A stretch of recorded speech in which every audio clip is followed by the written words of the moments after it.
Rabiro kudadek odong maonge kunde jot bango ula yuero miechge. Kitu ambacho tunaweza kufanya kuanzia leo ni kuweza kuandikisha wale watu ambao wameathirika, na watu wako katika level tofauti. Kuna wale ambao tayari nyumba zao zimeingia maji ambao ni takriban nyumba 50, lakini kuna nyumba zaidi ya 150 ambao tumewaomba watoke sehemu hizi waende sehemu za juu.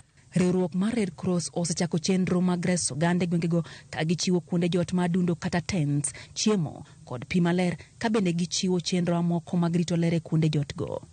Ripode mag jokor chal kor lwasi nyiso ni koth mapekno dhi medo chwe thoth gwenge ma pachoka ka oganda koro ikwayo mondo mi obed akicha. Lydia Okeyo, Ramogi TV, Nairobi. Kama chalo nyaka Ramogi juang chenro mag piny mano mag jo klas 12 donjo odiochieng' mar 2 odiochieng' manyoro e kor gwenge ma pachoka. Migawo mar somo okoni chenro go biro dhi nyime e yo makare. Bende nochiwo ler kanyo ewi mano, nochiwo ler mano mar yango ni KCSE biro dhi nyime kata chieng' wuok tich ma jopiny biro bedo ka yueyo ka ijiwo pith mar yien e Kenya. Jafwambo maro Andrew Ndego nigi lerno. Penjno mar KCSE ne odonjo odiochienge mar 2. Apisas mag sirikal ne otelo ne yepo mar kontena mag penje gwenge ma opogore opogore. Jagoro mongirore migawo mar somo Belio Kipsang ne ochopo Kibra, Nairobi, rango kaka penjni ne ochakore. Ka komachielo jatend migawo mar riwruoge Saga Simon Chelugui ne olimo Kapsoya e kaunti ma Uasin Gishu, kama uchiwe siem ne achudhe manigi paro mar kwalo penj. Vizuri sana tuanze kulea watoto wetu na tuwafunze tabia nzuri, kwamba mtu ambaye anafanya kazi kwa bidii huyo ndio atatunukiwa, atapata riziki yake kupitia jasho, kupitia kufanya kazi kwa haki. Hiyo ndio maana sisi zote tumeamka leo asubuhi, kwa sababu tunataka kuwaeleza watoto wetu kwamba you cannot succeed if you go through shortcuts and also cheating and stealing. That culture must be discouraged right from our examination centers. With the Ministry of Education, working together with Interior, are pursuing an ICT, are pursuing those who might have, unfortunately, come across examination material, distributing them through various hubs. And I want to assure you that as a government, we are committed to ensure we deliver credible results. Siema kamano, bende ma ogol gi komisona Manyamira Onesmus Chatha manerango kaka penj timore kono. Kuwa na ushirikiano na tupatie watoto wetu nafasi, naomba wananchi na washikadau wote nafasi ya kufanya mtihani. Hatutarajii kukuwa na visa vya udanganyifu, na ule atajaribu atakabiliana na mkono mkali sana wa sheria na wa serikali. We are ready with this team kuhakikisha kwamba timu ya county ina support the sub-county teams to ensure that the exam is done in a very smooth and a transparent manner. So we don't anticipate any problem and we are ready for any challenges. Magi timore kinde ma migawo mar somo e pacho kao yango ni chenro mar penjo klas 12 biro dhi nyime tarik 13 chieng' wuok tich, kata obedo ni jatend migawo mar arita Kithure Kindiki ne oyango odiochieng'no kaka odiochieng' yueyo mar pidho yien pachoka. Jatend migawo mar somo Ezekiel Mushogu ojiwo apisas mag penj gi jopuonjre mondo ne ni obiro chopo e kuondegi mag timo penj maonge leo. Andrew Ondego, Ramogi TV. Kama chalo nyaka Ramogi juang jatend migawo mar somo mano Ezekiel Mushogu odok ne yo manyien mano mar siro jopuonjre e yor chudo mano mar omenda mag somo, kowacho ni chenro no biro neno ni jopuonjre duto obedo kod nyalo mano mar chwalo sombgi nyaka kuonde tiegruok maonge ng'ikruok moro amora. Mushogu mano limo mbalariany ma Kisii, kama bende ne oyuore e nyasi mar rwako apis jalup chancellor e mbalariany ma Kisii Profesa Nathan Ongechi, owacho ni chenro manyien no biro neno ni jopuonjre ma jonyuolgi yuto gi ni piny odewo wang'gi kopogore gi chenro machon mane chiwo omenda marom ne jopuonjre go duto. We try to determine the level of need, and once we determine the level of need using a scientifically proven method which is known as means testing instrument, which will be able to categorize us, those coming from backgrounds that are not able to pay the amount of money required, will be able to pay almost nil. And we have said those ones will pay only 5%, such that if the cost of the program is 200,000, the amount which they would be required to pay in a year is only 10,000. So we assure you that no one and nobody is going to miss out in getting education, particularly higher education, and even from the lower level, because it comes from a poor background. Duol mochung' ne choko osuru mano KRA oramo ni chik manyien mano mar juogo mwandu manengogi ohewo Sh70,075 ne jowuoth madonjo pacho kae. Ok en chik manyien nimar ne opuodhe higa mar 2004 ka KRA koro wacho ni chik makamano ne opuodh kod pinje duto mag Afrika ma ugwe ma ok piny Kenya kende. Mabiro bang' jopiny kod jowuoth seyo KRA kuom sando jowuoth e paw ndeke ma JKIA ewi osuru makamano. Chris Owino nigi lerno. E paw ndeke maduong' ma JKIA e bore Nairobi, waromo kod jawuoth moro mawuok e pinje jowagunda kaluwo chenro mag goyo kogno mwandu mage. Let us cross for privacy. Mae en chik ma pile ka pile e paw ndeke kinde moro amora ma ng'ato olor kowuok e pinje ma oko. Kata kamano, jali nenore ng'at man kod ywaro kod apisas mag duol mochung' ne choko osuru KRA ewi mwandu mage. Or you declare the values, and then I'll compute the taxes for you. Not a problem. Okay. Bang' chopo machiegni, wayudo ni lak nyang' mar chik manyien mar KRA ewi juogo osuru mwandu mabiro pacho kae manengogi ohewo Sh75,000 ema omako jalno. Mabiro kaluwore gi simbe ong'we yamo 5 kido mag iPhone mane jalni oting'o. Mae en achiel kuom buche mosebedo kagoyo duol mar KRA kuom thung'o jowuoth kod welo mabiro pacho kae gi osuru manyien e paw ndeke ma JKIA. Jopiny osebedo karodho duol mar KRA e yore mag tudruok manyasani ewi okang' makamano magiwacho ni dhi mayo piny Kenya welo mathoth. Kata kamano, duol mar KRA wacho ni chik mar juogo mwandu ma jowuoth obiro go pacho kae manengogi ohewo Sh75,000 ok en chik manyien. So the law has been there, ECMA has been there since 2004. That value has been there. Actually, previously, the value was $300. It went up to $500. And one of the things we are saying is we appreciate that the value is quite low now, so it cuts off a lot of purchases. Kaluwore kodgi, chik makamae ne opuodh kod pinje duto mag Afrika ma ugwe e higa mar 2004. I think I need to clarify, it is being enforced in other countries. Yes, it is being enforced in other countries. I think for Kenya, probably we're a bit more diligent. And you see, for us, we are, as I said before, it's not just about revenue.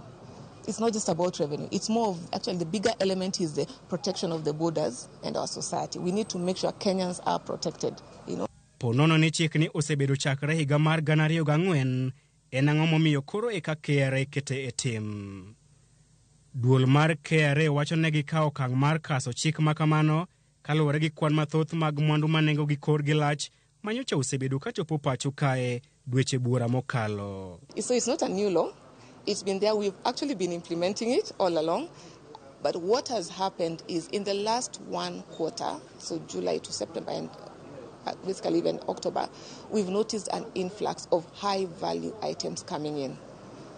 So passengers coming in with 5 iPhones, 10 iPhones, 15, you know. Duol mar KRA bende oyango moko kuom mwandu mag machienglo mag weche hera magisemako kowuok kuom jowuoth e paw ndeke ma JKIA. Duol mochung' ne choko osuru KRA wacho ni chik mar juogo mwandu ma jawuoth moro amoro obiro go pacho kae manengo ne ohewo Sh75,000 en chik mane oketo tim e higa mar 2004 kod pinje duto mag Afrika ma ugwe. Chris Owino, Ramogi TV, JKIA, Nairobi. Haya, mago notimore Nairobi nyaka Ramogi Jwang'. Gik ma wuotho godo bende ka ikelo gi karka inenogi. Jatend migawo mar arita mano Profesa Kithure Kindiki kanyakla kod ogaye mar obila Jafet Koome koro luongo jodito moko 19 ma ichishgo ni nyayo kendo siro njore mag kuo jamni e gwenge mar Rift Valley.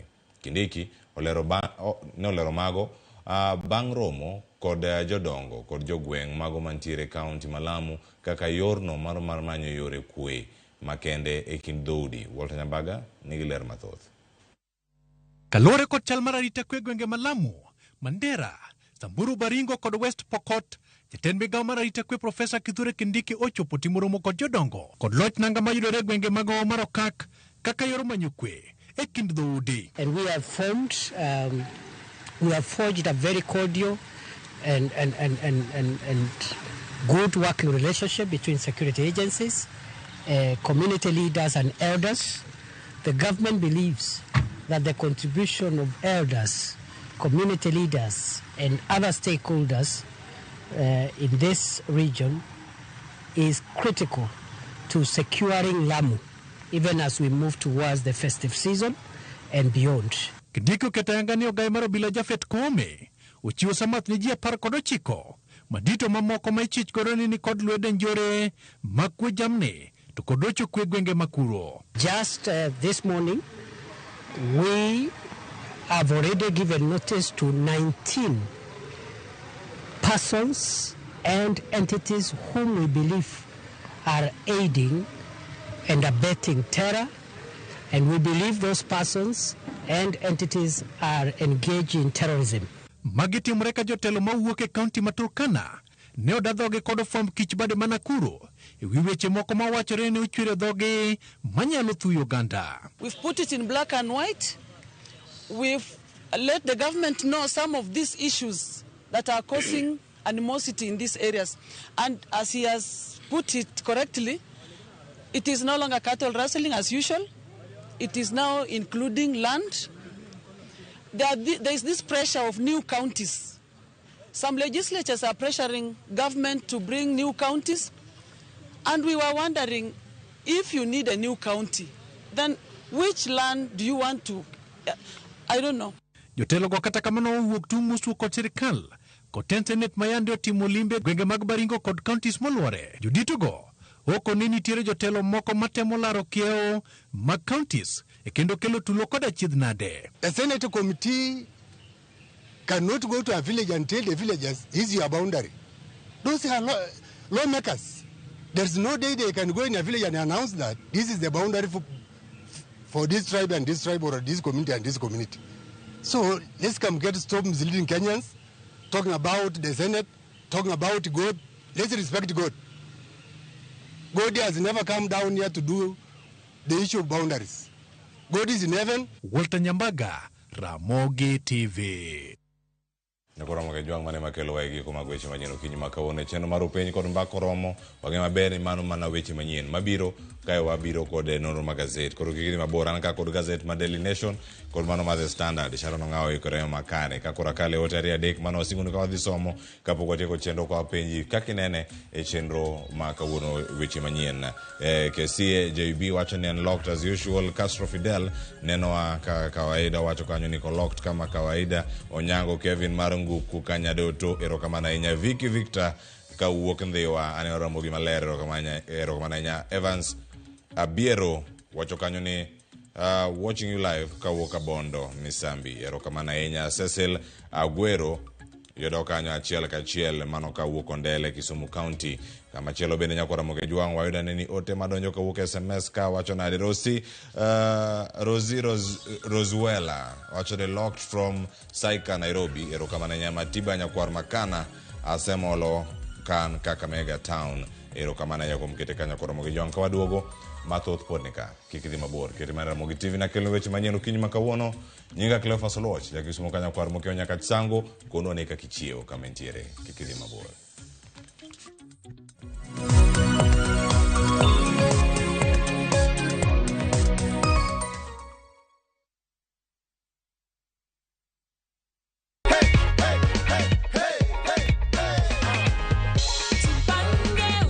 Habari Gladys. Niko salama. Naitwa Mokaya Junior na kupigia simu kutoka Viusasa. Na kupigia kukujulisha kwamba wewe ndio mshindi wetu wa 100,000 shillings courtesy of Jipange na Viusasa. Wow! Umekuwa ukijipanga na Viusasa? Thank you very much. Yeah. We are rewarding you with 100,000 shillings. Unahisi aje Gladys? Nimesema Mungu, asante kwa Mungu.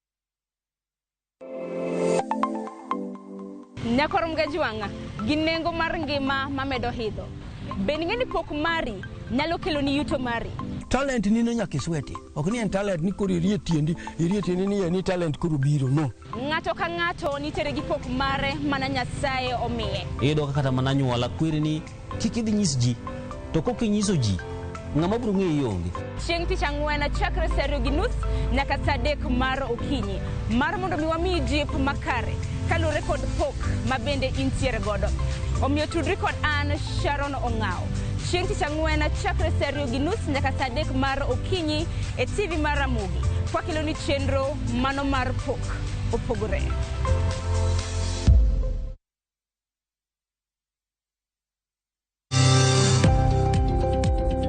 Ohala gi mwando wakelo ni jolony e weche ohala. It is important mondo wan kaka joluo wabed gi dongruok. Wafwenyo ni adiera matut mag timo ohala. Tijni kidwa time en mana mashin mar luoko to gi kuminya yude pi. Wawuoyo e wi yore makare mag timo ohala. Kisechopo level mabedo brand ono bende gimoro amora mitimo en gima timo makelo pesa. Wakonyi dongo ohandi ka wamiyi yore mag kano mwandu. Investment group kawache mana gi nyinge no en choko pesa kasto ikete kamoro kasto golo nyinyo mabiro konyi e kinde mabiro. Omiyo wakwayo ni ji duto ket pesa gi e savings mondo wapuonji kaka gibiro tiyo kodo. Riwri kodwa chieng' tich ang'wen saa 1:45 otieno mana e Ramogi TV.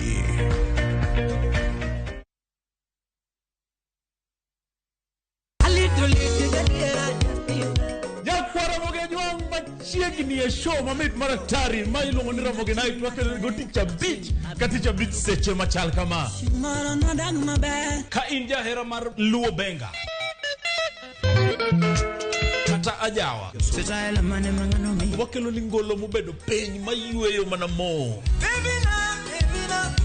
lungani kolo con instrumental kaberni be inyalo lungani Boy Handsome Within and Without. Boy Handsome home and away aroji bed and breakfast sama pekni tilungani ngenja the entertainer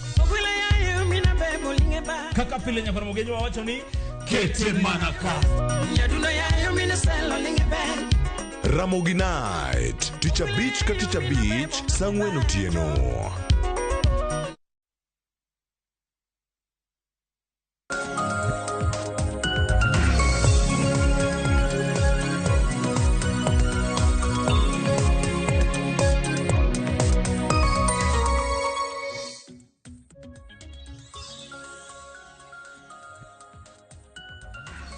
Nyakwar mga juang dakika osekadho 34 tok saa 10 mar okinyi gi sane rokni machiegni ma en nonro mar gazet.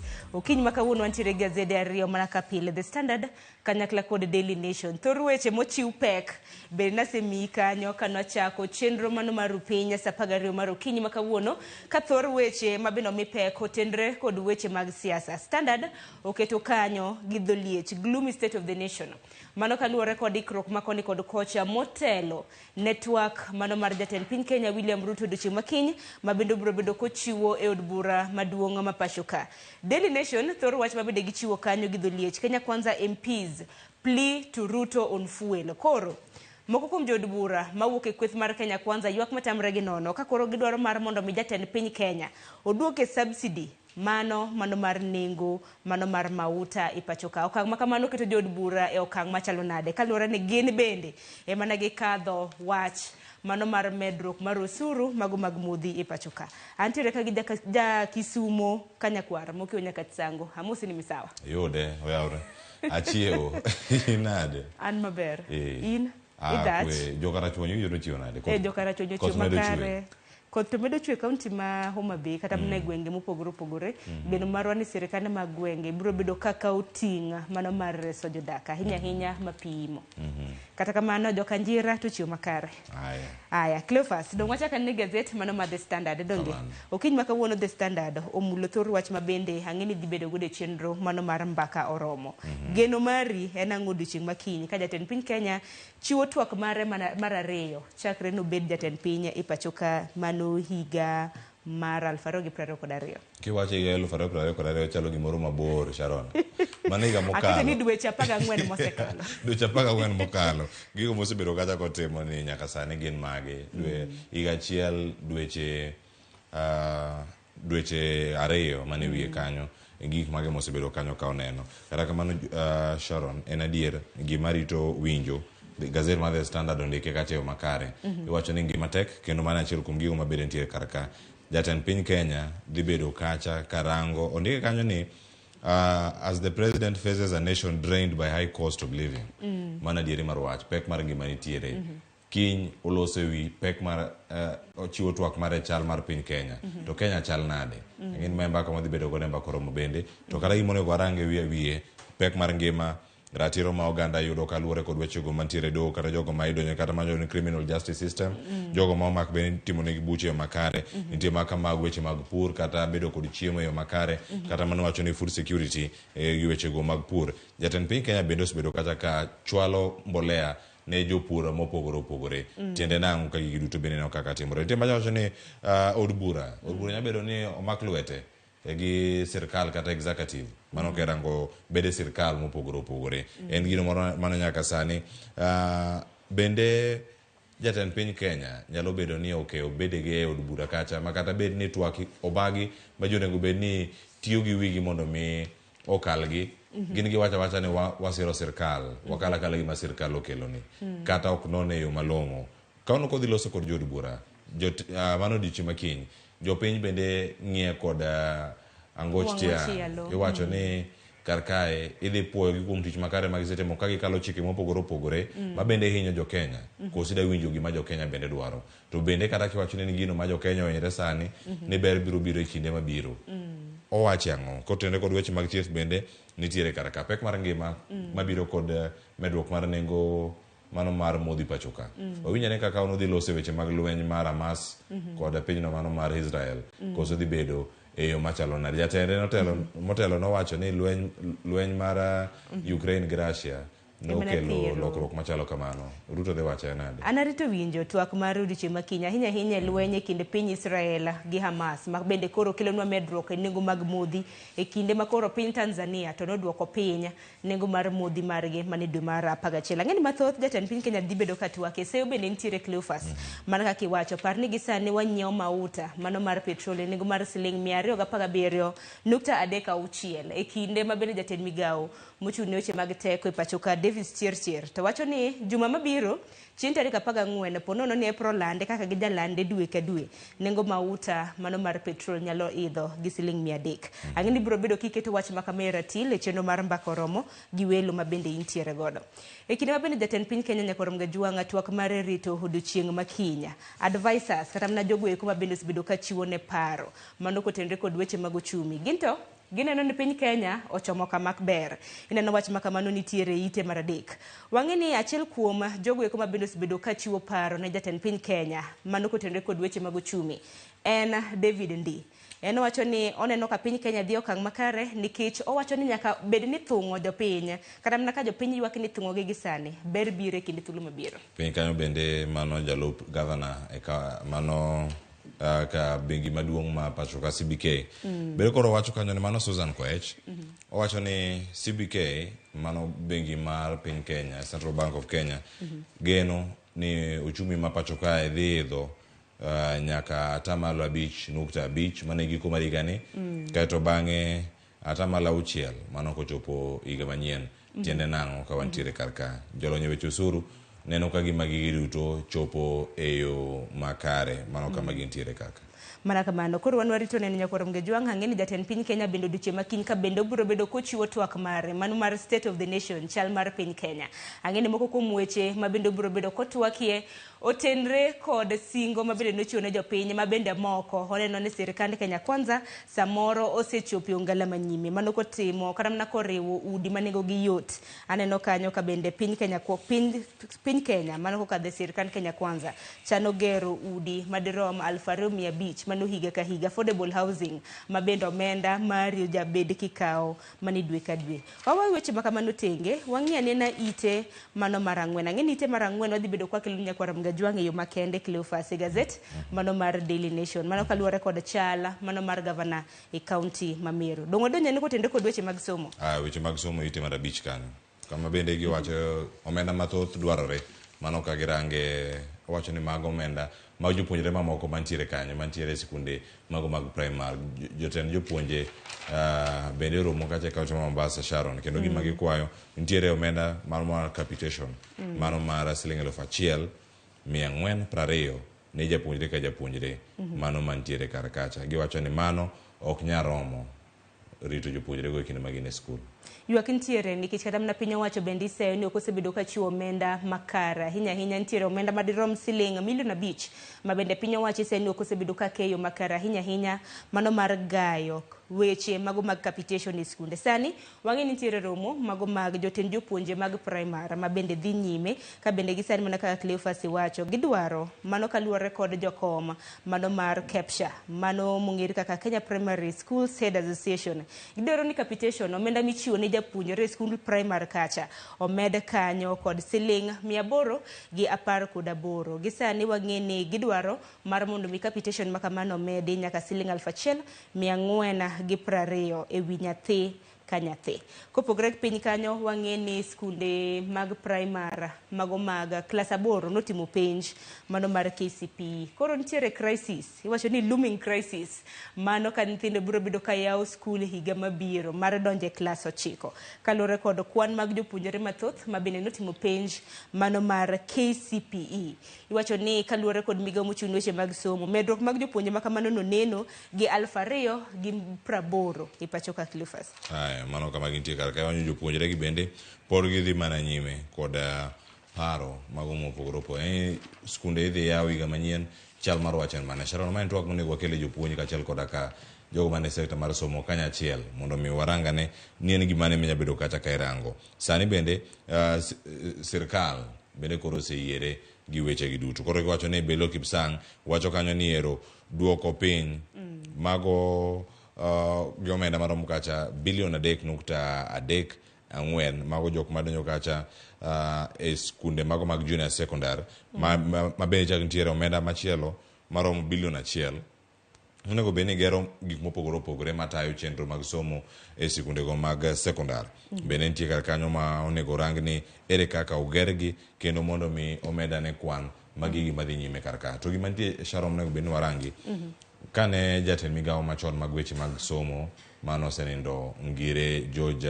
Magoha kane pok onindo gima nitie kacha mano keto kata mano miyo pek ahinya kata Machogu kane donjo Machogu donjo to yudo kanyo kang'o matimore. Machogu donjo yudo ka klese igero to kine migero klese gi bende igero gi e yo makare mondo mi one ni giromo skunde mag junior secondary kata mago mag secondary mamalo.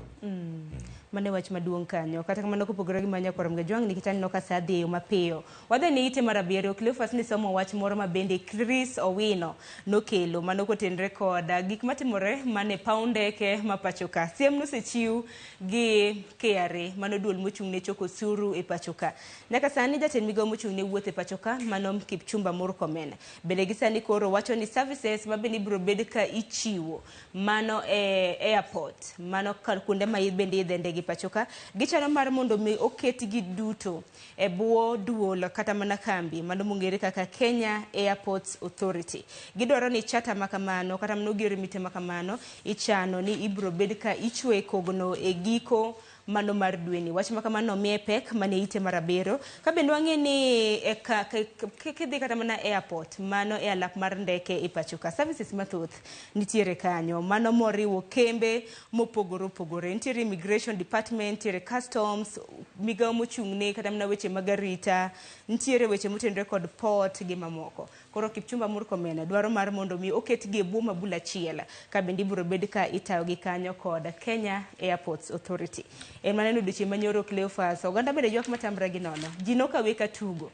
Ne ka ibiro gi mwandu mano moheo siling iwacho ni $500 ibiro bedo kichulo osuru. Doneno gima notimre odiochieng' manyoro. Mano iwacho ni odhi nyime kata kanyo e ite maraboro. Kama bende gindiko kar kanyo ino jofwambo mopogore opogore nitiere kar ka. Kama ne Chris gini bende nitiere. Kendo ka irango gini gin gik mage mantiere iye ka. To bende itimo nonro mantiere wiye kanyo. To en gima machal nade mana kama gintiere e chenro mag seto mwandu ma jogi bende odonjo godo welo mochopo kar ka. Jatend migawo mochung'ne wechegi mago wechego mag wuoth kaachiel koda mag limbe. Waseneno kata ka Alfred Mutua bende nogolo wach kowacho ni oyo warituru jowuoth mobiro e pacho ka mondo mi kik giwuog gi nying marach. Ka giwacho ni isandogi ahinya mano e lap mag ndeke ma pacho ka Sharon. Aleno mul weche ariyo kapok wadhi gazet moro mar Daily Nation. E ite maraboro nyakoro Mgajwanga nitiere jal moro ma ywak matamre gi nono ka bende wacho ni minode nowuonde gi wuok e pinya mano mar United States, mano piny mar Amerika kane gitimo limbe, mano ne wedegi pacho ka. Kara minode nentiere gi chenro mano mar kao nyathigi mano mar higa 2 kendo lal godo apoya nono. Koro wach makamano nitiere doho, nochope doho mar mondo mi minode okelne nyathino mar mondo mi omiye kata mana thuolo mar neno nyathi maket kod mano. Piny kanyo e kar chung' kawaneno kata mana e gwenge mag Kuria West. Bende wach mag nyange mag nyithindo bende aneno ka chak duogo jauchiel Cleophas.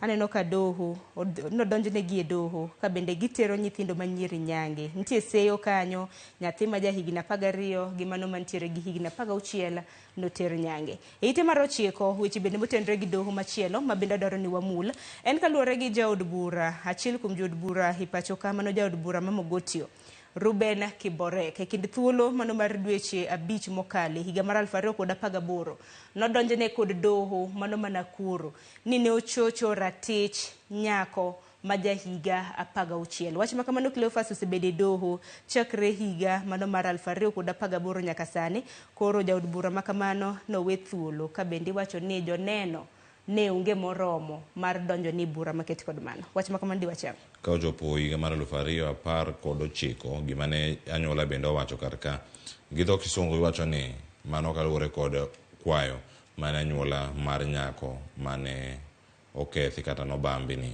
bende koro ne oloso e doho mano ka gintie dono mano ma Nakuru. Nowacho kanyo ni gikwayo mondo mi okaw bura makama kendo tere Children's Court, Nairobi Children's Court mondo mi owinje e yo makare. Kata kamane wacho ni neno okochopo e yo makare. Ka gidhi nyime giwacho ni Kiborek jaod bura ni supporters magi kata jogo masire lwedo bende nodhi e mbui ma bura ma pod ni e doho. Johera magi odhi e mbui ochako chiwo buok kata ka gitemo buogo anyuola mar nyako ma bende ne obambi makoro weche gintiere doho. Manyalo bedo achiel kuom buchego ma wuok e doho ka oganda pod winjo malit kaluwore ni giwacho ni gik makamagi otimore ne nyarwa to mae ng'ama otime to kendo iwacho ni neno onge. Kata ka joneno onge sama itimo gik machalo kamagi bura mane monego bed ni iketo kar ka. En bura moro manyalo bedo ni en mor ne anyuola mag jaod bura ni kata kamano en lit ne anyuola makoro bende nyalo bedo ni sani pod giywak ni mar pok giyudo ratiro mano higni 5 bang' ka nyargi ma ja higni 16 ne obambi ma sani ja higa 21 ma bende kale bende odonjo kata mbalariany osetieko kobedo koonge ratiro ma imiye odongo kod chuny machalo nade. Ng'eto ma kamae ma bende nochiw kanyo mana juma mantie ni iwacho kanyo kare tarik 23 mano Disemba higa mar 2018 gima kamano ne otimre ne nyakono ka gintiere hotel moro e kaunti ma Nakuru. An gima mako dhoge ni buche ma kamagi bende yware doho. Chakre higa mar 2018 nyaka sani ni oka joneno bende onge moromo nikech ing'eni doho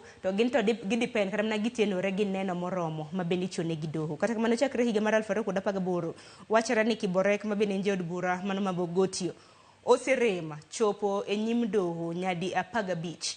Samoro wacho ni onge, samoro bende witnesses kata mana joneno bende ok chopi bura makamano. Sani koro piny wacho nosethicho oko bura makamano kaluwore gi ruim mago maga joneno. Kwa kamano Cleophas adwa dhi gazet mano mar Daily Nation gi thuolo mar dakika 10 ma bende dong. Joma manyo tenda bodo jadonje ite mar 10.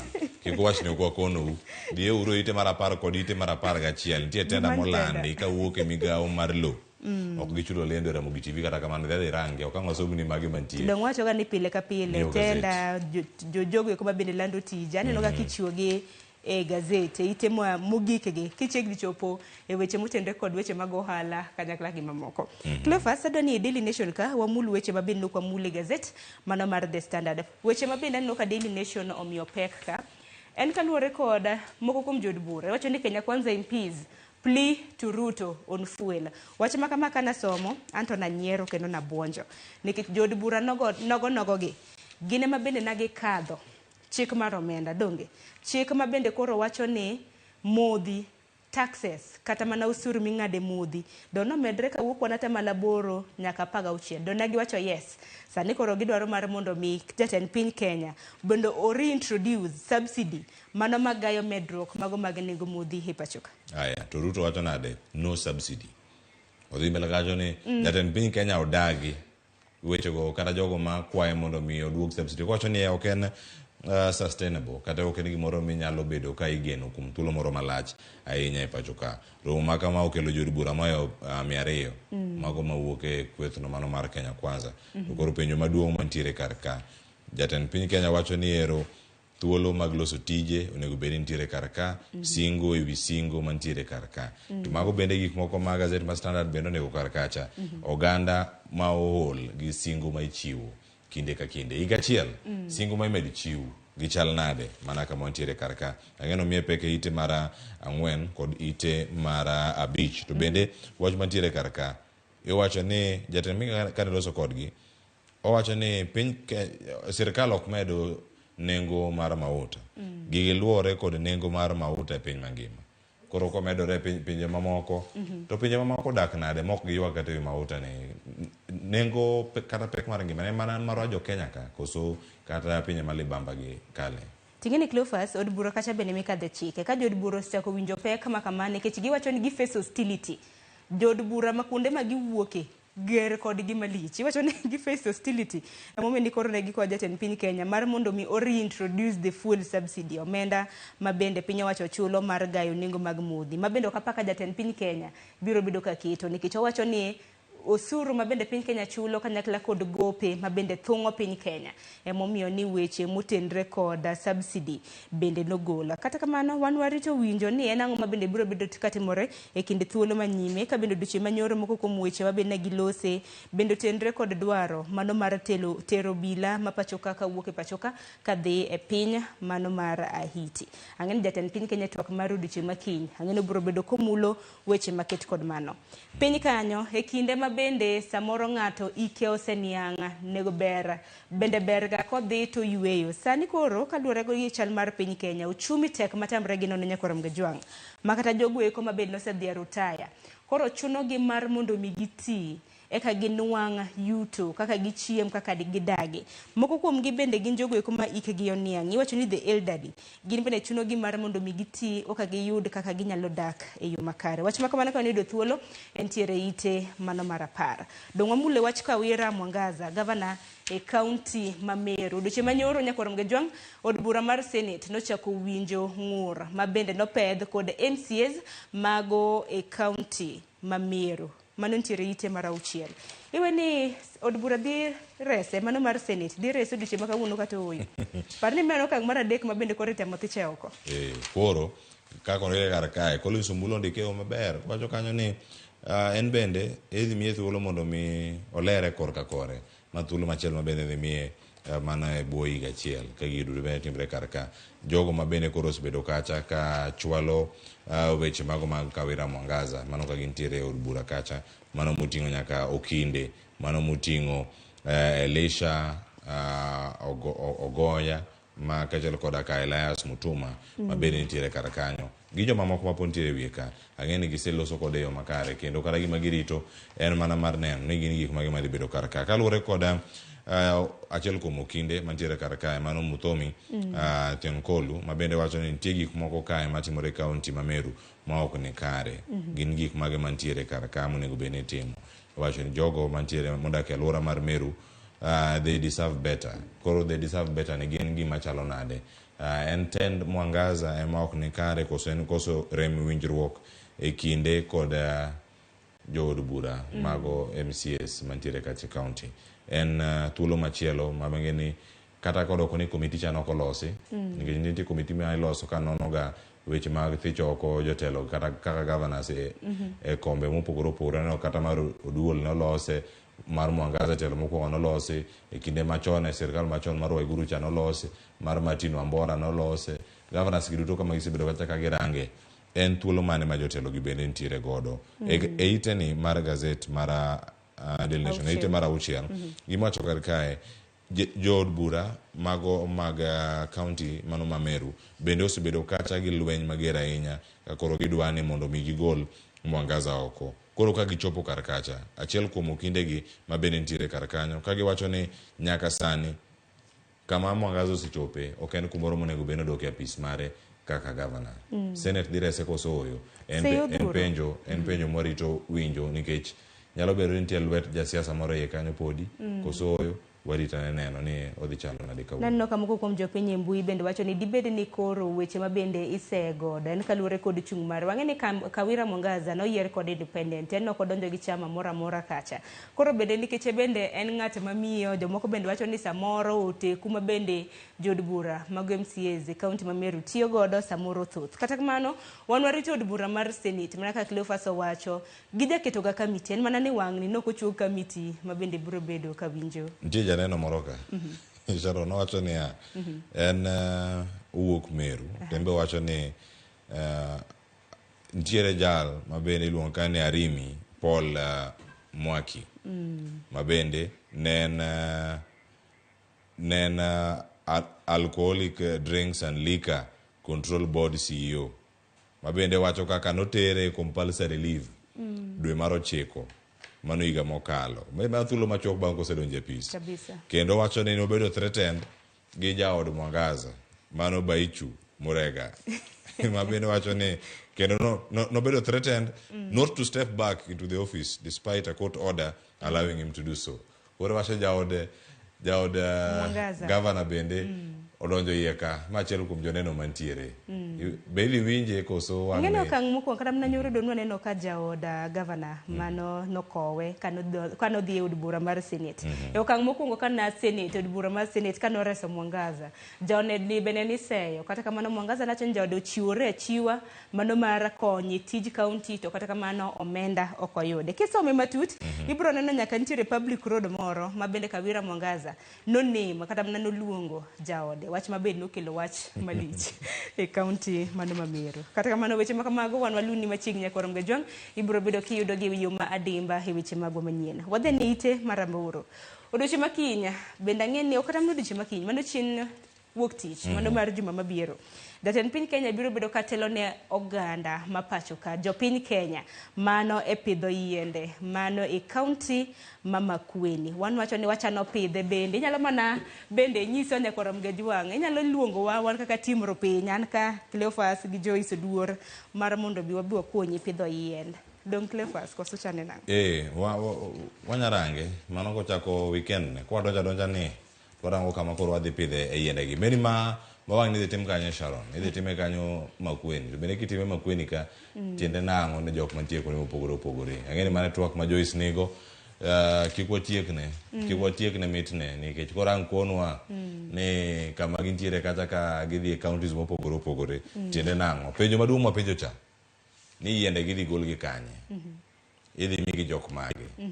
jok maonge kod tich mok nya yudo chiemo okaw siling 50 odhi onyiew yien koso odhi onyiew chapat jok modak apartments moge kata puothe ma ginyalo pidhe yien gidhi kanye gidhi pidh dala koro ok ochuno ni nyaka gipidh koro gidhi dala ok ochano dhi dala sani nikech orito Christmas orito December mondo oyud gari kodok dala odhi pidhe yo machalo nade jogo mantiere tijegi ma iwacho ni essential service providers jofwambo wantiere kar ka bende olosnwa kumoro modhi pidhe yiende koso mano koro kambi monego bed ni chano to yien ni ka ok anyal yudo omenda mapidhego kata manyiewo mondo adhi apidhe adhi timra nade bende adhi bedo kakonyo sirkal e pith mar yien machalo kama mogo koso yien e kinde montie sani pek mar gima nitie yiende be koro nitie ka gima oganda ok winj ni yiende gidhi chiwgi nono koso te kama inyiewogie an mano koler kawuono akawo kata yien ka en manono ang'eni ka wendo biro gi yien kawuono omiyo amiya sani ji thoth ang'eni kata jomoko penjore kaunti ma Migori en gino madiere Sharon bang' twak mabedo godo e nonro magazete kata ka nochako ote mayudo kae kawuok kuom Profesa Ndwati kani Migori owacho ka an maler kendo koro arito mana pidho mar yien kendo sani ogikore ne penj owacho joma timo KCSE pod dhi bedo kacha katimo ang'o katimo penj to sama gitimo penj yien pod ipidho openjo kanyo ni wan odhi yudo yo machalo nade mano gik mantiere kar kacha owacho ni en Profesa Sylvester Ndwati kani Migori County. Berni wendo mabende Joyce nitiere godo winjo gi yo makare nitiere studio osechopo geno mara ni Joyce dwar dhi chalo ne penjo maket kod mano gi penjo mamoko mabende nitiere winjo korom gejwang Cleophas ano ka sachielo osechopo kapok oteko weche mago motenre kod momi peke gazet nitie machinglo moro ka e ite mar 17 kinyalo ketnwa machinglo makama haken nene nade chal ka gima nitiere ng'ato mantiere doho ng'ato bende oidho gimoro kanyo nyakorom gejwang ichigni no machinglo no e kinde thuolo manok Cleophas machinglo no ini nene nade weche mag siasa ng'eny to jo machinglo gi bende gin mana weche mag lombo oganda ero machinglo to gitani be ng'ato bende nigo kanyo gitani kik wawuone ni wakia jogi te wang'eyo ka nitie Meru County ng'ani Meru County ka wang'eni ma governor Kawira Mwangaza gitani moting'o to mano mar jaode miluongo ni Baichu Murega ma bende nitie apaya moro mwacho ni nochak nyinge koro sama chalo kamae nitie ng'ama obet e wiye kacha macha speaker ma Senate Amason Kingi ma bende koro nitie kar ka Senate hearing ka dhi chalo nade ka dipo ni odoka ma piny koni obedo mapek kendo o balance ratil koro Mwangaza kobedo mapek bende oting'o nyaka gita ni pod nigi pek moro bende mano kwet ni kidhi pimo weight mari kata kilo mari ikoni kata ka nigi saa moro mapek gol kanyo nikech ok odhi miyi reading moro makare kata kin gi wuoche to lony en odonjo gi wuoche nyaka gi gita te nyaka ngolo to speaker bobet e wiye kacha speaker ni koro rida matin iye ka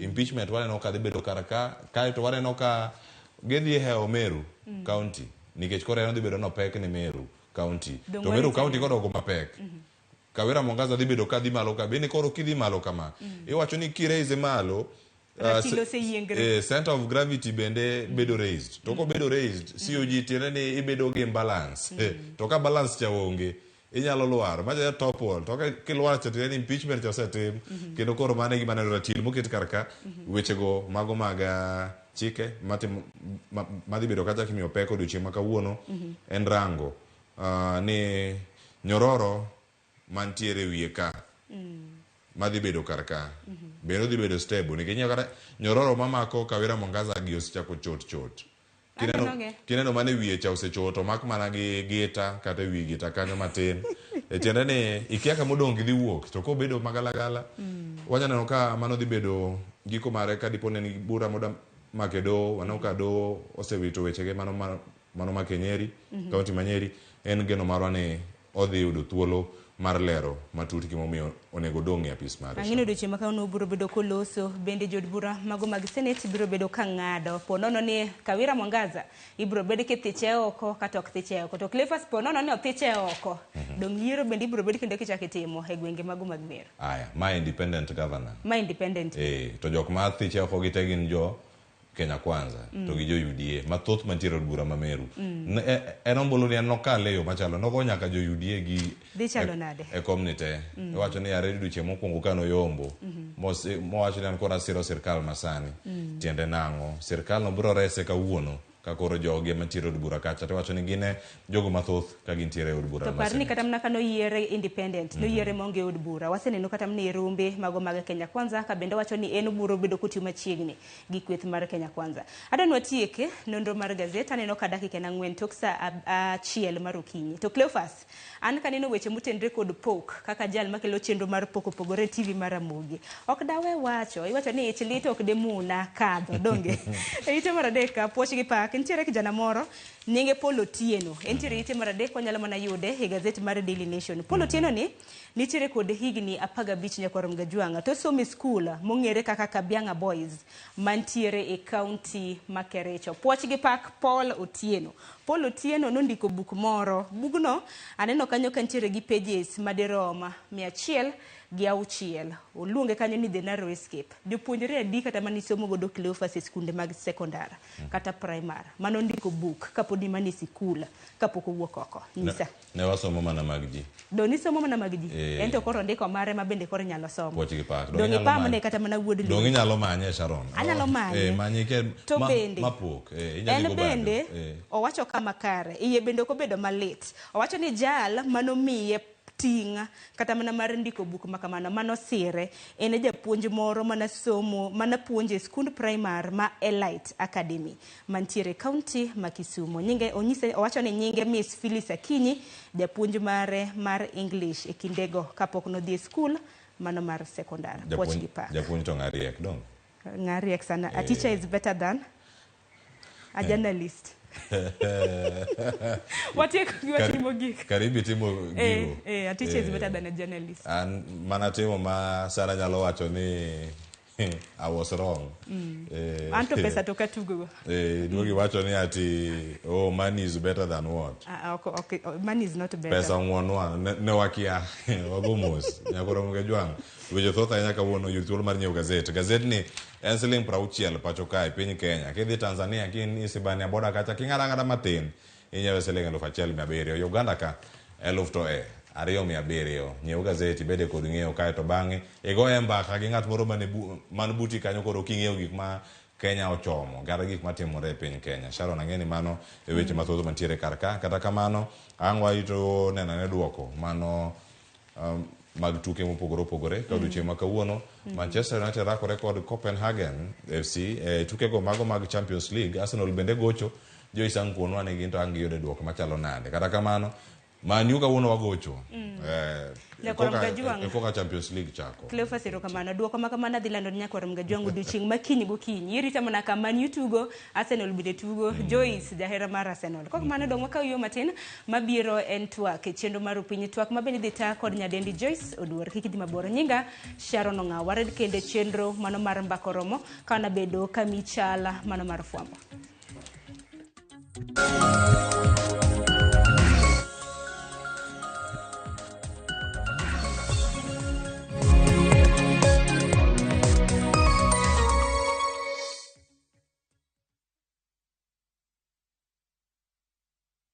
Next on Shambhala Wanyama. Stop calling me. Thank you, man. Thank you. Say it to my face. Say it to my face. But you know I don't have any land to sell. Think outside the box. What are you doing here? Or a boy even. You know consent doesn't only apply to women. I feel like I've not been a very good mother to you. You'll die alone. The church is broke. I'm not. Shambhala Wanyama. New episodes available every Saturday, only on Viusasa.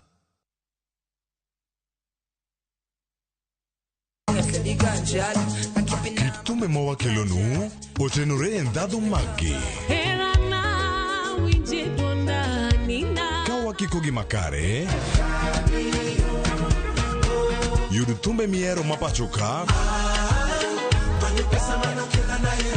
Kod pinje maoko. Yud thuolo mar winjo thumbe manyien e chenro mar pado manyien mabiro biro ni wuok tich nyaka ngeso chakre saa 5 okinyi nyaka saa 6. Kik ibari e chenro miero e wang' jowi mari mar Ramogi.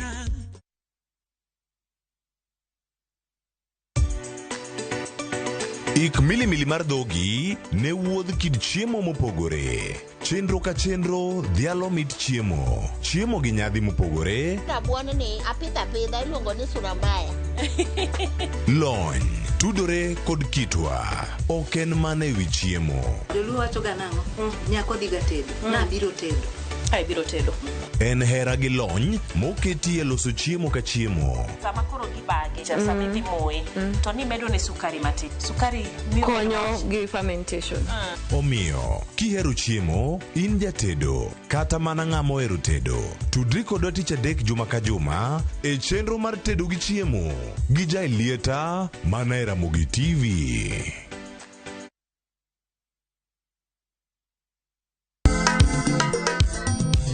Ma e chenro makelo ni danji malie. Kik od belo bai. Wakelo ni be. Ang'o mirito? Aliye juu. Fuata. Ma e chenro makelo ni duond yawuoto nagi. Apuro puoth ngima, apuro puoth poetry bende, apidho kodhi. Duond mine. Mine nyalo. Kod ohala. Ng'at mochako ohala nikech ng'ane no ochako. Gino gi dhi maluwo. Mbak ndalo. Wuoyo goganda mar onagi, ka jiwo gi kik gibedi gi luoro. Kod Stella Brenda, Lynn Ramogi, kod DJ Kolo. Wuok tich nyaka tich abich, saa 8 odiechieng' nyaka saa 10 odhiambo. Mana Ramogi TV.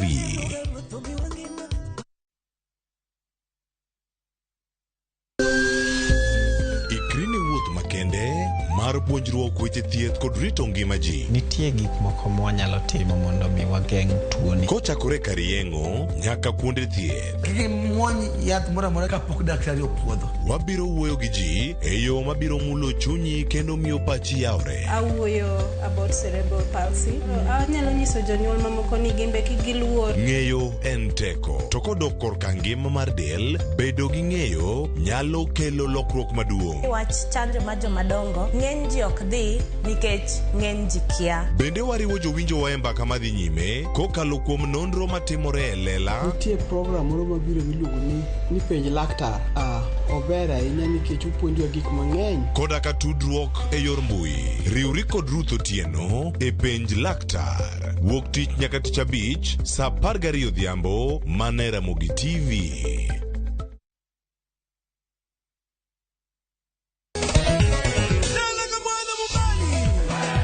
Ngoma Owake en od jothum. Ngoma Owake akelo ni mix mokwe. Reggae, ja, Rastafari. Always listen. Tuak gi jothumbe nyakura mago janka mora magintie. People crave is the different. They crave the exotic. Yeni kila thum ni kare. Kama nene edition. Benga kaluka e. Cha beach nyakura magajuang sukus kamwati memana kama. Kitemana ngoma wake nyinga en Papa Vic. Wuok tich ariyo, tich adek, tich ang'wen, tich abich. Saa 10 gi dakika 15 nyaka saa 12. Warom.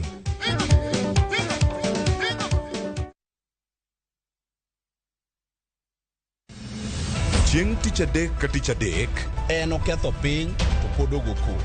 Ji dhinyore te kanyo kar jopiny. Magi duto yudore mana Ramogi TV. Yani ene ubiroga bora ne ubiro to otengo abiro timo numa gima abiro timo okono timo jo Kenya bu usaol gi wund ma pile buch jopiny. To nitie kuonde moko bende japiny mano gololo mondo go kembe gi eki nisa ni koro kembe go eki ibro usi maduonde japiny ok uwinji e od bura miluongo ni kada. Nyinga Trevor Ombija jandingo panga jo nyakach dendo nombija tai nyakwar guok kocha pesa. Tich adek saa 3 otieno. Kik bai.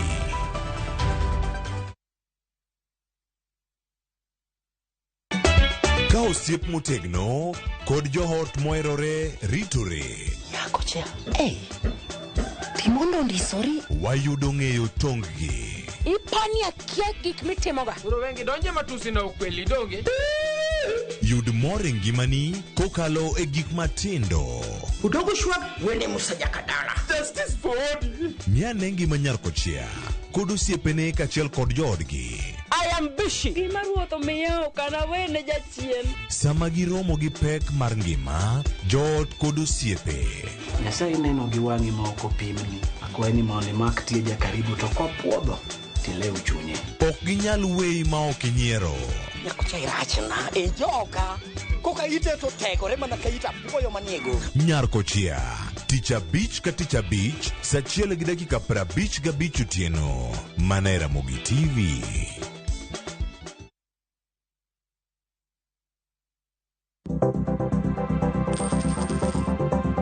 Mondo mi ikungo omenda e yo mayot kendo e yo mowinjore, onego ibed kod paro mar kungo dwe ka dwe, juma ka juma, kata odiochieng' kodiochieng'.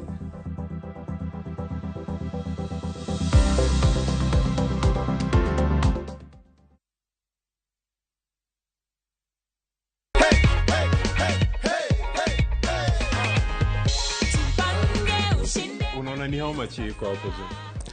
1,100. Furaha kuu. View sasa ni ukweli. Uliparticipate aje? *487. Then they gave the pay bill number 724-177. Then nikalipa. Na ndio hiyo matokeo.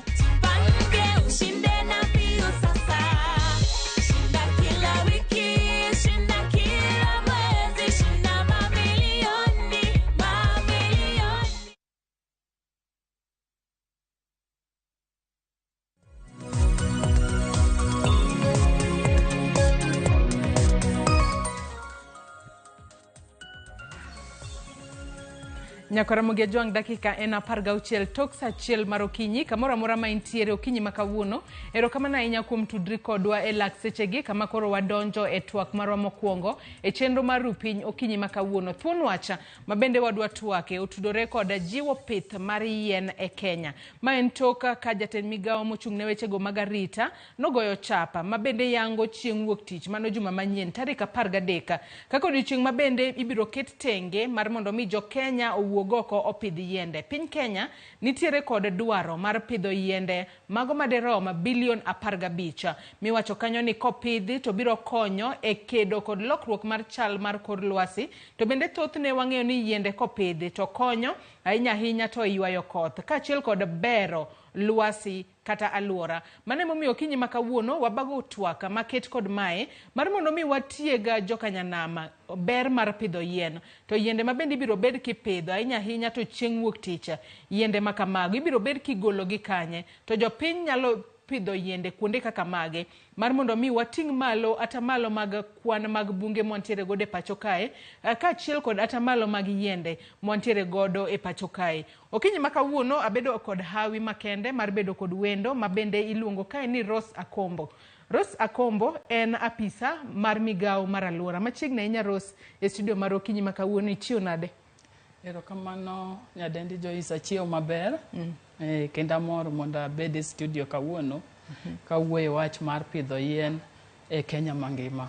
To moloyo ni e Luo Nyanza. Atagino ni awacho title mari yo makare. In apisa mar migawo mar aluora. Ng'e ni thothne itiyo e kidieny mano mar pidho yiende pacho kae. Kaka isewacho, nyinga Rose Akombo, an apisa mar migawo mar bunge e ministry mar aluora, lokruok mar kit yamo kod arita mar bunge e Kenya ka. An secretariat mar pidho yien bilion 15 in 10 years by 2032. Erokamano ahinya. Mana kaka isewinjo Nyakora Ramogi Tv antiere kae kod jalony mabende osebedo e sekta mar pidho yiende kata sekta mar bunge e pacho kae kuom thuolo malacha. Mane momiyo en okang' makare ahinya mar mondo mi in bende kamoro amora ma intiere iriwri kodwa kichwalonwa penjo ote moramora kokale yore waduto te mag tudruok mano moriwo namba mar ote machuok 236600 mbui marwa mar Facebook kaka pile ibiro yudo wa Ramogi TV X @Ramogi TV. Kan bende nyalo tudri koda e Facebook page mara ibiro yuda Joyce Odur, mbui mara mar X ibiro yuda @JoyceOdur_. Akawa chaka yanga twak marwa don wachaka ne kod winjo sigana moro mabende no losno odiochieng' manyoro kama bende piny owacho geto mar pidho yiende mana kaka seng'isi kanyo kanyo maderoma bilion 15 ahinya ahinya to kaka okang' makende mar ting'o malo kwan mag bunge pacho kae. Kodiochieng' manyoro jatend migawo mar alwora Soipan Tuya bende nochwalo duonde kotudore kod pith mar yiende mibiro bed kitimo chieng' tarik 13 wuok tich mar juma manyien. We wawinjane monde. Kaluwore gi oboke manyogo chapa odiochieng' manyoro kod migawo mar arita, migawo mar alwora kod bunge odiochieng' makawuono bende oketo ayanga ni giikore ne holiday ma wuok tich kendo gigeto pidho kothe yien milion 100 tarik 13. Jatend migawo mar alwora kod bunge Soipan Tuya mane twak kod jofwambo e apise ma Nairobi okwayo jo Kenya mondo chiwre kendo pidh yien maonge luoro. We have set a target of growing 100 million seedlings on the 13th only, on the day of Monday, 13th. Simply put, if each Kenyan took advantage of this opportunity, even if we began on Friday, because then the day set aside is Monday. So if each Kenyan took upon themselves between Friday and Monday, even to do 2 seedlings, only 2 at the bare minimum, we will be able to reach 100 million seedlings. Kaluwore gi Soipan, kothe duto ma piny owacho ni godo nyaka sani gin milion 150, mak mana ni okoni ok ginyal chwalo kothe gi ne jo Kenya duto. Ng'ato ka ng'ato winjo ka uting' mar nyiewo kodhi, kata bed ni okoni nitiere riwruoge ma opogore ma bende gigeno ni biro chiwo sir mar kothe. So we will be depending on individual Kenyans to take personal initiative. We cannot supply seedlings to everybody. We will be depending on our partners to help us buy the seedlings. We have a lot of women and youth groups that have worked tirelessly since the beginning of our campaign to grow seedlings beside what the ministry has put in place. Tarik 13 no, kopogore gi nyasi mar pidho yiende ma ibiro bako jatend piny Kenya e kaunti ma Makueni, jotend migepe opogne gi kaunti za ariyo magibiro telie neno ni tudruok makare obedo yare gwenge ma otelie gi ruodhi nyaka e kuonde ma governors oteloe.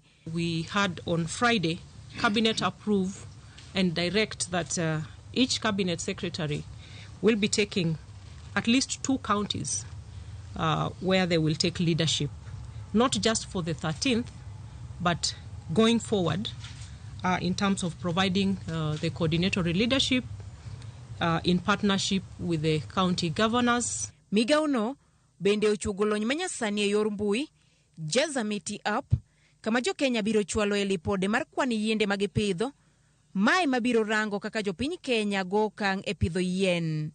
Kenya geto pidho yien bilion 15 e thuolo mar higni 10, higani gigeto loro kod yiende milion 5, ka higa manyien e kinde koth to gigeto pidho yiende bilion 1. Judith Omondi, Ramogi TV. Amano sigana mabende manake kiwinjo kanya kwa Ramogi Juang olosnwa kanyo koda Judith Omondi odiochieng' manyoro. Jatend migawo mar alwora Soipan Tuya osewacho ni nyaka sani koro jo Kenya okawo okang' makende Rose mano mar pidho yiende kochakore kata chieng' tich abich nyaka chieng' wuok tich. Ka bende ojiwo jo Kenya mar mondo mi kaber tipidhe kata yiende 2, mano seedlings 2 mag yiende. Penjo ma ponono nyalo bedo e wi joneno mag okinyi makawuono ni yiende makamagi gibiro bedo ka giyudo kanye. Adira Rosa ni wang'eyo ni nitiere pek mar ngima. Kendo ang'eyo ni ponono kata nyiewo yien ng'ato koro nyalo bedo piny to parore ni ponono kata seedlings 2 gi nyalo bedo kata 100. Koro adhi anyiew seedlings apidh yien kose ponono anyiew kata chak moro ated nego nyithindo chai. Yiende mipidho kochakore kata chieng' tich abich hie to chieng' wuok tich ibiro bed kigolo kanye. Erokamano nyadendi Joyce, kaluwore gi kaka minister marwa osewacho, adier wan gi chenro mar pidho yien bilion 15 e higni 10, to season ni wapidho yien milion 500. Ma Nyanza wa target ni wabiro pidho yien milion 28 nukta 2.47. To yien gi duto kaka minister osewacho, yien gi yudore Kenya Forest Service, tree nurseries, mantiere forestation, to nitiere tree nurseries county headquarters, kuma Kenya Forest Service nitiere offices, nitiere yien gi yudore offices ma kuonde centers mag Kefri, regional offices mag Kefri, yien gi yudore KDF, nurseries, yien gi yudore prisons, yien yudore NYS be yien yudore to kendo kaka CS osewacho wantiere gi stakeholders mang'eny man gi tree nurseries, wantiere gi community groups, wantiere gi women groups, wantiere gi youth groups, to wan kendo gi jok matimo ohala mag pidho yien, private nurseries. To kaka CS osewacho, gima pesa ni odhiye matin be mirito maber. Be mano be ma edwa kela e penjo moro nikech isewacho kuonde mopogore opogore ma bende nyalo yude yiende makamage.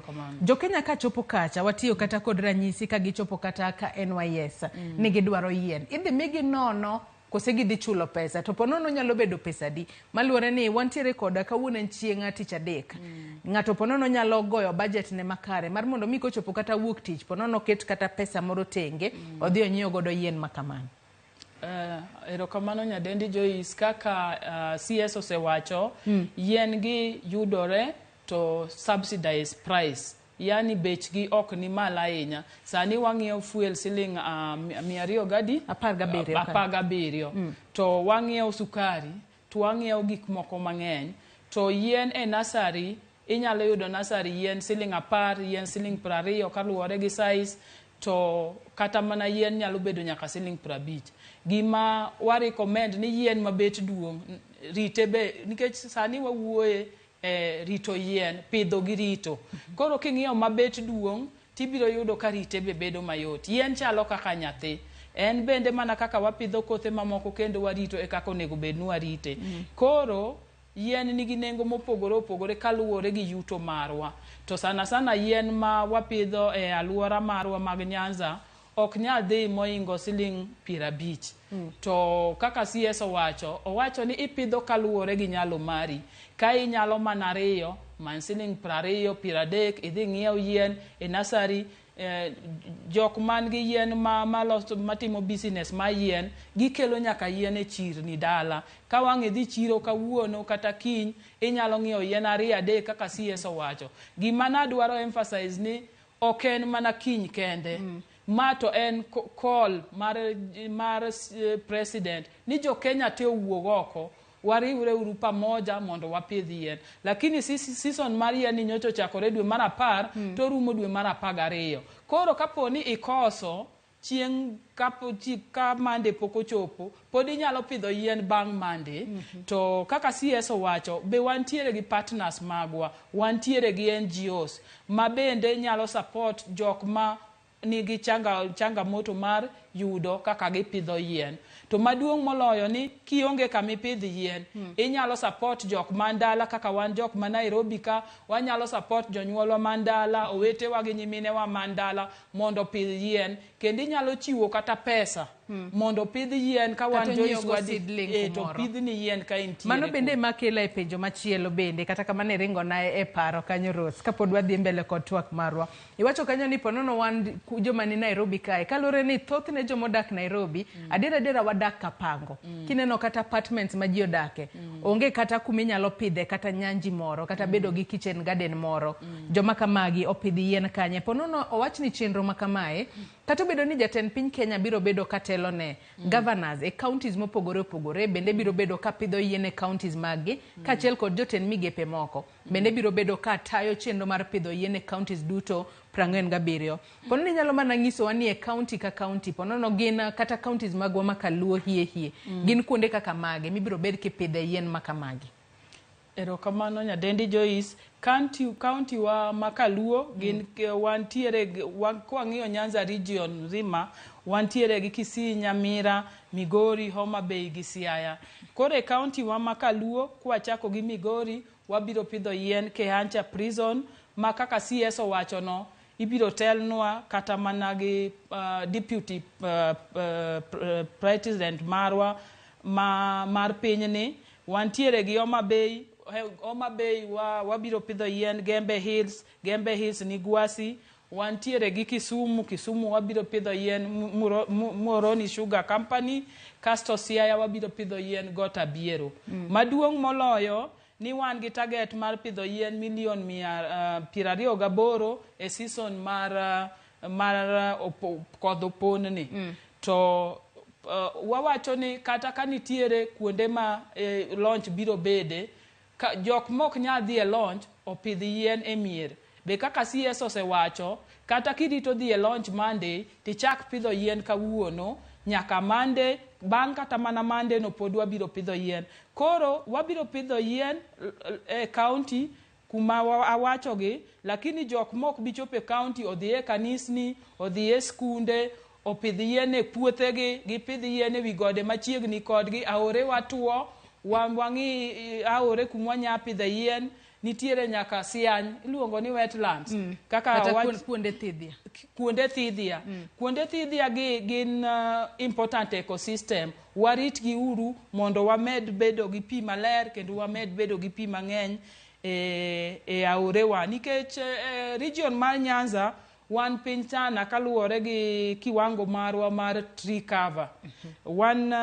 King'iyo Migori wan 10%, 10.7%, Homa Bay wantiere gi percent again 10.4, Kisumu wan gi 8.8, to Siaya wan gi 5.2.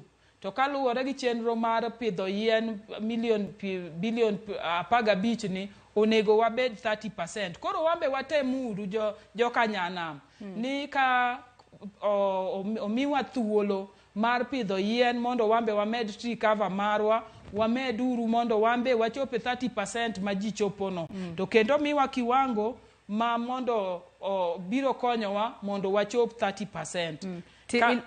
Mosainya kuom ng'adi. Ilero kanyo makare ahinya kaluwore kod tree cover monego bede counties mopogore opogore.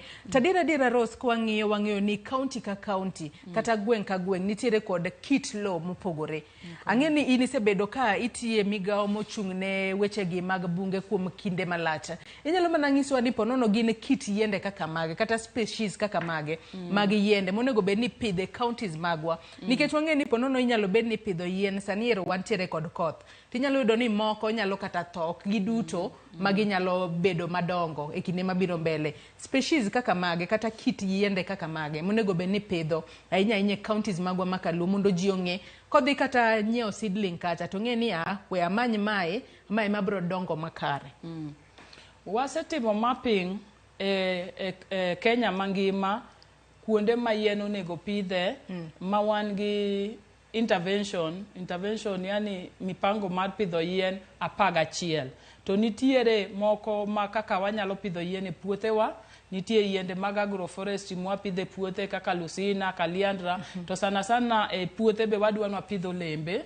Wapidh yien manyalo keyo chiemb dhok, wapidh yien manyalo miyo wa nuts kaka macadamia nut mang'eni ok tim maber kodwa, lakini wan gi croton, wan gi yien manyalo timo maber e Luo Nyanza, wapidho lembe maembe, machunga, kata mapera, nitiere mapera ma kisasa ma upgraded wanyalo pidho nikech olembegi biro miyo wa pesa to kendo biro miyo wa good nutrition. Ka wadhi e school be wanyalo pidho lembe, wanyalo pidho ndege, to ndege wadwa ni kwapidho kaka ndek bao wapidhe woodlot nikech wang'e ni gi compete gi chiemo lakini gidongo piyo kendo gikonyo wa e gedo. Koro ndege go to gin idwaro ni kwapidhogi to watalamu ong'eyo kidwa pidho ndege onegi visit office mar KEFRI kata mar KFS mondo omi direction kaka inyalo pidho yien. To sana wadwa ni ndege wapidh e kona kamoro achiel miluongo ni woodlot. Kasto e aore gi wi gode wapidh yien mar kienyeji. Mano eka wabiro restore landscape marwa mosebedo ka kethore ndalo mang'eny. Koro emphasis en ni wapidh yiende mopogore opogore, moko miyo wa faida to moko miyo wa environmental benefit, moko be protect the soil. Koro kaluwore gi kama wapidhe yien e Jaza Miti app ma CS owacho no, imi direction kum yien ma ibiro pidho. Wanyalo pidho nera, wanyalo pidho yien kaka albizia ober, wanyalo pidho yien ma kienyeji mopogore opogore mabiro konyowa rito lo to kendo rito alwora marwa. Siala be wanyalo pidho. Koro foresters wantiere godo manyalo miyo nyikwa Ramogi mawaidha kaka ipidho yien, kata ka Kefri en research momi responsibility mar researching kendo mar puonjo jopur kaka ginyalo pidho yien makare. To kuma onge Kefri, nitiere ofisa wagwa mag Kenya Forest Service be miyo ji advice. County be nitiere gi environment officer ma miyo ji advice kaka ginyalo pidho yien gi kaka ginyalo rito alwora. Ilero kanyo makare ahinya Rose, imulo wach mar Jaza Miti app ma bende wawinjo ka jatend migao mochung' ne wechego mag alwora Soepan Tuya olere yo makare. Ng'ato nyalo bedo ni neno okinyi makawuono achiel kachiel kokalo e yore waduto te mag tudruok kata TV. To pono nopenjore ni Jaza Miti app ne tiyude yo machalo nade kata otiyo yo machalo nade. Tere kaka Jaza Miti app ni biro neno ni yien mapidho no apidhe kanye, to ere kaka yien no biro bedo makare kendo biro konye kinde mabiro mbele. Erokamano ahinya nyadendi Joyce, mondo wang'e ni wasechopo kanye gi chenro marwa mar pidho yien. Wawacho ni wan gi goal. Mondo wang'e ni kawuono wachopo kanye, nyaka nyoche ne rais wach mar pidho yien ni, puodho wach mar pidho yien ni Disemba tarik 21 dwe higa mokalo. Sani ka wang'iye Jaza Miti app wanyalo neno ni wasepidho yien moingo milion 120. Koro Jaza Miti app ni en app minyalo yude Google Store to tiyo gi smartphone.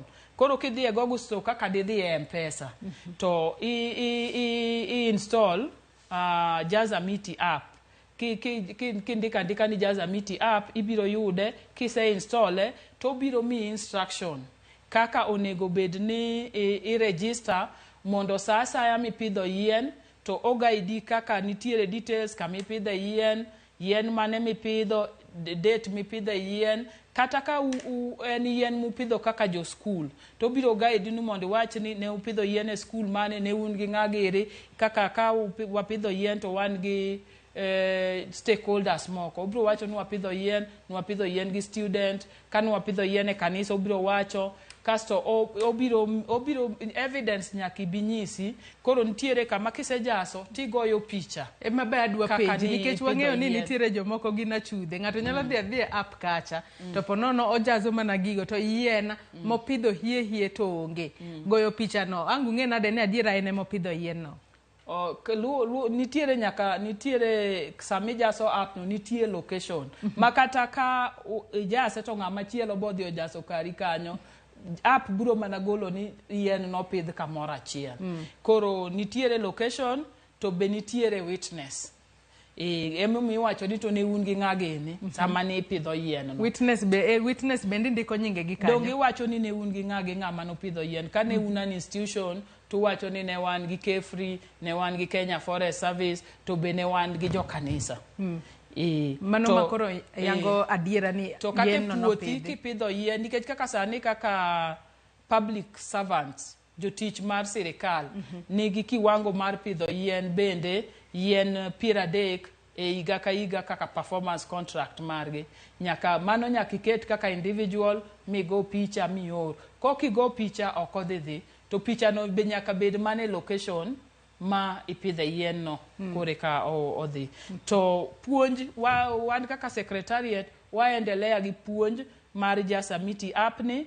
Wa target puonjo ministries, department gi agencies te ma be wan gi chenro nyaka field. Wadwa puonjo jongao National Government Administration manyaka chief piny. Konono ka in jago mapidho yien tionge simu mar smartphone to koro itimo nang'o? Ka ionge simu mar smartphone to wasewacho ni wan gi afisa magwa mag forest, county be niga officers on the ground. Awacho ni wa train chiefs ga assistant chief. Ibiro kawo mana record go kama ipidhe yien, site ma ipidhe yien, gi yien namba mipidho, gi chieng' mipidhe yien, kasto itero to ng'ama nigi smartphone to jazani. Kata ka intiere kama network onge, inyalo kawo details goendo. Nitie template ma Kenya Forest Service osechiwo ma ginyalo share gi ji mondo omi kaw details te ma biro dwarore kasto ibiro tero mondo odhi obed reported ni pidho yien kanyo. To kisepidho, ka isejaso mi ioro gino, nitiere bere platform minyalo dhi mi i-confirm godo ni to message mana oro cha be odonjo. Kane en Joyce Oduor, ticheka cheka e app kanyo, e platform, tiyudo ni Joyce Oduor no pidho yien 5 e app kanyo, to nyisi gi chieng' mipidhe. To wan kaka jok ma coordinate wach pidho yien, be wan gi officers magwa ma ICT ma verify gigo kapok gibedo uploaded. Arosa ng'eyo ni isebedo e migawo mano mar migawo mar bunge kuom thuolo malach, higni buora kata higni mathoth. 27 mago higni mathoth ahinya. Kendo ang'e ni nitiere kod lony mar ariye ahinya to e weche ma kaachiel kod weche mag pith mar yiende kod lokruok mar chal mar kor lwasi.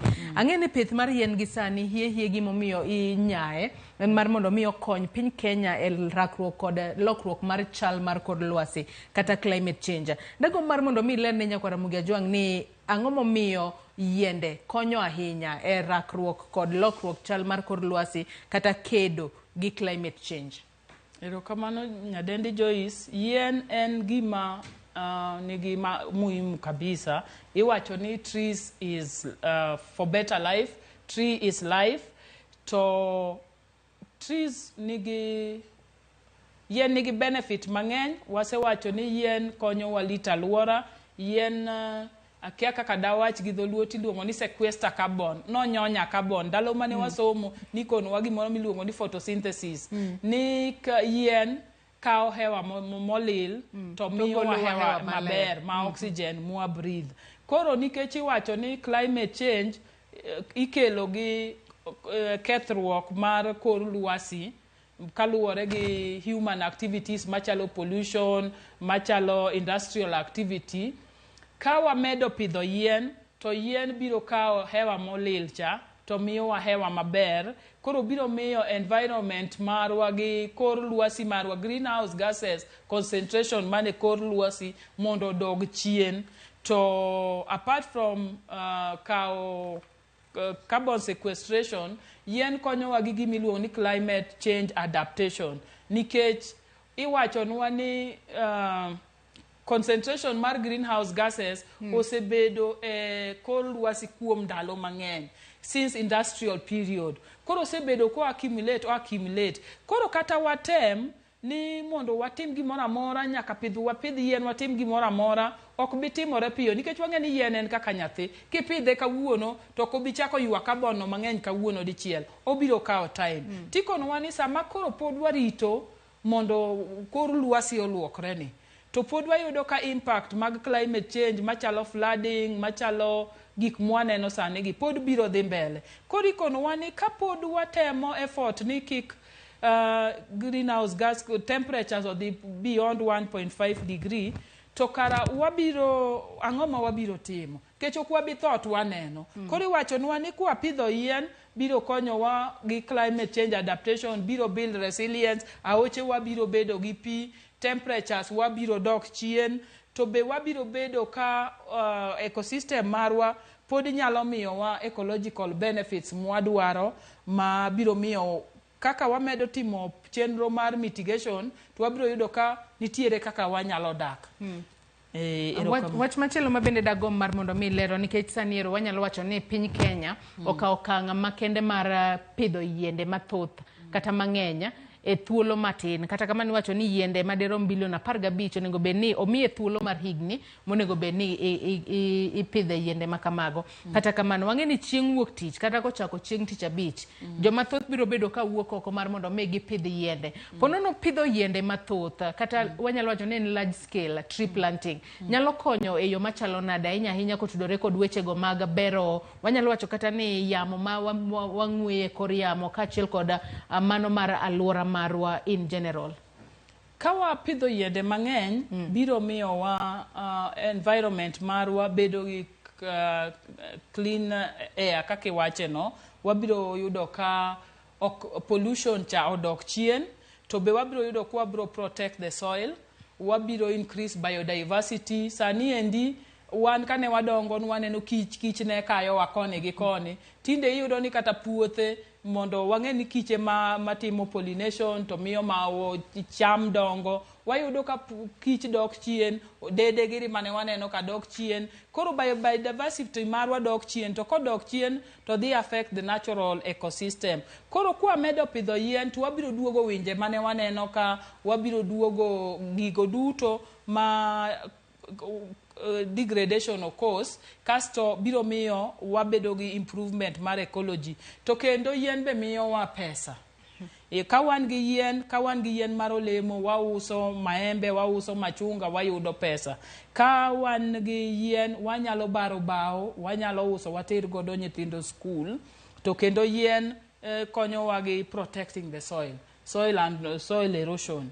Koro kwa pidho yien e terraces kacha, to ka pi biro to slow down. Sama pi slow down no endo, to lo maber ma dhalal dhi e nam cha ok dhi e nam, kendo productivity marwa dhi malo. To yien be kaka Nairobi, nikech wan gi intervention areas mang'eny, kata pidho yien e alworawa mar cities, iluongo ni urban forestry, roadside planting, miyo wa kivuli. Ibro yudo kaka sani endi ka chopo weekend, ji nie park stage, ji yueyo. Koro ji yueyo ka maber, ji yudo recreation facilities ma ji bede, kata mana kanisa sama wapidho yien, mwatimo landscaping maber, iyudo ka ji ni winjo maber kobedo kuondego. To kidhi kama ena tambarare, kata mane mier, kidhi e mier ma ji okopidhe yien, to kata kidwa bedo to ji osiko mane ot. To kidhi yudo kuonde ma ji opidhe yien, to ka ji dhi bedo, iyudo ma ka ji dwano bedo oko, nikech hewa no ler, to be yani environment no en environment maber. The natural environment is always very beautiful. Ni yiende ka wapidho to konyo e wechego manyalo wacho ni akena wacho ni en kungo pi kata water conservation. Yes, okonyo yo machalo nade, nikech adira kwa neno kata sani to wanyalo wacho ni koth chwe. Te kinde mag oro, ineno kata ka aoche magwa bende tuo. Kwa neno kata kiwango mar pi manitiere nam lolwe bende siko kaduono. Yiende konyo nada inyenyete wechegi mag pi. Yiende konyo kabisa e weche mag catchment areas. To kendo wa emphasize gimiluongo ni catchment conservation kata landscape approach. Ni kwa pidho yien, tuwachak pidho yien e wiye gode wanyaka ore piny. Koro kwa pidho yien kamano, to saya sama pi ma koth ochweche obiro, to obedo pi donje ilo, to bedo retained underground aquifers. To koro bange, to koro obedo released pole pole, be yien ge machak yuaye obedo released pole pole into the environment. Koro kwa sa conserve water catchment areas, to kata mana jok mane piny gi conserve areas around kuma aoche nitiere, to miyo koro pi ma wan go ok bed evaporated, pi ma wan go no be kaponi ndalo floods ok ridre te dichiel, odhi pole pole. To sana forest ka wantiere godo, to it yien mako picha. Koro kaka do bia dichiel to kala cha, it yien cha mako pi, tie yien mako pi, koro basto obiro bedo ko flow pole pole. Koro emomiyo iyudo ka bunge mopidhi yien kaka Mount Kenya, kata wan be wan gi kuonde ma wapidhe yien, gode ma wan godo mwase gaset mwapidhe yien. Twayudo ni kwa pidho yien kendo wa conserve godego, to pi bede aore kwa muda mrefu. Kuom ndalo mang'eny. Koro wayudo ka oro dok chien.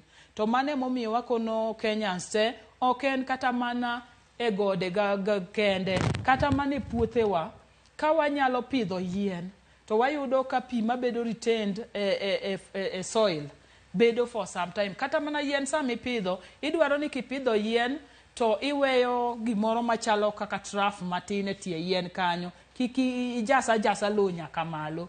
Koro sasa ma pi obiro matin, to gudore kanyo, to yien kawe pole pole. Erokamano. Adwa nasoma nemo kukuom ote mabenda nino ka joneno magwa chwelo no kinyi makawuono. Nyakwara Ramogi Jwang e wanyisi ni nyalo chwelo nwa ote penjo mora paro mora kokale yore waduto te maga tudruoko okinyi makawuono. Ote makamago kinyalo mana ketnwa mar mondo mi asomgi achiel kachiela okinyi makawuono. Mano ote mar Vitalis Ochieng wuod Gema Karariyo. Wacho kanyo ni oyaure Joyce Oduor keno. Amora kayudora buong wang Owacho kae ni ka bende owacho kae ni ruodhwa ni ka wawinjo e yo makare. An yien apidhoga kata obedo ni holiday onge. Koro Ruto ka gimo luongo ni holiday ka bende owacho kanyo owacho kani ka gimo luongo ne holiday kata kamano penjo ema entiere godo ka owacho kani penjo na mokwongo holiday dhi bedo higa ka higa kose machielo yien gi idhi pog gi nono kose ne osewacho weche orumo. Antiende wachni podi ok awinjo maber. To joma pi odarogo ma kuonde gi otimo pi ginto gidhi pidho yien kanye to ka ber to ber mar holiday ni konyo gi nang'o kata konyo gi gang'o. Mano ote mar Vitalis Ochieng kanyo Rose biro bedo ka duoko. Ajos Joseph wacho ni Kibaki ne oweyo chik moro ni ka itong'o yath achiel to ni in iwuon onego bed ni pidho adek. Ma chikno bende tiyoga ka bed ni chikno de tiyo de koro wan kod yiende moromo. Rose biro ng'isowa ka chik makamano podi tiyo. Delta wacho ni onego ket chik motegno e wi tong'o yien to wan wamed pidho moko. Erokamano ahinya kuom ote makamano. Ote machielo kae mar Otifon Makare ja KB wacho ni pi in bracket water kata yien is like remo kata blood. Likewise pidho yien kelo pi maber and chiemo biro bet maber kabisa. In short, may our great leaders for that department of trees kata yien kachiel kod wechego mag pi think of action and not their position. Mago ote mabende joneno magwa chwalo no okinyi makawuono kokale yore waduto te mag tudruoka okinyi makawuono. Nyakora Ramogi Tv med mana chwalo ote magi kanyo wabiro bedo kwa somo gi achiel kachiel. Rose adon wachak kod ote mabende Vitalis ochwalo ka okinyi makawuono mana kanyalo paroni iwacho kae ni holiday makama obiro bedo higa ka higa ni kochopo chieng' tarik 13 dwe mar 11 higa ka higa obiro bedo holiday mar pidho yien. Erokamano nyakwara Bogi Vitalis kendo amor ka winjo ni jothurwa ochiko itgi kendo winjo debate ma wan go mar pidho yien ni wamor kendo wadwaro ni jothurwa duto upidh yien. To gima nyalo wacho ni holiday ni en mana luong clarion call kata mana commitment ni en mana ni chiewa kumwa seninde mondo wang'e ni yien ber kaka jawinjo machielo wacho no kendo yien chalo kaka remo yani trees are life. Koro holiday ni ne ker mar piny oneno ni ber mondo wami umuhimu maduong' mar pidho yien. Wasebedo kwa pidhoga wabedoga gi National Tree Planting Days every year kendo tinde ne wa extend gi nyaka county nikech devolution to be wan gi moro miluongo ni International Day of Forest be wapidho yien during World Environment Day. Koro maduong' moloyo ni ma biro luwore gi discretion mar ker mar piny ni koneno ni pidho yien nigi umuhimu kabisa to obiro bedo koketo holiday. Lakini makawuono ni emang'eyo maybe kaluwore gi umuhimu chenro momi chenro ni wabiro yudo guidance kowuok kuome kata ka obiro bedo gima timore higa ka higa. Gimomiyo ok onyal bedo tarik 13 higa ka higa en ni koluwore gi kaka koth chue. Nyoche warite kata chon mabedi nobed kata ni launch do notimore chon. Koro dates nyalo pogore lakini gimang'eyo kaka ministry ni wabiro endelea pidho yien kendo wabiro bedo gi National Tree Planting Days ma wabiro timo 47 counties. Lakini kato biro bedo holiday kato ko bibedo to jatelo mar pinye manyalo wacho. Bende upenjo kanyo Vitalis onogo medo penjo ni adiera sani wasechako neno Rose ka ula ywero ji e gwenge moko. Joma ulo ywero ginto gitim nang'o gipidh yien kanye. In fact joma ulo ywero go emonego bede ni pidho yien nikech wawacho ni yien be konyo gi geng'o ula. Koro kwa sani oula biro ywero gi to pi biro chopo kama pi biro dong' matin. Sama pi odong' matin no awacho ni pi be gudore. Sama pi biro dok piny giteme gipidh yien. To be pidho yien ni ok en gima stand alone. Government nigi migawo mang'eny. county nigi migao mang'eny. Nitiere migao mar soil water conservation, nitiere migao mashughulika kata mana gi jok mobed affected go endo. Biro bedo maber ka communities mobed affected go kaka gidongo osebed kiketo kata dikes. Koro ka wanyalo timo water harvesting, to ka sama yien gi pi biro dok chien, to wapidh yien mondo next time ka koro kodhni obiro to oula ni kik bede mapek kaka en ahinya. Koro an dajiw mana jo Kenya te ni ka in gi nafas mar pidho yien tipidh yien. Ka oula ogoli, an sani Kano, to aseneno difference Kano kaluwore gi ndalo mane wadongo to gi sani Kano is green. To en mana effort mano osebed kiketo ni ji pidho yien. Kindu Bay is green. South Nyanza Afforestation Project katinde dhi Kindu Bay ok inyal neno kuoye bath ndara kata nam ok inyal neno. Koro mana efforts mwatimo kidogo kaka CS owacho ni. Wapidhuru yien 2 kaluwore gi uwezo marwa, wapidhuru yien 10, yien gi meki, yien gi ok mek sirikal. Koro kipidhogi pod gin mana meki, ine magiriti moloyo kapok gichak girito ng'ata ng'ata. Erokamano. Bende openjwa kae ni nitiere chik mabende noket ni kitong'o yien achiel tipidho 3. Adiera wasebedo kwaneno ka nitiere jogo matong'o yien. Chik makamano bende pod itiyo, to kokete yo makare ere kaka onyalo jiwo mar mondo mi kwan mag yiende montiere gode pacho kayo medre Ros. Erokamano maduong'. Kendo aduoko ne jawinjo erokamano kuom kelo ma embele wa twak ka. Chik ni pod nitiere, to chik ni endi en gima niluongo ni en presidential announcement. Koro wantiere nyaka gi 10% farm forestry rule madwaro ni puoth ng'ato ka ng'ato opidh yien percent 10 mar puothe. Koro ka in gi eka achiel 0.25 to 10% mar 0.25 no ipidhe yien. To kochuno ni ipidh yien, inyalo pidho yien mar aluora, mar boundary, inyalo pidho kata mana yien mag shade kidogo ichop 10%. To chik ni en kaka chik ma wan ge Bible. Jomoko luwe, jomoko ok luwe. Tadier onego luwe, kendo en achiel kuom gap ma kaka secretariat kanyoche waloso chenro ni mar pidho yien ne wase identify. Temo miya wacho kaendi ni chenro mar pidho yien ni wabiro involve everybody. Iluonge ni whole society, whole government approach. To sana chiefe gi assistant chief gi county commissioners biro konyowa mondo wa enforce chike mosebedo maluwore gi rito aluora mar piny mok timre. Ni onge ng'ama otami ni kik ing'ad yien, to en mana ni king'ado yien to mondo ipidh moko. Adwa ni wakaw yueyo marwa mokwongo mondi e twak marwa mokwongo e chenro mar Opiny Okinyi makawuono. Nyako Ramogi Ajwang' antiere kae kod Ros Akombo. Ros Akombo en apisa mawuok e migao mochung' ne wechego mag aluora. Ahinya to wuok e sekta no mar rito wechego mag bunge kata rito bunge e pacho kae. Watu wako tudore kod jiwo pith mar yien e Kenya. Ahinya to gi sani mabende piny owacho ma pacho kae oketo tenge chieng' wuok tich juma manyien kaka odiochieng' mibiro bed ka ipidho yien e pacho kae. Jo Kenya ojiw mar mondo mi owuog oko opidh yiende. Wamodho pi matin waduogo wadhi mbele, kik idhi mabor.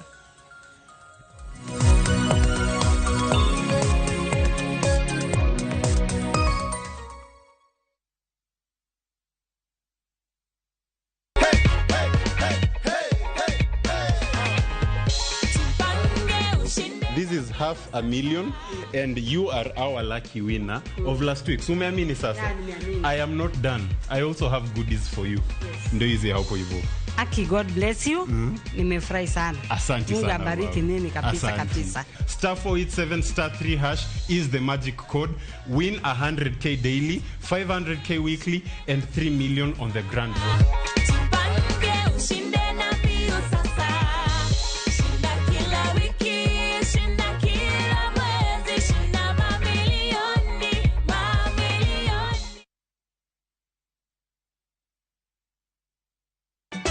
Ka osiep motegno kod johot moherore ritore. Yako chia. Timondo ndisori. Wayudo ng'eyo tonggi. ipani akia gik mitimoga. Koro wengi donje matusi na ukweli donge. Yud mor ngimani kokalo e gik matindo. Udogo shwag wene musajaka dala. Justice for all. Mia nengi manyar kochia. Kod osiepene kachiel kod joodgi. I am busy. Gima ruotho miyo kana wene jachien. Sama giromo gi pek mar ngima, joot kod osiepe. Nyasaye neno gi wang'i ma ok opimni. Akwaye ni mondo imak tieja karibu to kopuodho tilew chunye. Ok ginyal weyi ma ok inyiero. Nyakucha irachna e joka. Koka ite to tegore mana ka ita puoyo maniego. Nyar kochia. Tich abich ka tich abich, saa 1:55 otieno. Mana e Ramogi TV.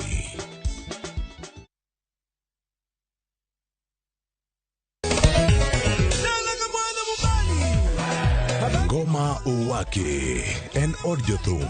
Ngoma Owake akelo ni mix mofwes. Reggae, ja, Rastafari. Twak gi jothumbe nyakoro mago jonka mora magintie. People crave is the different. They crave the exotic. Yeni kila thum nigi kare. Kama nene edition. Benga kaluka Cha beach nyakora magajwang sukus kamwati memana kama. Kitemana ngoma wake nyinga en Papa Weekend. Wokich kichario kichadek kichangwen kichabich sapar gidaka paga beach nyaka sapaga rio warom.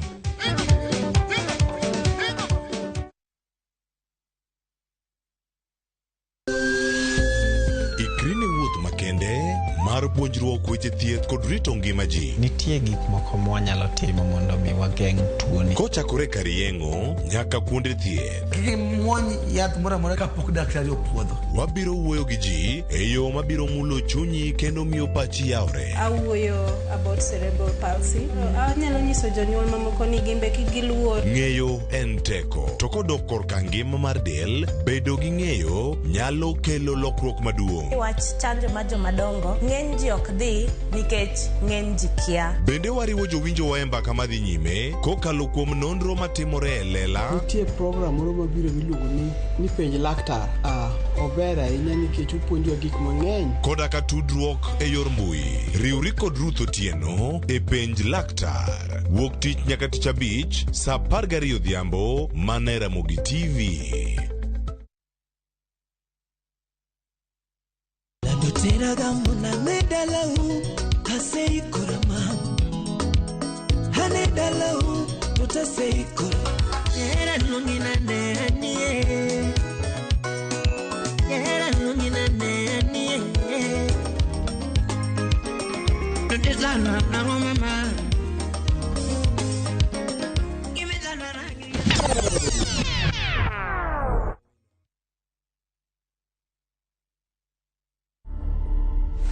kwa kaongea na mkubwa ndo nini tukasuggest ni tufanye DNA. Hebu tueleze nini ambacho kilifanya bwanako ashuku kwamba mtoto si wenyu?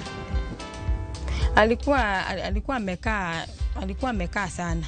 Alafu alikuwa anakaa mbaridi. Bwanangu ndo aliona hivyo. Sasa ndio maana alisuggest hivyo. Sasa ndo ni tukapo nini ruhusa ya kuenda huko City Mortuary, ndo tukapigia DCI Juliet, tukampigia tukamwelezea hivi na hivi, akakuja. Sasa tukafanya samples, hata si tuchukuliwa samples ya mtoto na mimi. Ambapo mlifanya DNA ilionyesha results ni nini? Mtoto si wetu. Sasa nini tukaanza.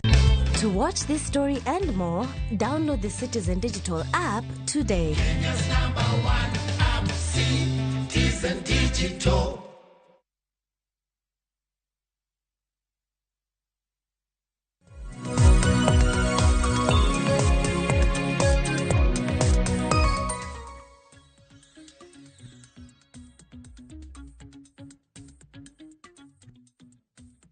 Machiegni kendo nyako Ramogi Ajwang' kama na nyako medo bedo kodwa twak maromo kuongo kinyi makawuono kama watu wako tudore kod jiwo pith mar yien e Kenya ma utudore kod okang' mabende jo Kenya duto kori jiwo mar mondo mi owuog oko opidh yien. Kalore ni yien kopidhi to konyo e ber alwora kendo kelo ber mopogore opogore. Rose nyisa kae ni yien kipidho ina kipidho kata olemo moro kanyo, olemogo nyalo konyi mar mondo mi icham. Kipidho kata bao inyalo tongo mar mondo mi dhi usi. Entiere kod ber mopogore opogore. Mak mana ni kitongo yien achiel to nego beni replace kata pidho moko ariyo kata dek moro. Mar mondo mi kata kitongo achiel to moko bende pod nitiere manyalo dhi mbele koda adongo yo makare. Nyako Ramogi jong'in bende kamora mora mitudri kodwa inyalo nyiso aponono ber misebedo kineno e kinde mipidho yien e pacho kae. Med tudri kodwa kokale namba mar ote machuok 236000. Mbui marwa mar Facebook pod wantiere kacha live Ramogi TV, YouTube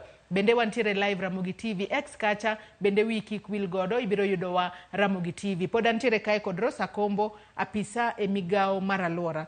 Rosa, ang'eni sani iwacho ni wantiere kod koth e pacho kae. Koth ma bende nyaka sani ang'eni iwacho ni en short rains kata ok ochwe mang'eny ahinya.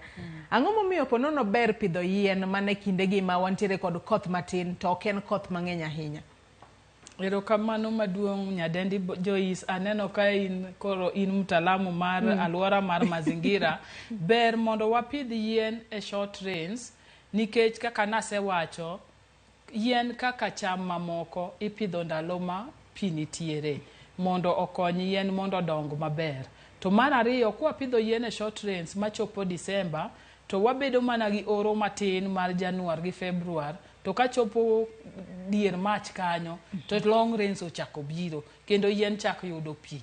Koro kachopo yien ka chalo kaka nyathi, kimiye chiemo kapod otin to dongo piyo.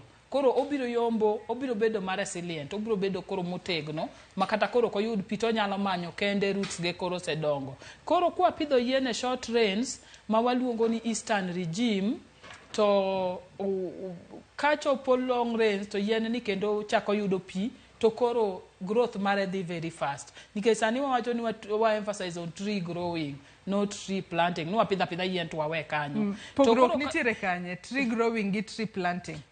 Nitie pogruok maduong' e tree growing gi tree planting, nikech tree planting in kisepidhe tiweye ni obiro dongo maonge arita moro. Kata kidhi pidhe barabara, kata kidhi pidhe kanisa tiweye. To sani wawacho ni yien mora mora mipidho en jukumu mari mondo urite. Kaka Kenya Forest Service wawacho ni kibiro pidho yien e forest wa, to wami igni 3.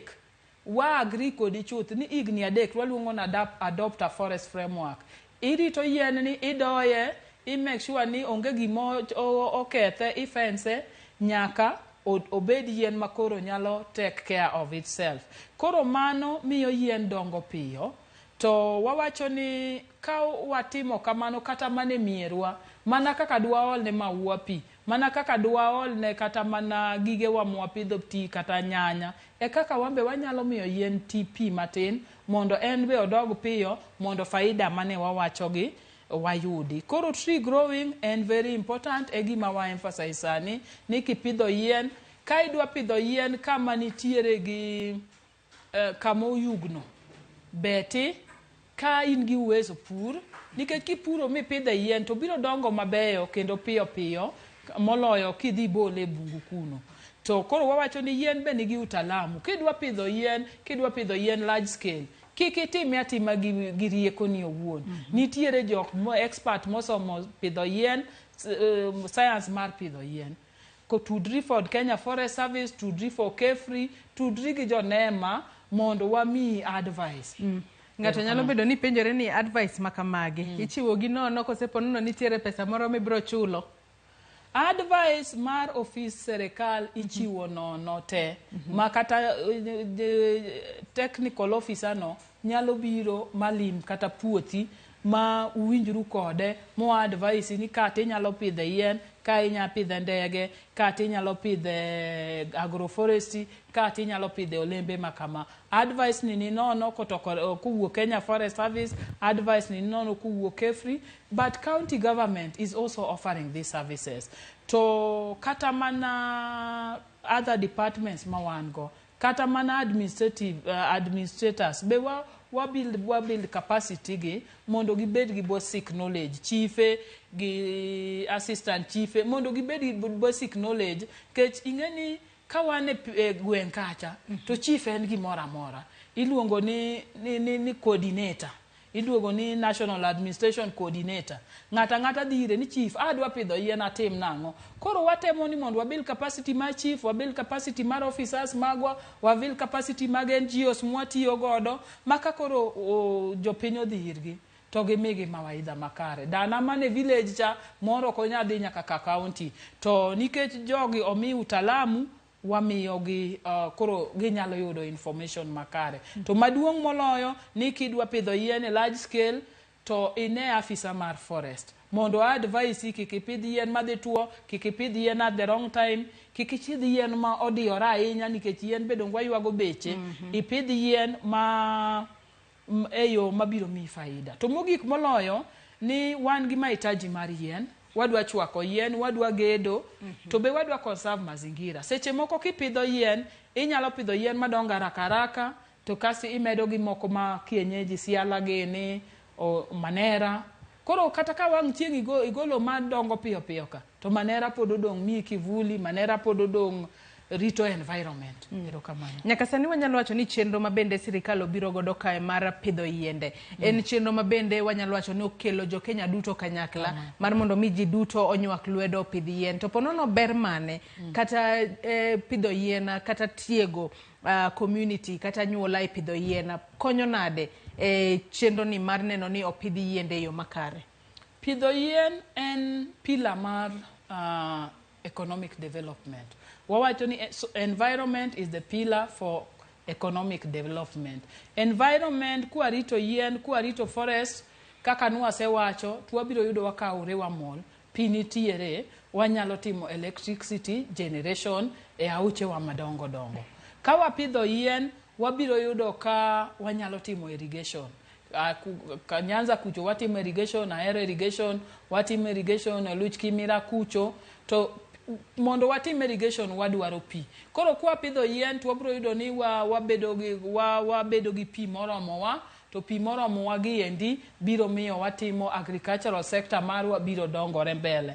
Ka wapidho yien to wabiro yudo ka soil and water conservation, productivity marwa dhi malo, kendo magi biro miyo wa economic benefit but also ecological benefits. Koro pidho yien important to jatendwa ma PS marwa mar forestry be wacho ni en gima more gi pidho yien ni mogik. Ni ka Kenya opidho yien, to wawuonde ni yien gi ne waloko gi pesa. To wapidho yien 15 billion. To wach ni yien ka yien modongo maber wachulo siling kata 10,000. To ni the forest sector a country ni nyalo plow back to the economy 15 trillion Kenya shillings gi pidho yien. Mama bosetimore counties moko. Ni kwa pidho yien, to koro wawacho ni nitiere yien mwabiro pidho ma wanyalo loko pesa. To nitiere yien mwabiro pidho ma okwabiloso pesa directly, to wanyalo convert, wanyalo timo conversion. To wawacho ni nikech wapidho yien gi, waketo alwora marwa bedo maler, wa mitigate climate change. Koro okwabi ng'ado gi twadwa ni miwa incentives kata chulwa pesa mondo yien gi omed bedo, mondo wan bedo ngwa contribute to climate change mitigation. Wa contribute to climate change. Ng'ama koro chuli pesa? Sirikal ok chuli pesa. Kiwacho ni yiende ma ipidho ma mago mok nyal tong', ma ponono ipidhogi mar mondo mi okony e ber alwora, inya te kedo kod rakruok mar chal mar kor lwasi kata climate change. Wacho ni yien ma kamago kipidho ponono inyalo wacho ni donge a contribute e mitigating climate change. Koro nego bed ni chula. Nitiere NGOs, international NGOs, man gi corporate social responsibility. Maka wanyalo show ni ka wapidho yien to wa clean the environment. Kata alwora. Wanyalo yudo compensation. To bende nitiere compensation wanyalo yudo wanyalo yudo benefit kwa justify ni bedo ni yien chung kanyo miyo this country are getting more benefit. Koro wantiere gi compensation ma NGOs, to wantiere gi compensation monego wuok from multilateral environment agreements. Mawacho ni onego bed ni inyalo miwa incentives moko matin, baksishi moko matin kuom tich maber mwati mwatimo. Pono ni luonga ni duoko lwedo nikech itimo tich maber, ikonyo the world, ikonyo the globe.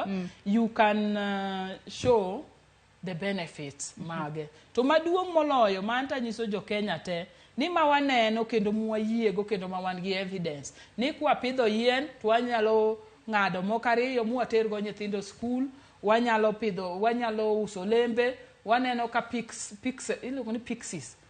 Jo company pidho pixies to biro Nairobi ka giloche madongo to giyudo pesa mang'eny. Gipidho mawembe, sani wan gi hash avocado, ji pidho tero China.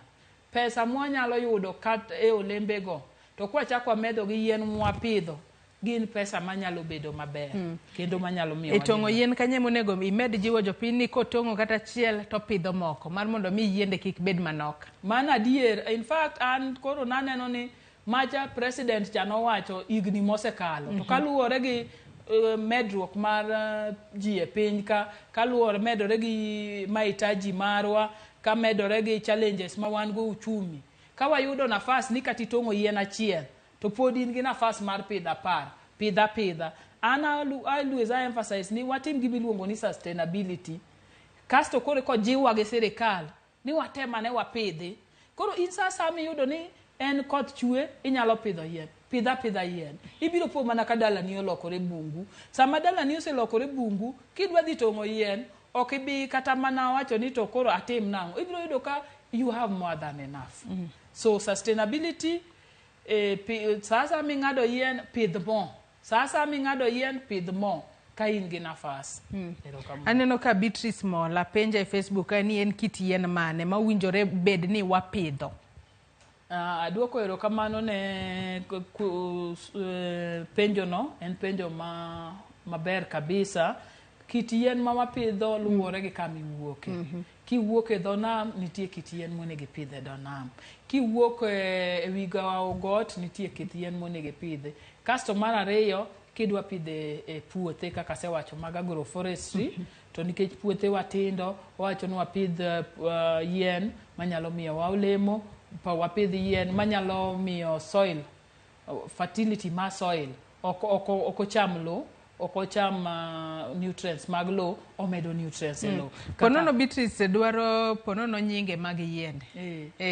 Yiende mag nyinge mag yiende asewacho ni wan gi yiende kaka mag siala makinde duto kwa dongo waseneno ka ni koro gikunde mipidho gi wachi kata kod ranyisi ni siala ber kipidho kanye, olemo ber kipidho e lo machalo nang'o. Siala wanyalo pidhe dala, wanyalo pidhe puothe. Siala aneno ka dongo, na wasewacho ni tree growing. Yien kirito maber, aneno kwa nyaka Mombasa gi Ashok, twakelo ka luo to dongo. Luwore gi kaka irite. Luwore gi kaka irite, to gi kama idwa pidhe. Yien ma onego wabed cautious kwa dwa pidho gin yien ma kisungu. Yien ma kisungu kaka eucalyptus, onyiswa ni kwa pidhe, tuwateng kama wapidhe, be kwa pidhe, to seche moko wapidhe, kik wapidhe kama be wadwaro chiemo, kik wapidhe gi ngaura, nikech iwacho ni en yien maber to kawo pi mang'eny. To koro maduong' an anyalo nyiso Beatrice ni kaluwore gi kumwae to o consult afisa mar forest man kuno kata kefri kata onyalo contacta mondo wabedi twak makende kode, apenje ni akanye to odwa pidho yien man, nikech yien be luwore gi preference. Ndalo moko ka endi ne kwa dwa pidho yien to jomoko wacho ni yien magolo maua marakwaro ni ok ber kopidhe. Akia gimomiyo. Koro seche moko be ng'ato nigi preference. Nitie yien miero to nitie yien moro. Kasto compound marwa gima dari recommend ni kik wapidh yien mamiyo compound lil ahinya. Koro ineno ka oketi gi tich matek. Yien onego kel ber. Koro wawacho ni kwa dwa pidho yien e compound to wapidh yien ma evergreening. Kik wapidh yien manyalo gore nwa udi.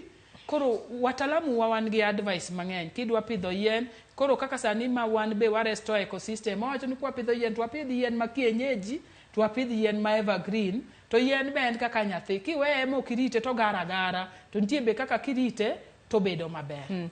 Adwa nasoma ne moko kuom ote ma bende podi joneno magwa chwalonwa okinyi makawuono. Ote ma kamago kinyalo mana ketna mar mondo mi asoma achiel kachiel e wang' jowi kanyo. Ruth Nyathi Ochieng wacho ni pith mar yien to ber. Baba wano puonjowa gi pith yien, lakini challenges gin kaka nok mar lowo gi nok mar pi e gwenge moko makaluo. Timo maber e tie aora. Penjna jalony ni ere nyalo timo. Mogik, penjna kaka poches kata juala inyalo yudi nikech chon poches gi nebedo distributed at no cost, lakini sani to yudo gi ok yot. Awinjo twak ka an umoja. Mano ote ma bende Rose biro bedo kaduoko. Alf Kosudo bende wacho ni anyiewo yien kosa anyiewo mogo. Joyce Oduor. Gik ma Ruto timogi ok ginyal neno kapod ngimani malo. Yien apidho makata holiday go onge. Ong'isa kae ni pesa mikete yien go kon uru sirikal oduok go ngima pinya. Aya, mano mana pach janeno marwa kanyo Kosuda. Aya, Jakorumba bende wacho ni jopiny pidho yien pile, mak mana ni sirikal onego lor nengo mar ngima pinya. To jibo pidho yien pile makata onge holiday. An Jakorumba. Otemo gi kanyo mar Adiedo Cosmas. Wacho ni Ramogi an Adiedo Cosmas ka korwa Center Migori anamor gi kipindi maru mar pidho yien nikech yien ema rito aluora marwa. Mago ote mabende joneno magwa chwalonwa okinyi makawuono. Mago kokale yore waduto te mag tudruok odiochieng' makawuono. Ruth Nyathi Ochieng penjo mathoth kaya hinya Rosa. Mokwongo chako kod wechego mag poches kata juala mago mag yien. Chon nipogo gi maonge omenda mora mora. Nyaka sani inyalo yudgi kanye. Erokamano maduong' kuom penjno jawinjo wa Ruth. En penjo maber kabisa. To kaka owacho adier, wasebedo gi debate nikech sana pidho yien ne wapidho gi potting bags magin plastic. To nyaka ne plastic ban bede Kenya ka nomiwa period mar exemption ni mondo watem tiyo gi plastic bag environment kuwapidho waketo yien mag seedlings, lakini mwishowe wayud alternative. Koro gima dhi mbele sani ni ministry temo matek kaluwore gi wataalamu marwa mondo manyo alternative ma wanyalo tiyo godo mondo wamed loso seedlings. Kap mano pod onge, wasebedo kwa encourage farmers ni karatese magin godo ka wadhi pidho yien to gitem ka ginyalo recycle gi mondo giti kodgi. Wasewacho ni giti gi alternatives mantiere. Chon ne wachak packet mag chak ne ng'eny. Ne watiyo nyaka gi packet mag chak. Jomoko tiyo gi containers, jomoko tiyo gi biodegradable material. Lakini en changamoto ma serikal ministry wa osenote kendo nitiere consultation mang'eny madhi mbele ni alternative mane mabiro bedo maber. Wasebedo kata gi consultation other countries moseendelea ni ginto changamoto ni kuonde ma massive tree growing timore nade. Recently nyocha wach ni wadoge gine mane watiyo go chon iluongo gi ni Swaziland beds. Yani ne iketa bepe to basto iludo seedlings e iye kanyo to kachopo sama idhi pidhgi titing'o gi ating'a gi lop gi go matin titero. Koro nyocho konwa ni watimano ma most of our foresters mane masani watimo. But en concern mabiro duoko ne minister wa ni en concern mar public to kik chunywa gore. Ing'eni seche moko kitimo gima ber to gimoro matin kobiro to chunyi gore. To mano no mi adwa duoko jawinjo wa mar ariyo mawacho ni to wang'iew chiemo. Wanyiew mogo koso wanyiew yien wapidhi. Koro problem kobiro twang'iyo mana kaka wanyalo solve nikech oseyudowa to koro wachiwo priority. To ng'ato nowach ka maber ni yien gi pi gin kaka remo ma tiyo kodwa dendwa. Koro an gima ng'eyo ni kinde duto kidwa timo gik moko kata kidwa tero nyathi skul to pesa onge. Tema kar minyalo. To be situation ni moro ok bi bedo forever. It is a temporary measure. Wabiro yudo mana alternative Koro gima nasewacho ni koka otami okiyudo thuolo mar pitho sani, ibiro yudo thuolo mar pitho chieng' machielo. To be wacho ni kaka e chenro mar 15 billion ni watemo ng'iyo ni to resources wanyalo yudo kure gi kure. Ma kwa yudo resources gi maybe wanyalo konyo jok ma ok bibedo gi nguvu mar ng'iyo yien.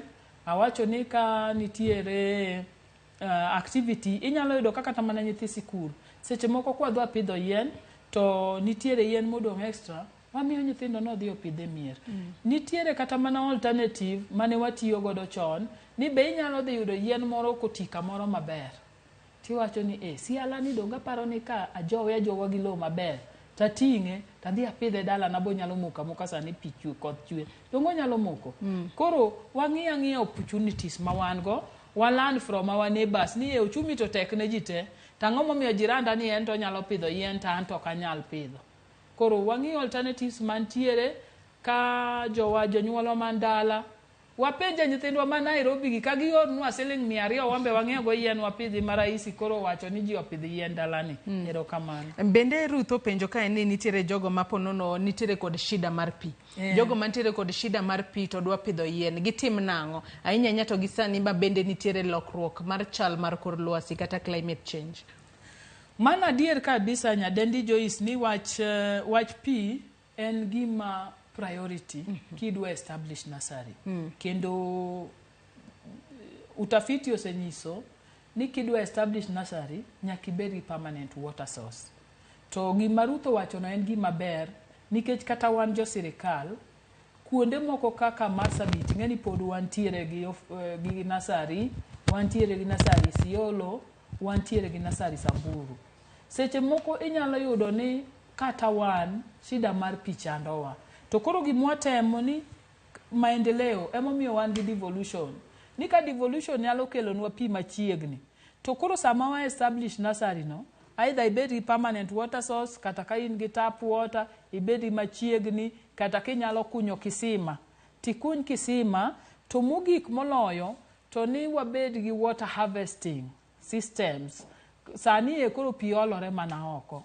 Kane wanyalo bedo gi kaka wanyalo harvest water no to wakan to ka chieng' ma pi onge to wamedo godo. Mane kaka itime nursery.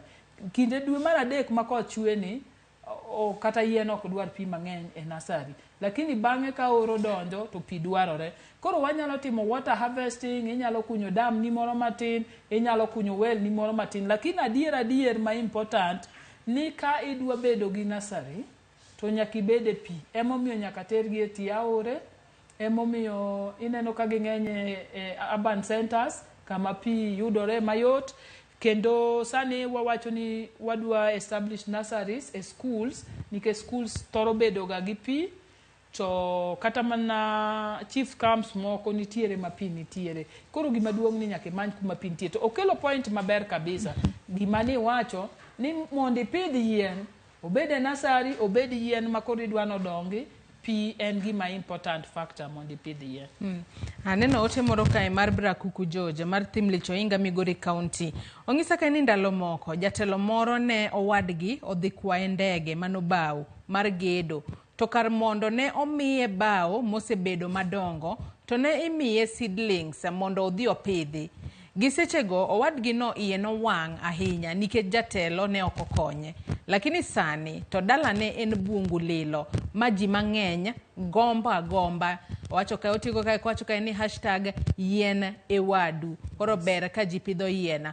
Haya, Vicky Victor, wacho ni an Vicky Victor ka wuok Ndhiwa, aneno rupiny maler, akwayo mana joma nyalo miyo wa yien mondo okelnwa wapidhi. Enoseyie kanyo no nyalo bedo kopidho yien e yo makare. Adwa ni kapok watieko twak mara ing'isa ka inwa dong' koda thuolo mar dakika manok kende to watieko twak mar okinyi makawuono. Nyaka sani adwa mar mondo mi ponono tiega jopiny. Ber mar ponono kata puonjo nyithindo matindo mar pidho yien. Ahinya waneno ka ipidho yien kata e skunde. Iwacho ni kata e kaunti ma Kisumu nitiere kuonde mopogore opogore. Manen kaunti ma Nyamira kama bende ibiro bed kipidho yien Nyaisa Primary School. Kachiel kod skunde mopogore opogore ma bende osebed kipidhe yien.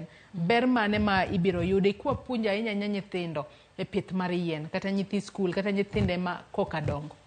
Erokamano nyadendi Joyce kuom penjno. Pidho yien, puonjo nyithindo matindo pidho yien en gima ber kabisa nikech odongo godo. En culture modongo. Mana kaka wapuonjo nyithindo kaka wapuonjo nyithindo dhi kanisa, kaka Waislamu puonjo nyithindo dhi e dini.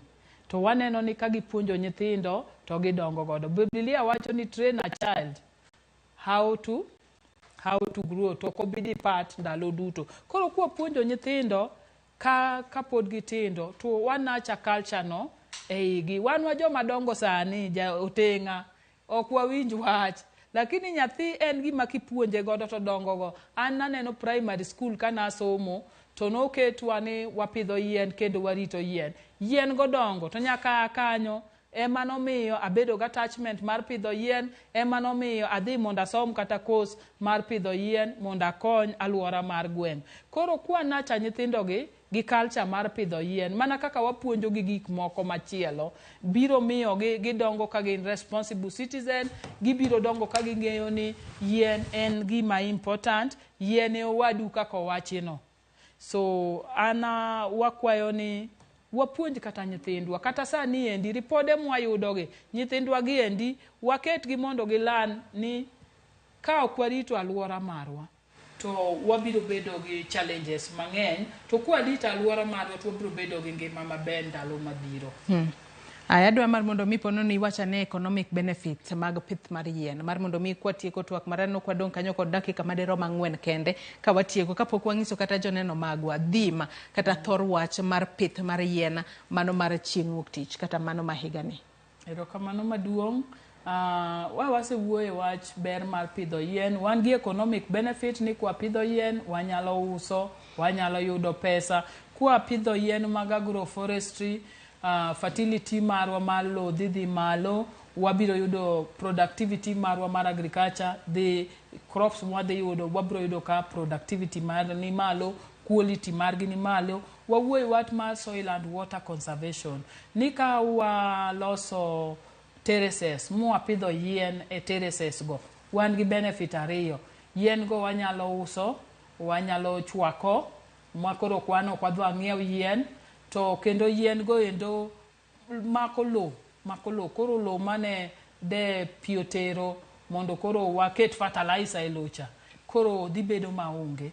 Koro wabiro yudo ka productivity wa marwa dhi malo, wan gi yien ma itgi nigi nutrients.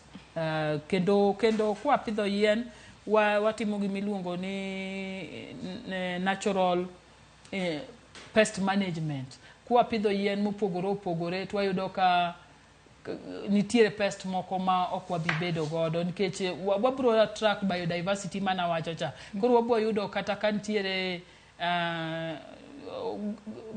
nitiere benefits, insects moko mantie gi benefit mabiro counteract man insects ma are destructive. Koro pidho yien ben ndalo duto to wacho ni e country to yien konyo nikech okonyo electricity energy sector, okonyo agriculture sector, to okonyo wanyaka irrigation. Adwa ni watiek twak mar okinyi ma kawuono. Thuon wacha kata dhima mano mar season ni mar pidho yien, mano yiende ang'eni nyaka sani wacho nego beni wapidho yiende mago maderom bilion 15 monego beni konya ahinya e bero lwasi mar piny Kenya kaachiel kod rakruok kod lokruok chal kor lwasi. Erokamano nyadendi Joyce. Thuon mar wach mar season mar short rains 2023 en ni pidho yien 15 billion en ting' mar wante wa jo Kenya. Pidho yien 15 billion en ting' mar jo Kenya duto. Yani 15 billion trees ni wajibu wa kila Mkenya. Matene no kowene ng'ata ting' mar pidho yien. Okowene sirikal kende. Okowena kenda. Wen wan jite. En mzigo marwa wan jite. Nikech climate change, gik ma affect the world affect all of us. Wach ni mogik Rose ka watieko twak marwa. An ka watieko twak marwa da bedo mana gi kwayo ni wawuoguru tetete jokanyanam, wawuoguru te, let's make a difference. Wawuoguru tetete, wapidhuru yien e miewa, wapidhuru yien e aorchewa, wapidhuru yien e kanisni wa, wapidhuru yien e school, nikech adier wabiro neno faida mar yien go kinde mabiro to kendo wabiro we legacy ne generation mabiro ma biro koro wakonyuru our president wa rally behind our CS mowacho ni wa target pidho 100 million seedlings in on Monday, and it is building up from gimwasetimo throughout this week. To owacho ni it is doable. Ka Kenya owuok opidho yien ariyo to wanyalo. Koro ka in gi family, in gi nyithindo abich, to in gi minodi, to in gi jonyuolni. To kipiting'o mzigo ni tipidho yien dong kara wabiro pidho mang'eny. It is possible. 100 million on Monday is doable. 500 million in this season is doable. Kwariwore kanyakla kaka jo-Kenya. To wakwayo jo-Kanyanam ni uduokwa chien nikech ber mar yien wabiro neno wante. Erokamano. Erokamano ahinya Rose Akombo, apisa mar migao mar alwora, kuom chopo kinyi ma kawuono watieg joneno magwa ber mar pidho yien. Nyakora Ramogi Ajwang' mana kaka isewinjo thuon wacha mano mar pith mar yien en owach ka ni en yiende bilion 15 en ting' mar jo-Kenya duto kata ting' mar kila ja-Kenya. Ondike ka ni 15 billion trees wajibu wa kila Mkenya. #Jazamiti, #short for trees, #2015B. Thuolo ni makoro oket kanyo ni chieng' wuok tich en odiochieng' kata holiday mar pidho yien. Neni wuok oko ipidho yien. Ok mana yien achiel kende, inyalo pidho yiende kata ariyo. To kapo nono intiere buore Nairobi kai, ionge kod kama inyalo pidhe yien, inyalo chwalo pesa ne jogo mantiere dala kata jogo mantiere gwenge moko mar mondo mi ginyiew seedlings gi pidh yien. Pidho yien biro konyo e bero lwasi mar piny Kenya kendo biro miyo wakedo kod lokruok mar chal mar kod lwasi. Nyakora Ramogi Ajwang' gi kanye mwachopo gode giko mar twak marwa mokwongo. Erokamano ahinya kuom bedo kodwa gi sani. Wakaw mana yueyo madundo, tok yueyo to chenro mabiro en tedo gi chiemo gi jailieta. Kik idhi mabor.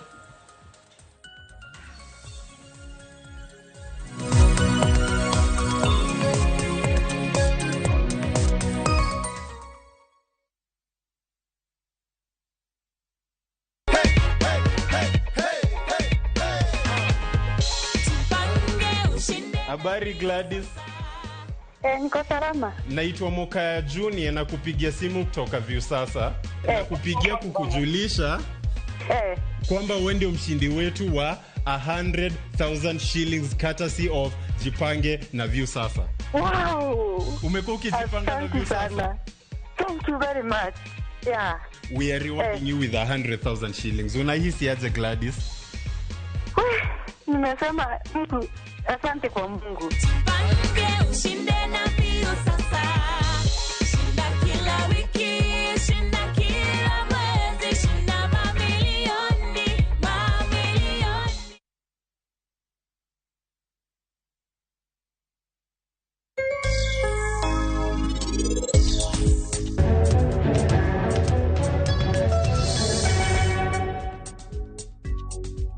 Nduma nigi pesa. Ya, nduma nigi pesa ma ng'ama ong'eyo to nyalo pidhe.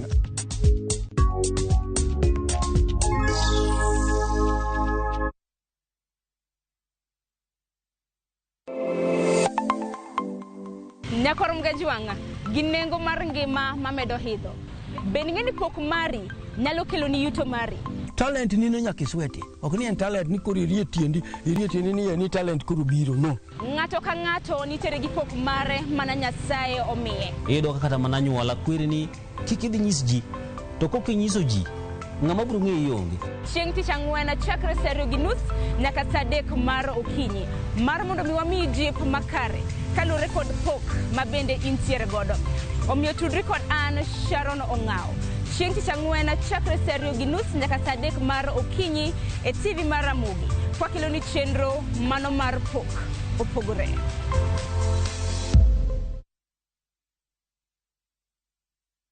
Next on Shambala Wanyama. Stop calling me. Thank you, man. Thank you. Say it to my face. Say it to my face. But you know I don't have any land to sell. Then come take the box. What are you doing here? Or a boy even. You know consent doesn't only apply to women. I feel like I've not been a very good mother to you. Will die alone. The church is broke. I'm not. Shambhala Wanyama. New episodes available every Saturday, only on View Sasa.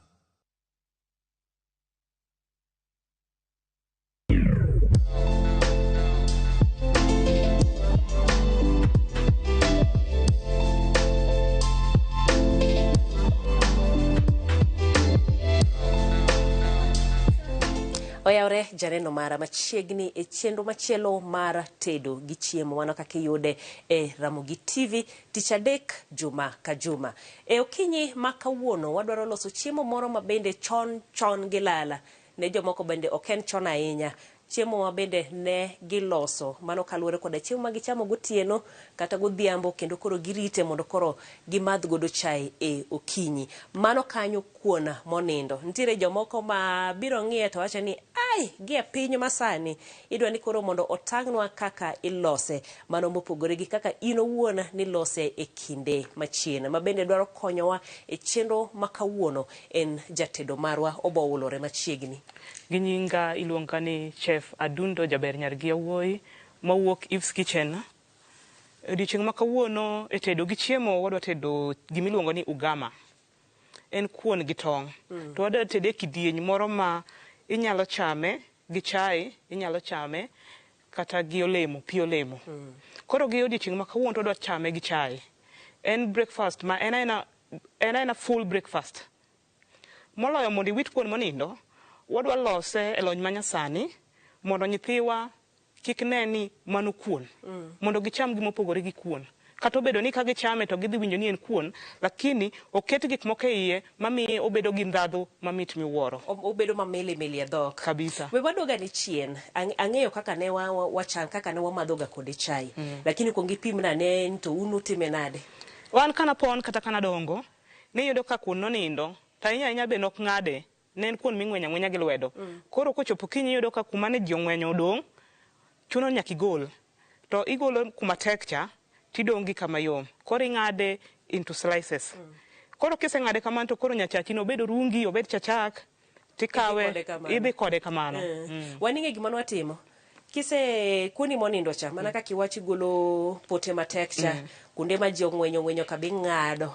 Lakini kaka koro wan, ing'eni idwani mondo iketo bed gimoro malich ahinya. Wawang'i neno kaka iwang'o mkati e sing'enge cha.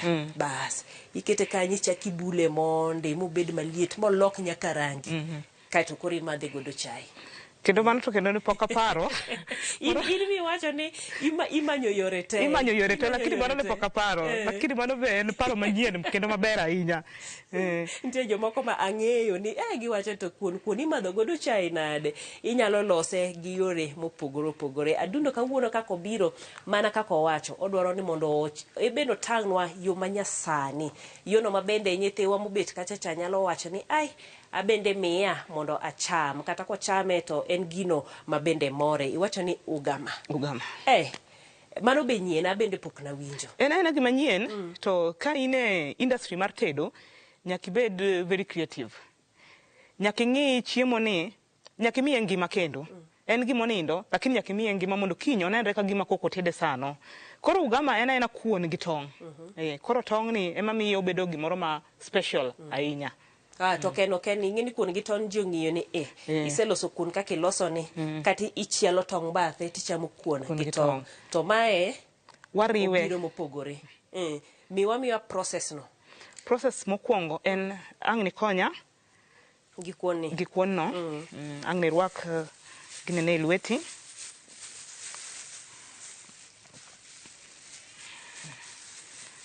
Ang' ni konya. Lakini gipote no ba kwa hadha ahinya. Kwa hadha ahinya pote. Wanya miyo ka kuona di marum.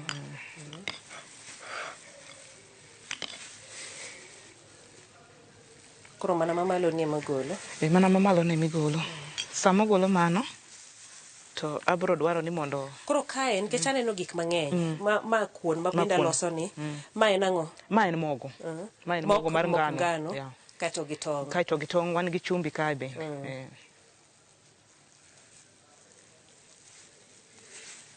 Koro ibro ng'ade mane slices Mok tindo to mok dongo. Ang'ad ni go kanye. Ng'ade ok kamano.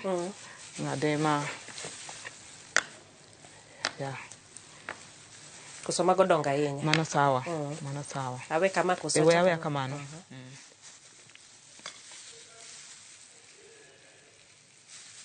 Koro ere kaka ni paro ni bet ketim ang'o ma iloso ugama. Piny nyalo go i boxi. Samoro ka in gi nyithindo ot, tikia gima nyithindo methgo. To samoro in gi tong' tionge pesa ma inyalo nyiewo nego makati, kata mana rabuon, kata mana gik ma nyithindo ohero nyasani. Koro kine jikon adier kihero tedo to in e jikon, ing'iyo gima inyalo tedo mawendo. Nyaka ibed very creative. Ing'iyo gima inyalo tedo mawendo ma kata in inyalo chamo kihero, kata nyithindo nyalo chamo kohero. Sani ng'eni kaka koro giloro ni. Dweche ariyo. Penjo mabiro ma awinjo ka jonyuol osechako ywak. Ni joka wametho gang'o? Wametho nie ot. Ema iyudo samoro ka janyuol duoko ni ang' ni metho go kombe. To ken duoko makare. Iseparo gimoro amora minyalo timo to tamore. Koro in ibet ming'iyo. Mitemo. Kaka niteme mokwongo tiyude maber koso Nayude kober ahinya. Nayude kober ahinya nikech en kisechame iyieng'. En gima nyalo teri odiochieng' mangima kapok ichako isoyo gimoro iyi. Mano king'ama ng'ong'o. Ting'eni king'ama nyathi to ibiro dwaro gik misiki bilo. Sate. Lakini kata nyathi bende onyalo bedo nyathi kuom seche mabuora. Koro wacho ni koro in next. Koro an adwa loso tong'. Luwore bende tong' itiyogo kaluwore gi kuon ma in godo. Ka en kuon maduong' itiyo atiya gi tong' ma be buora. Koro adwa to tonge gagi.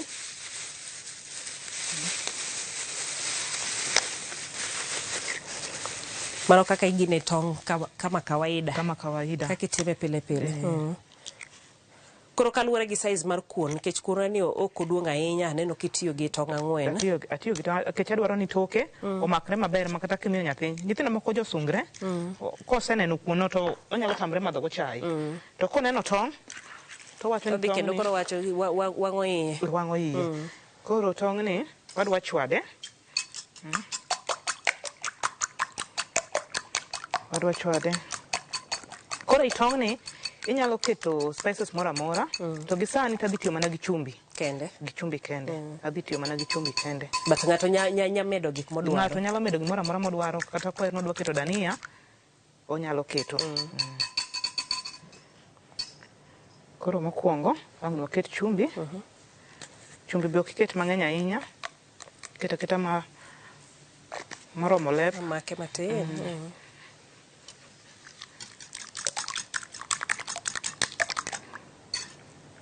Koro nikech ma oseikore, del abo dwaro ni mondo ikaw na kuon go tiketo na ka.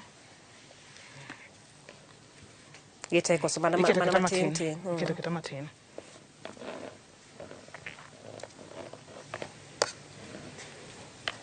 Koro kete tong' kendie en koro mondo tong' no make. Tong' no kosemake tikete mogo chak make maber. Chako gi mago mondo. Panoromo. Kiseketo kama ibude i tong'. Tikaw mogo ni. Ma en mok ngano. Watimo ne gima iluongo ni coating. Lakini gidoluo coating wacho ni kiporo mogo e wiye. Waporo mogo e wiye. Ang' wiye na rwak mai. Mo ne waseketo chwakre koso. Pok waketo mo. Koseiko gini kochwakore ahinya to ok nyal miyo wa ginene maber. Obo wang'. Koro pan waero chwakore kanyo. Koro mae nikech mae tachaka dwoko ilute tong', ilute mok ngano, ichaki ilute tong' kende mondo makre maber. Koro pan nani adwa keto mo. Kosechwakore tadwa keto mo. Koro ka keto mo takawa achalo ng'ama tedo mandas. To mandas ok atedi. Atedo gimiluongo ni ugama. Kosekawe ilute. Kosekawe talute. Koro wadhi tiyo gi mo. Mo bende ok watigo mang'eny ahinya. Ma ng'ato ok bi wacho ni obo chamo na mo, otieko na mo. Watiyo atiya gi mo matin.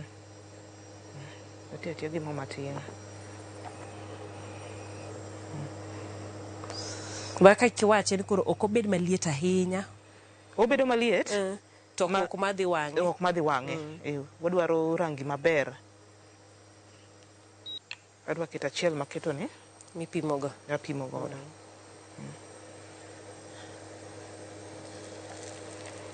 Oyano ni podi, lakini odhi chiek.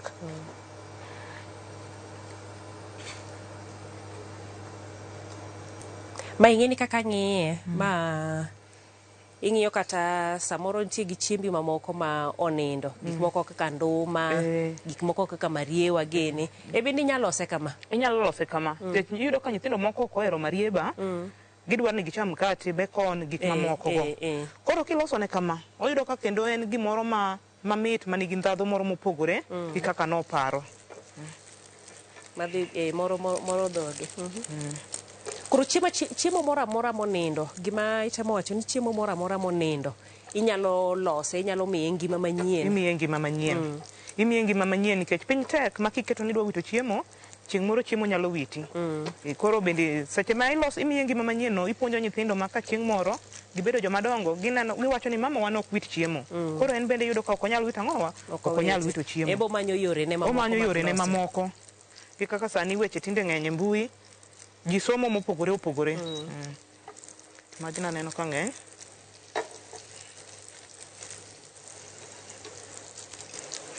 Akonyi gi luto moko gi. Konya gi luto moko go.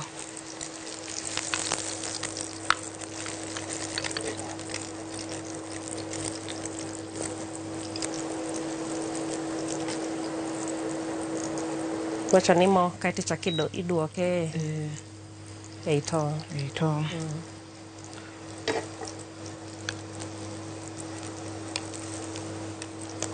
Koro kanyo itede dakika di, idhi ng'e nade ni oikore? Ka iyudo ka kiloke to komoke pan, to iyudo ka kocha cha osetimre nade? Osechiek, moikore. Koro in tije na loko. To mi kala moro ma jaber. Mae wanyalo golo. Nyalo konya gi sano. Nyalo konya gi kitchen towel. Mano koro iketo ne mondo moe go kik obed gi mo mang'eny. Kamano. Neno kaka mae oseikore.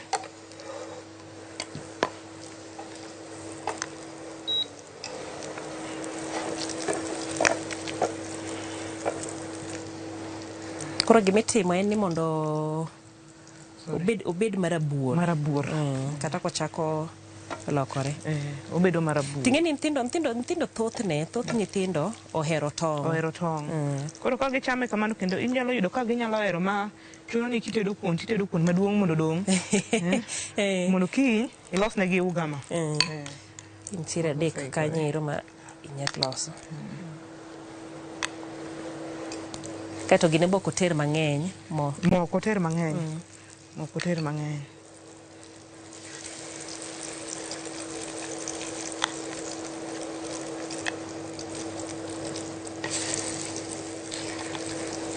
En chiemo ma king'iye to dakika di kama. Okenda kama sama wach ni giikore gidhi skul. Sama giikore gi skul iyudo ka kata girwako soksi kata wuoche, to en gimiloso alosa dakika ma kok ng'eny to dakika 10 isetieko. Mapiyo piyo. Mapiyo piyo.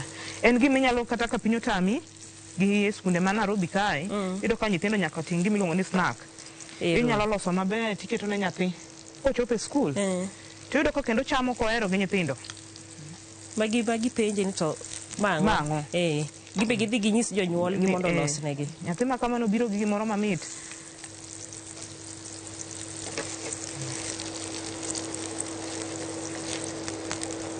Mana kaka iwacho ga ni tet opogore. Tet opogore. Jomoko chiele, jomoko bule. Jomoko be biwa wang'e. Koro iwacho ni mae odhi adhia kamano gi chai. Odhi adhia kamano gi chai. Onyalo dhi kata gi pi olemo. Miero. Tiyieng' ayieng'a odiochieng' mangima. Koro inyalo kowe mana gi pi. Mago baneno ka oseikore. Ok en gima budho ruok e kendo. Kech tong' bende kata kitedo tong' ok onego bed ni budho e kendo ahinya. Ni koro bedo mowang'. To kuon bende nosechiek. Pane kitieko magi koro wanya manyo ne koro escort.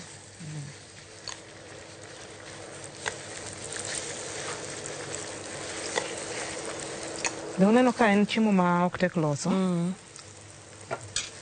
Ing'eni bende kopogore kod madho kode chai gokinyi, kuon monindo inyalo bende ichak idhi kode nyime ilos kode kapo ni uchako chamo kuon mano kanyiro saa 7 to en michak itiyo kode sonyo kuon mak mana ni otamo ji mathoth. Mana adiera. Ji mang'eny ok ong'eyo tedo kuon mosony. Iyudo ka ang' osesonyo kuon, iyudo ka kuonde motedo manyien no, iyudo ka iye ng'ich onumu. Nikech ok oweyo mondo pigcha pi manoketo mar kuon manyien cha oriwre maber gi kuon manosonyo. Nyadi mang'eny anyiso ga ji ni kidwa tedo kuon mosonyi, tiwe pi chwakore. Pi kosechwakore maber, kuondi cha kisesonye maber, tibole pigi mochwakore no. Irito pi chwakre. Nikech aneno ka jomoko oketo pi kuon, kaito kuon ni okete kamano, koro gichwakre kanyakla. Irito pi chwakore, tisonyo kuondi cha, ka pi osechwakore tikete, to chako chwakore. Nikech samoro bende kia in gi kuon mang'eny manonindo, tidwa ni sonye te. Iyudo ka koro kikete seche miketo pi cha, tiyudo ka koro omoko e piny mar sufria kata mar karaya. Koro sami tedo cha, iyudo ka koro odeyo ma piny ka riwore gi koro kuog ni kuon maler. Iloso kuon mowang'. Iloso kuon mowang', kuon mok ler, kuon maonge gi sura. Koro inyalo keto pi chwakore, kosechwakore tisonyo kuondi cha tiketo, tichako imiye dakika matin, to chako chwakore, koro kiolo mogo, to chako chwakore, koro kichako dwale. Mondo mogo miolo cha oriwre gi kuon manosony cha gi pi cha, koro kichako dwale maber. Koro iyudo komiyi tich mayot ahinya seche midwale. Koro bedo mayot kendo ochek maber. Sonyo bende en sonyo, ok ng'ado kaka wang'ado ni. En sonyo, isonye gi lweti. Ok ng'ado kaka, nikech king'ade kaka koro wang'ado kani, dhi miyi tich matek seche mitedo kuon. Bro chuno ni itoye mondo oriwre gi mamoko ka. In koro ikawo oluth kuon ichako toye. To mano bende ing'eni ketho sufria, tiketho nguvuni. To kuon be kata kitedo ok iketne mach ahinya, iketne aketa mach moromo. Kiketne mach momorore ma sufria wang' to kuon to pok ochiek. Iketne aketa ochiek mos gi iye. Mago be koro mano osetieko, mano oikore.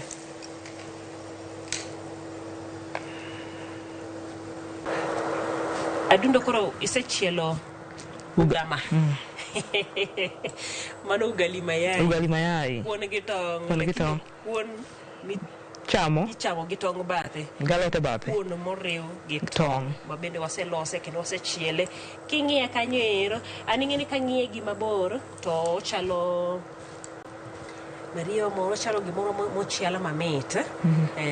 Ma bende waseike kanyo. Koro wacho ni gi chai. Gi chai. Chai bende no ka osetwak osepopni kanyo ero. Koro wanyalo ole okombe. Samiolo magi anya keto bathe. Pod inya ti kode bang'e kichielo. Mato pod wabo chielo. Mano bro chielo. En okwete wacho ni onge gima eweto, onge gima ipuko. Donge chai to oseikore ka. Nikech wan gi tea bags. Koso waket tea bag ochiega iye. Ochwakre gi majan.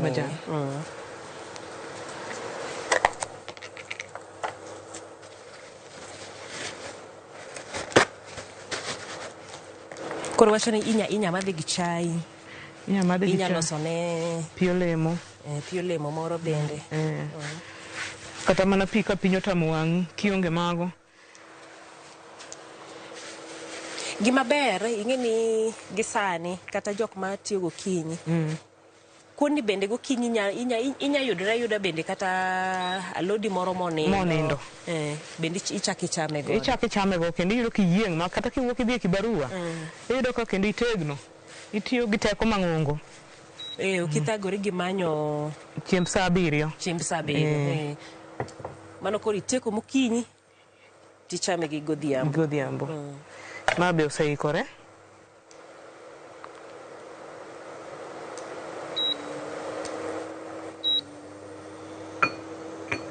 Sawa koro chai oseikore. Wan gi ugama bende oseikore kae. Koro wawinja ne to ochal nade. Mana gimi wacho ni en ni inya medo ne ndhadhu midwaro. Inya timo ne gik mang'eny kaka chunyi dwaro kata kaka chunyi gombo. Kidwaro mondo ing'ade dania inyalo ng'ade. Itugo kode. Kiero ni dwa kete apilo inyalo kete. Luwore gi kaka inidwaro. Means ni anything gimora mora minyalo timo kode. Itema mana kaka iwacho ni tiju mar tedo ni en atemo itemo ntango ma bodhi kode maber. Titimo practice ne kuwuok ne maber tidhi godo nyime. Koro sama tedo e jikondi kaka Ivets. Ng'ato kobiro mabe giminyalo loso ne en gima ntiere menu. Onge menu lakini iyudo ka samoro client kata customer biro wacho ni odwaro gima special. To kose nyisi ni odwaro gima special inyalo loso ne gima kama tinyise. Samoro ok ocham tong'. Inyise. Inyalo penje ni otiyo gi tong'. Nikech inyalo loso ne gima kama itiyo gi teko ni kiloso ne gima ber. Kochopo to nyisi ni ok ocham tong'. Koro inyalo penje ni idwa na los ni itiyo gi tong'. Koro kumi go ahead ni otiyo gi tong'. Koro inyalo loso ne gima kama. Nikech in tije inya ok en ni ne jiko in go hotel moro idhi timo kata ring ji luongi e nyasi mopogore. Obed graduation, obed mar nyuol.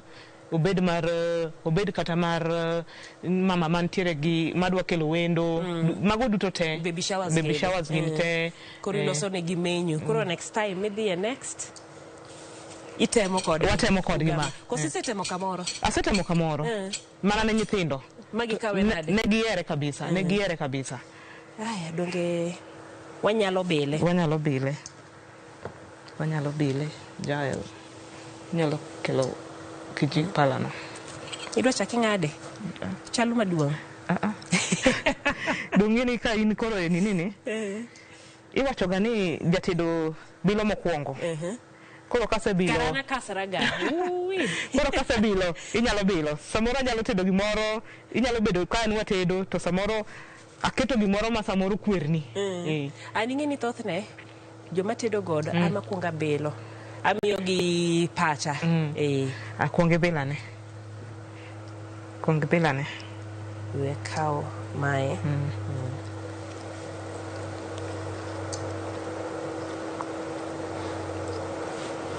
Ang'o miwacho ni ng'ato nyalo ng'e ni en kuon? Ng'ato nyalo ng'e ni en kuon kaluwore kaka kinjake kimedo ka gimi dhi tieko idhi yudo ka gima manen kidhi tieko tiwinjo ka gimi chamo kuon. Nkichan ka winje test matong no nitie. Inya penje ni sama koro ichako chame to penje to ma to chiemo mane nikech tong' emi winjo to iye sama koro itieko idhi muonye chako kiwinjo ni kuon nitiere iye kanyo. Awinji. Apa ni en gima winjo bedni watime ot en gima winjo bedni watemo ne nyithiwa. Ang'e ni ki nyithinda nyalo hero gima kama to nyithindo bende mantiere oko kachacha nyalo hero chiemo makamae. Koro idhi kode gi kuon inyalo lose to be obudho. En gima inyalo ting'o kuom kinde wacho ni kata iketo ne gi snack moro mar lunch time. Onyalo budho. Ochala en chiemo ma kawaida nikech en kuon monindo manotedi mochiek to tong' ilose godo gokinyi. Koro en chiemo ma kata nyathi ochamo kar saa 4-5 kanyo oyudo ka pod en chiemo mangima. Pod omedo ne teko no. Pare ni ne wamiye nindo nyoro to wamiye ngima. Koro odiochieng' ochako manyien. Koro en gi ngima manyien. Koro nyathi nyalo chame ma ok onyal chando kata i nyathi. Kata in iwuon ok onyal chando iyi. Odhi kodi maber. Onyalo dhi kodi maber. Erokamano ahinya. Aneno ka mana kaka Adundo opuonjo okinyi ma kawuono. Kuoni mineno no nindo no. Kik ibed ni iwite. Osepuonjowa kaka koro wanyalo lose mondo wamadh kode chai okinyi. Gin yore mopogore minyalo time. Gichoncha kaka ne wawacho jomoko kaka Ivets gini ni wacho ni gola ting'ade timadho kode chai. Wan gini kinde mane wapona en ni ibule matin tibendi madho kode chai. Gisani bende mondo irwak nyithiwa masani ma bende wacho ni dhoge mit kendo mele ahinya inyalo losnegi ugama mana kaka adundo upuonjo waloso e okinyi makawuono. Ibende dhi mondo teme ibomiyo waduoko. Erokamano mar bedo kodwa odiechieng' makawuono e chenro ni mar tedo gi chiemo.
Nakuru ni kwetu, Limuru ni kwetu, Ruaraka ni kwetu, Naivas ni yetu, Naivas saves you money.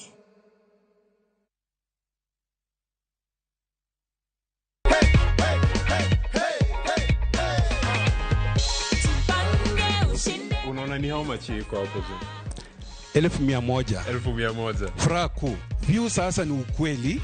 Uliparticipate aje? *487. Then they gave the pay bill number 724,177. Then nikalipa. Na ndio hiyo matokeo.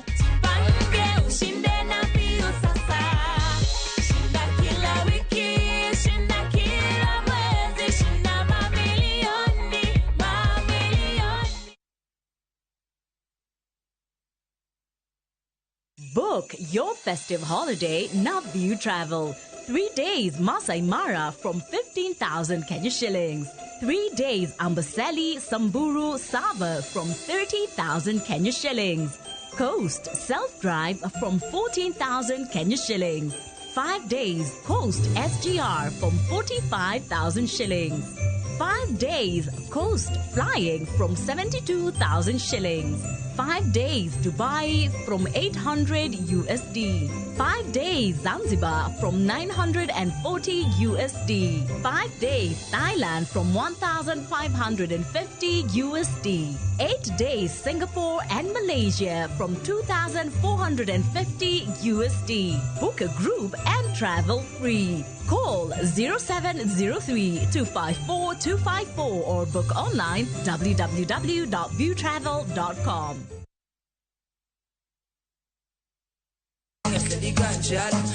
Kitume mowa kelonu, otenore endado magi. Kawa kikogi makare.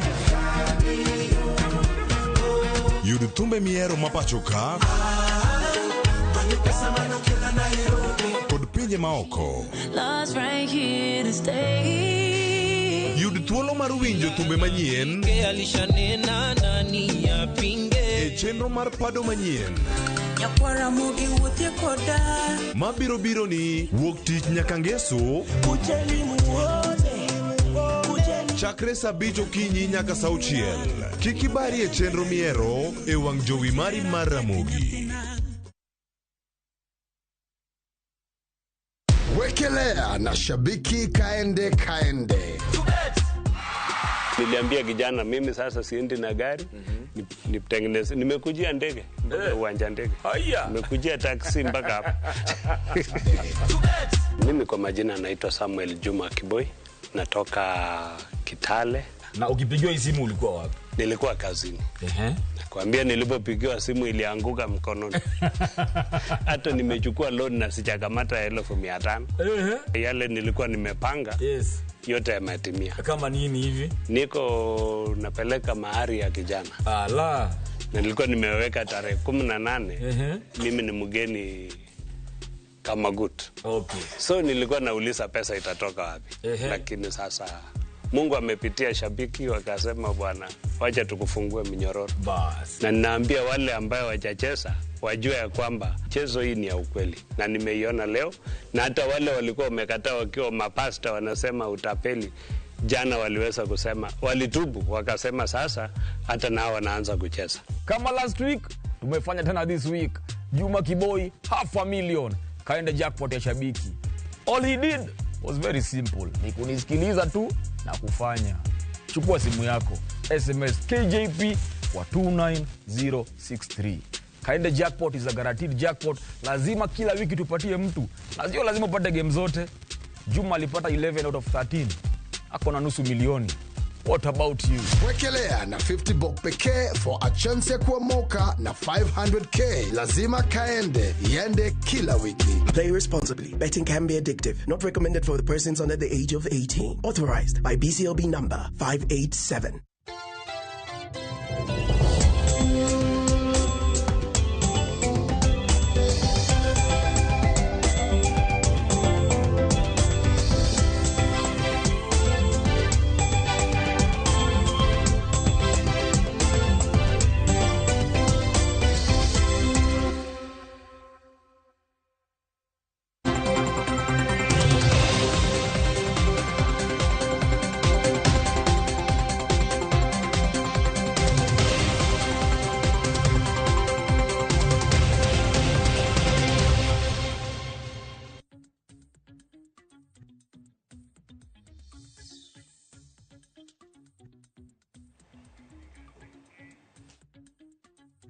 Nyakora mgajwang dakika na para tok sadek marukinyi gisani kororo kini machiegni chenro en mar mbaka oromo chenro machako sani nyaka saa 5 mar onyango anka mano mar michal mar fwambe kidieny mokwongo kidieny mar ariyo nyawadok Leofas Oluoch biro bedo katai e chal mar fwambo gin weche nyakora mgajwang mabende waluoni moko kuom gi mabende biro bedo kiyudo kodhi nyime gi chenro mar mbaka oromo mawano kiwani yudo wani yud kanyo e weche mago manyien mag migago kanyakla kod weche mago manyien mabende biro nyime.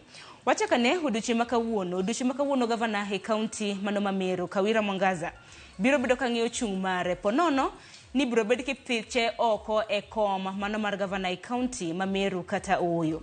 Okang' makamano biro bang' buche nochako odiochieng' manyoro e od bura mano mar Senate. Odiochieng' manyoro e od bura mar Senate noneno ka MCAs nochiwo neno margi neno ka bende gise ni osebedo kotiyo makara ahinya e kaunti mano ma Meru. Odiochieng' manyoro nwaneno ka MCAs makamano nopedho buche madirom 7 ketho mabende gidonjone godo gavana e kaunti mano ma Meru ka bende gintiere kanyo gi joneno 6 mabende nochiwo neno margi. Kawira Mwangaza iseyo e okenge mopogore opogore. Mokwongo ise gi weche mag mibadhi ni osebedo kondiko wedege e tich. Bende ise kaluwore kod thicho oko moko kuom jotije mano e kaunti mano ma Meru kata bed ni kata doko ni gisebedo ka giyudo osara nyaka gisani e kinde mamoko.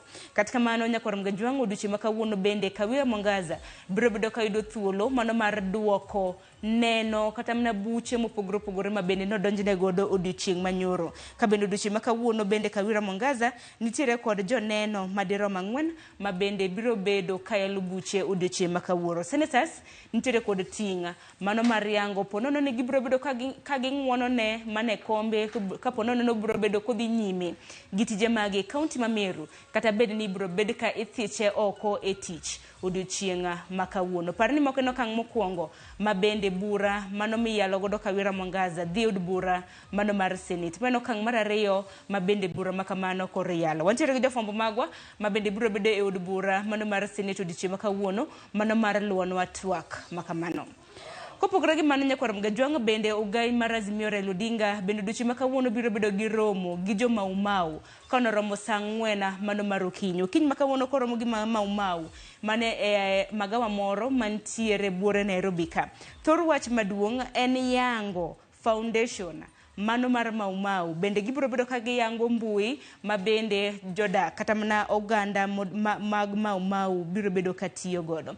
Chenro makamano nyakora mgajwang' biro bedo saa 4 mar okinyi. Ponono chakre kwa dhi nyime gi chenro mar mbaka romo kapok saa 5 wanoromo wanwa yang ni matut ka bende biro bedo kwatieri e romo makamano achiel kachiel.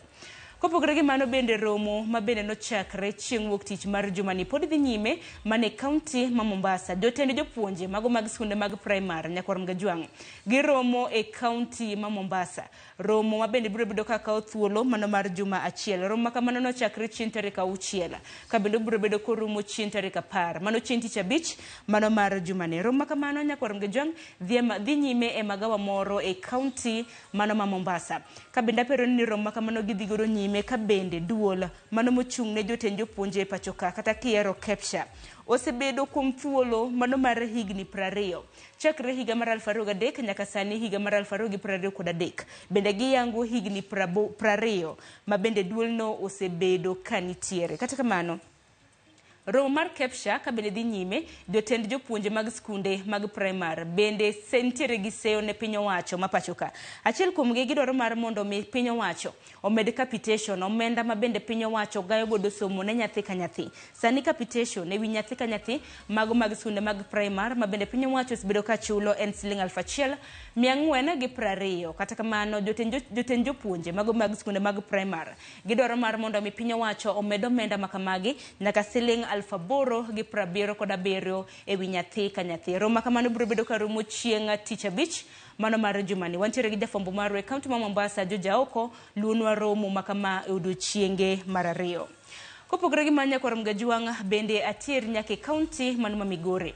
Wang'eni koth osebedo ka chwe kor gwenge mopogore opogore pachoka kata mana buore Nairobi gi sani kaka losone koth chwe oko ka. To koth makama osebedo ka kelo midhiero mopogore opogore. E kaunti ma Kisumu nitiere ywak mago mag jopith mag mchele mawuok Nyangande irrigation scheme mantiere West Kano irrigation scheme mane gwenge mag Kadibo. Giywak ne kaluwore kod koth mapek ma bende osebedo ka chwe e gwenge makono. Pith mag mchele okosebedo katimo makara hinya nitiere mchele ma bende ne gipidho e kind thuolo mano mar dwe 1.5 mokadho nyaka gisani kaluwore kod koth mapek ma bende osebedo ka chwe pio imo mchele koro gintiere gi luoro ne mchele ma bende gipidho e gwenge mago mag Nyangande irrigation scheme madirom heka 184 nyalo kethore e puothe. Gisani gikwayo sirikand county mano ma Kisumu mar mondo mi okony gi nyiewo pumps manyalo golo pi e puothe mago chele nikech giwacho ni gisani pumps ma bende gintiere godo onge kod oteku mano mar golo pi mathoth ma bende nitiere e puothe makamago. Mano bende wach ma bende jofwambo mago ma Kisumu luoni odiochieng' ma kawuono. E kaunti ma Migori bende koth bende pod medo kelo masira mopogore opogore. Gike koth ma bende osebedo ka chwe kor gweng' ma pachoka. Odiochieng' manyoro nwaneno e kaunti mano ma Migori koth nomuocho kata mana pi mano mong'ere kaka Oyani water inlet. Koth mapek ma osebedo ka ketho mwandu kama pi donjo godo mano ma bende thiedho godo pi e kaunti ma Migori ma bende ong'ere kaka Oyani water plant inlet. Nyoro pi koth nomuko ma bende gisani mwandu maromo siling' 5 million okethore kaluwore kod lipot ma bende gol kod jatend migao mano mochung' ne weche mag pi e kaunti ma Migori mong'ere kaka Christopher Rosana. Kethruok ma kama Nyakwar Mgajwang' irwako godo pi kama bende keyo godo pi makama ma Oyani kama bende pi makama osebedi kata mana kikeyo e miere madirom 2,000 ma bende wachore ni chakre odiochieng' ma kawuono jodak e kaunti ma Migori ma bende osebedo ka yudo pi magegi kawuok Oyani water plant inlet biro bedo ka koso pi. Nyawadwa e kaunti ma Migori George Juma luono wach makamano. Adwaro mar mondo mi atiri nyaka weche motenre kod somo kik wiwa wil ni penj mar KCSE pod dhi nyime e pachoka. Penj ma bende nochakre chakruok mar jumani biro bedo ka dhi nyime nyaka chieng' tarik 24 mano mar dweni. Odiochieng' ma kawuono en odiochieng' mar 3 ka penj makamago pod dhi nyime kor gwenge mopogore opogore. Jofwambo mago e kor gwenge mopogore bende luonwa penj chal mar penj mar KCSE chutho te kinde ma bende koth mapek osebedo ka chwe e kor gwenge ma pachoka. Odiochieng' kawuono Nyakwar Mgajwang' jo klas 12 mago nyithindo mantiere form 4 nagichako gi penj mano mar chemistry okinyi ma kawuono ka noromo kanyo saa 8 mar odiochieng' gibiro bedo ka gitimo penj mar English kata Kiingereza. Kopogore gi mano atiek kod romo ma bende biro bedo ka timo odiochieng' ma kawuono ka bende mano commissioner mano mar duol mochung'ne choko osuru pachoka mano mar KRA odiochieng' ma kawuono bende biro bedo koromo kata mana ochopo e nyim kamiti mano mar od bura ma pachoka. Wira ing'e gima timore odiochieng' manyoro bende nwakelo ne weche manyien sani kapo nono ni iwuok e pinje ma oko kibiro e pachoka nyakwarom Gajwang'. Kintiere kod mwandu moheo siling $500 mano siling 55,000 mano 75,000 nyaka ng'eni nyaka ichul osuru e mwandu ma bende kori donjo godo e pachoka. Odiochieng' manyoro nwaneno mwandu mopogore opogore ma bende jo KRA na yango ma bende koro jogo ma bende nodonjo godo e pachoka nachunogi mano mar nyiewo osuru. Ywak nitiere joneno jopiny ywak ni KRA osebedo ka kawo osuru mathoth kuomgi. Omiyo kawuono commissioner mano ma KRA biro bedo ka chopo e nyim kamiti mano mochung'ne weche mag omenda pachoka mar mondo mi dadhoge kotende kod mano. Weche ma bende timore e kor gwenge mopogore opogore nyakwarom Gajwang', wan wang'i wan iti ka gitimore obiro bedo kwa kilo ni chenro mano magwa mag weche manyien chakre migago ang'ich welo kanyakla kod oimore. Ano ka dakika na 19 tok saa 3 mano mar okinyi. Yiena mar mondo mi atike gi kanya nyakwarom Gajwang' mabiro en twak e chenro mano mar mbaka oromo twak mabende dhi taa kod nyawadwa Cleophas Oluoch motelo ne jatend piny Kenya odiochieng' makinyi chiwo twak mare makende ne piny owacho chal mar piny Kenya. Odiochieng' makawuono Cleophas Oluoch gi wende biro bedo bende ka twak singo mabende jatend piny Kenya osesingo ne jopiny mosechwalo gin mage motelo ne twak mare odiochieng' makinyi. Mane twak modonjogo kik dhi mabor. Nyinga Sharon Ng'ao.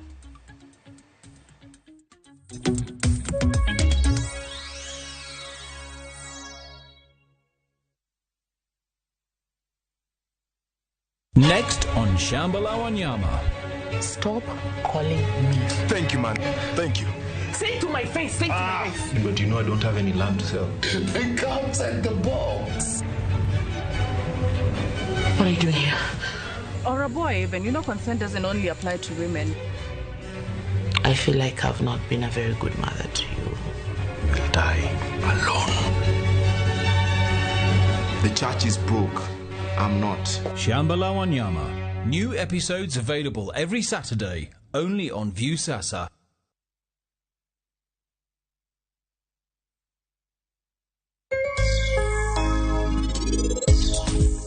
Ber mar nduma kod konya diriyo. Nduma konya an awuon anyalo chame. Mar ariyo miya pesa. Nduma nigi pesa. Nduma nigi pesa ma ng'ama ong'eyo to nyalo pidhe. Nduma dwa bur matut. Alafu sama isekunyo ne bur to ok iume te. Kiseyudo kodhine ikawo tikete tiume half. Koro en owuon oywayo lowo. Okelo sama koth chwe to kelo to donjo mos nyaka pong'.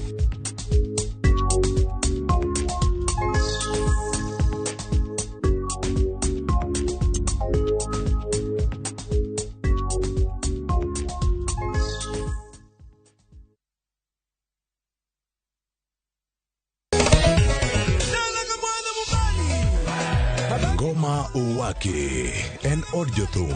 Ngoma Uwake akelo ni mix mokwe. Reggae, ja, Rastafari. Twak gi jothumbe nyakwarom Gajwang' kamora magintie. People crave is the different. They crave the exotic. Yeni kila thum nigi kare. Kama nene edition. Benga kaluokae. Picha beach nyakwarom Gajwang' sukus kamwati memana kama. Kitemana ngoma wake nyinga en Papa Vic wuok tich ariyo tich adek tich ang'wen tich abich saa 10 gi dakika 15 nyaka saa 12 warom.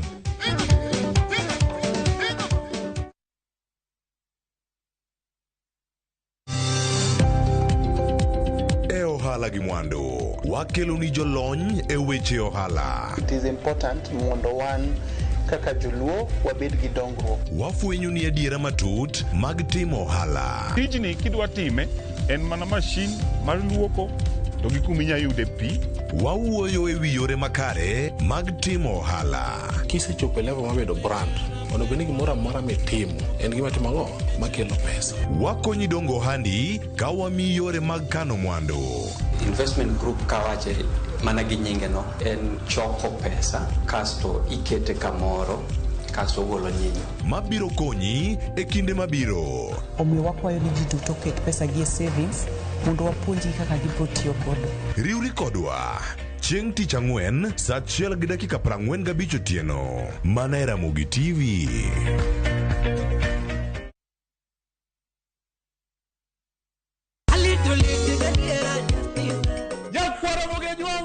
Chiegni e show mamit maraktari ma iluongo ni Ramogi Night wakelo go Teacher Beach ka Teacher Beach seche machal kama. Ka in jahera mar luo benga kata ajawa wakelo ni ngolo mobedo piny mayueyo mana mo. Lungani kolo instrumental kaberni be inyalo lungani Boy Handsome Within and Without. Boy Handsome moment away aroji bed and breakfast sama pekni tilungani ngenja the entertainer. Kaka pile nya Ramogi wacho ni kete manaka. Ramogi Night, Teacher Beach ka Teacher Beach, sang'wen otieno.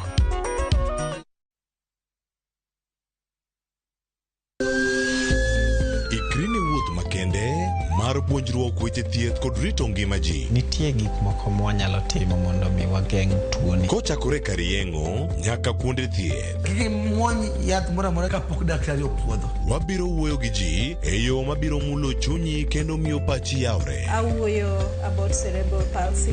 Anyalo nyiso jonyuol mamoko ni gimbe kigiluor. Ng'eyo en teko. To kodok korka ngima mar del, bedo gi ng'eyo nyalo kelo lokruok maduong'. Wach chanjo ma jomadongo ng'eny ji ok dhi nikech ng'eny ji kia. Bende wariwo jowinjo wa e mbaka madhi nyime kokalo kuom nonro matimore e lela. Nitie program moro mabiro miluongo ni penj laktar. Ober ahinya nikech opuonjo gik mang'eny. Koda ka tudruok e yor mbui. Riwri kod Ruth Otieno e penj laktar. Wuok tich nyaka tich abich saa 12 odhiambo mana e Ramogi TV.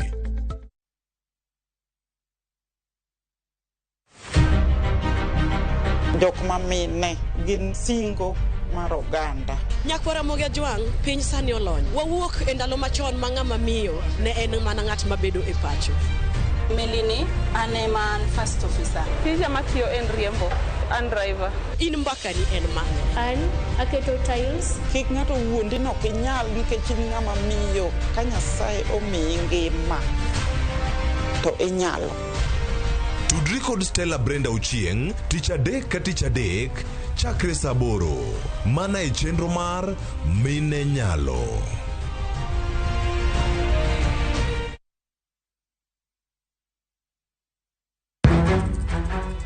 Samoro hera biro gi lit kod kuyo. Akwayi ni mondo ng'wonna. Samoro hera biro kod luoro kata mana mirima. Ketoga singo mag mriambo kende. We ang'isi adier Sarabjit Singini. Hango na gimora mora ka. To pende ini wacho miriambo. To samoro hera fwenyore kuom nyathi matin maonge ketho. Jogi paro ni pifo param ofuo ahinya. To paronwa ni ok rach hero ng'ato kendo. Ok wachak wadhaw kendo. Mokwongo param dwaro ranyisi mar adier. Joot rito kendo joot nyalo kelo lit. Kaka nene chal ni podi iyo wang' koda. Dibed ni in podi paro gima an natimoni. Kata kamano, joot pod gin joot. Sarpanch ji. Dawe an madhi kuongo tugo. Asewacho ni ane madhi kuongo tugo. Choti Sardani. Wuok tich nyaka ngeso saa 2:15 otieno. Mana e Ramogi TV.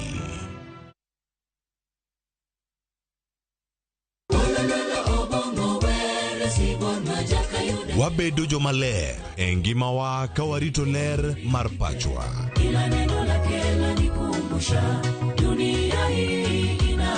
Kod winjruok gi Nyasaye. Winj wende Sabato. Jifunze kuridhika na kile ulicho nacho. Shukuru Mungu wakati wote. Mamiyo wa thuolo maber mar wer kendo pako Nyasaye gi chuny moikore. Kama si wewe singelikuwa hapa. Walando gi kinda wach maber mar Nyasaye. Nyasaye okoso ni kanye ma weche olokore ngimani ndi ma ok inyal paro kama ni wuoke. Ng'e teko mar riwruok kokalo kuom lamo kod wer. Injili ngima Sabato ka Sabato mana e Ramogi TV. Singelikuwa hapa.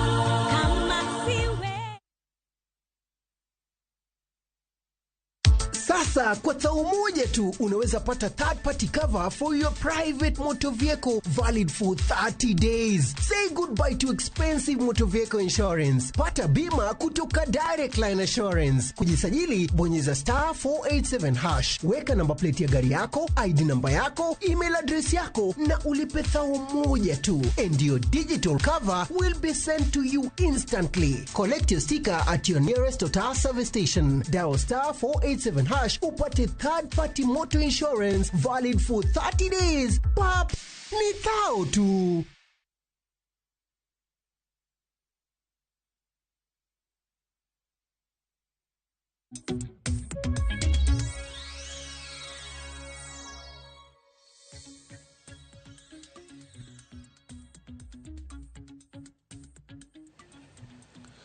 Ramogi Juang dalo sudo kendo medo mana ringo mapiyo ahinya. Nyalo penjore ni nang'o mosebedo katimore thuolo mar higa achiel.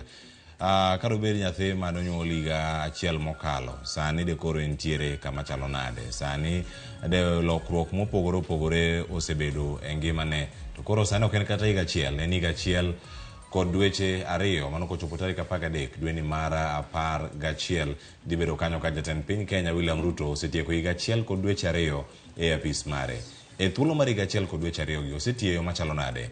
Kuom wacho adier, penjo awaketo e mbui, duoko biro mopogore opogore. Nitie jogo mamor gokenge moseketi, nitie jogo ma ok mor mana kaka igeno ni piny nyalo bedo gi paro mopogore opogore. Kendo kawuono yieno mondo mi wabed kod twak maket kod mae ka wada penji ni chal mar wach ten mane ini nene e yo machalo nade kotenore kod tich ma jatend piny Kenya William Ruto osebedo ka timo kata mosebedo kacha ka otiyo e thuolo gi duto arno bed jatend piny Kenya. Okinyi ma kawuono mano biro mana kodong' mana seche manok to jatend piny Kenya twak kod jogo mantiere e od bura. Mano odiochieng' makiny kochiwo twak mare chal mar piny Kenya. Kawuono wakuong kendo wamiye marks e gigo mopogore opogore mosetimo mabecho, moko osedhine maber, bende ang' wabed ka mondo mi warang kendo wanon gi achiel kachiel. Arwake chenro mar Mbako Romo. Bed koda nyaka giko e chenro ni mabende yudo achiel kachiel kwa mbui magwa mag tudruok mag Ramogi TV, Facebook, X kod mano mar YouTube do wa live ka wantiere kar kacha yudwa Ramogi TV kar ben tudi koda e mbui ga duto te yoda kacha Cleophas Locha rakni machiegni bed koda ka nyaka giko ka wabiro nyaka kaunti mari odiochieng'ni ma kawuono. Nyinga Cleophas Loch jakisumo kanya kwar mokeo nyaka sango. Wachako mana twako kinyo ma kawuono ka antiere kae kod wenda ariyo, antiere kae kod Tom Nduku maben jalonye weche go Margarita kachel koda ka janon siasa. Kawuono wadani mundu awinja neni ento onene eyo machalo nade kachel koda ka jalonye weche mag omenda kod mago mag uchumi FCPA Bernard Siero wantiere kod giduto kinyi ma kawuono. Kendo rawin machiegni e chenro kinyi ma kawuono yaure ya wutluo kendo machiegni uru okinyi ma kawuono. FCPA Bernard Siero ichiyo yo machalo nade odiochieng'ni ma kawuono. Ero kamano Cleopa, achiew maber, ogero kamano. Rutho kuom ma kawuono ni mondo wang'e ne twak ma kawuono ni. Ero kamano ahinya. Gero ni kawuono wadhi bedo kod twak kendo wadhi bedo gi thuolo mar rango gik mopogore opogore mantiere kar kae. Tom Nduku ndalo mathoth oyo ne wana ka mana kile mokalo.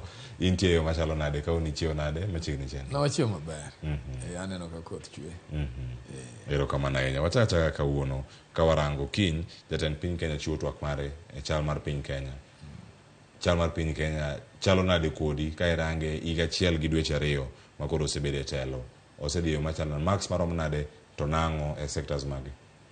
Yen jatend Kenya to en ng'ama jaweche mang'eny kendo ibro nwang' kobro wachonwa gik mang'eny to gima omise nitie gik momako japiny manene in place. Ing'en gima rach sirikal masani nene nodwa shift odwa kama nene sirikal osebetie to odwa kendo obendo biro kendo gumpango mare manyien to mpango mare manyien okoro kudonji gi gik mane sirikal kama ne sirikal osechope. Nitie gima jo Kenya noso gain through struggle kirango 202 kanene locho kuom jatelo machon President Moi Bukibaki odonjo. Jatend piny no biro gi million free education. Kano biro free education ne gibiro gi infrastructure maloso ndechni and ineno ka ndechni no ya all over through ministry mar public works mane Jakom Raila Odinga notele.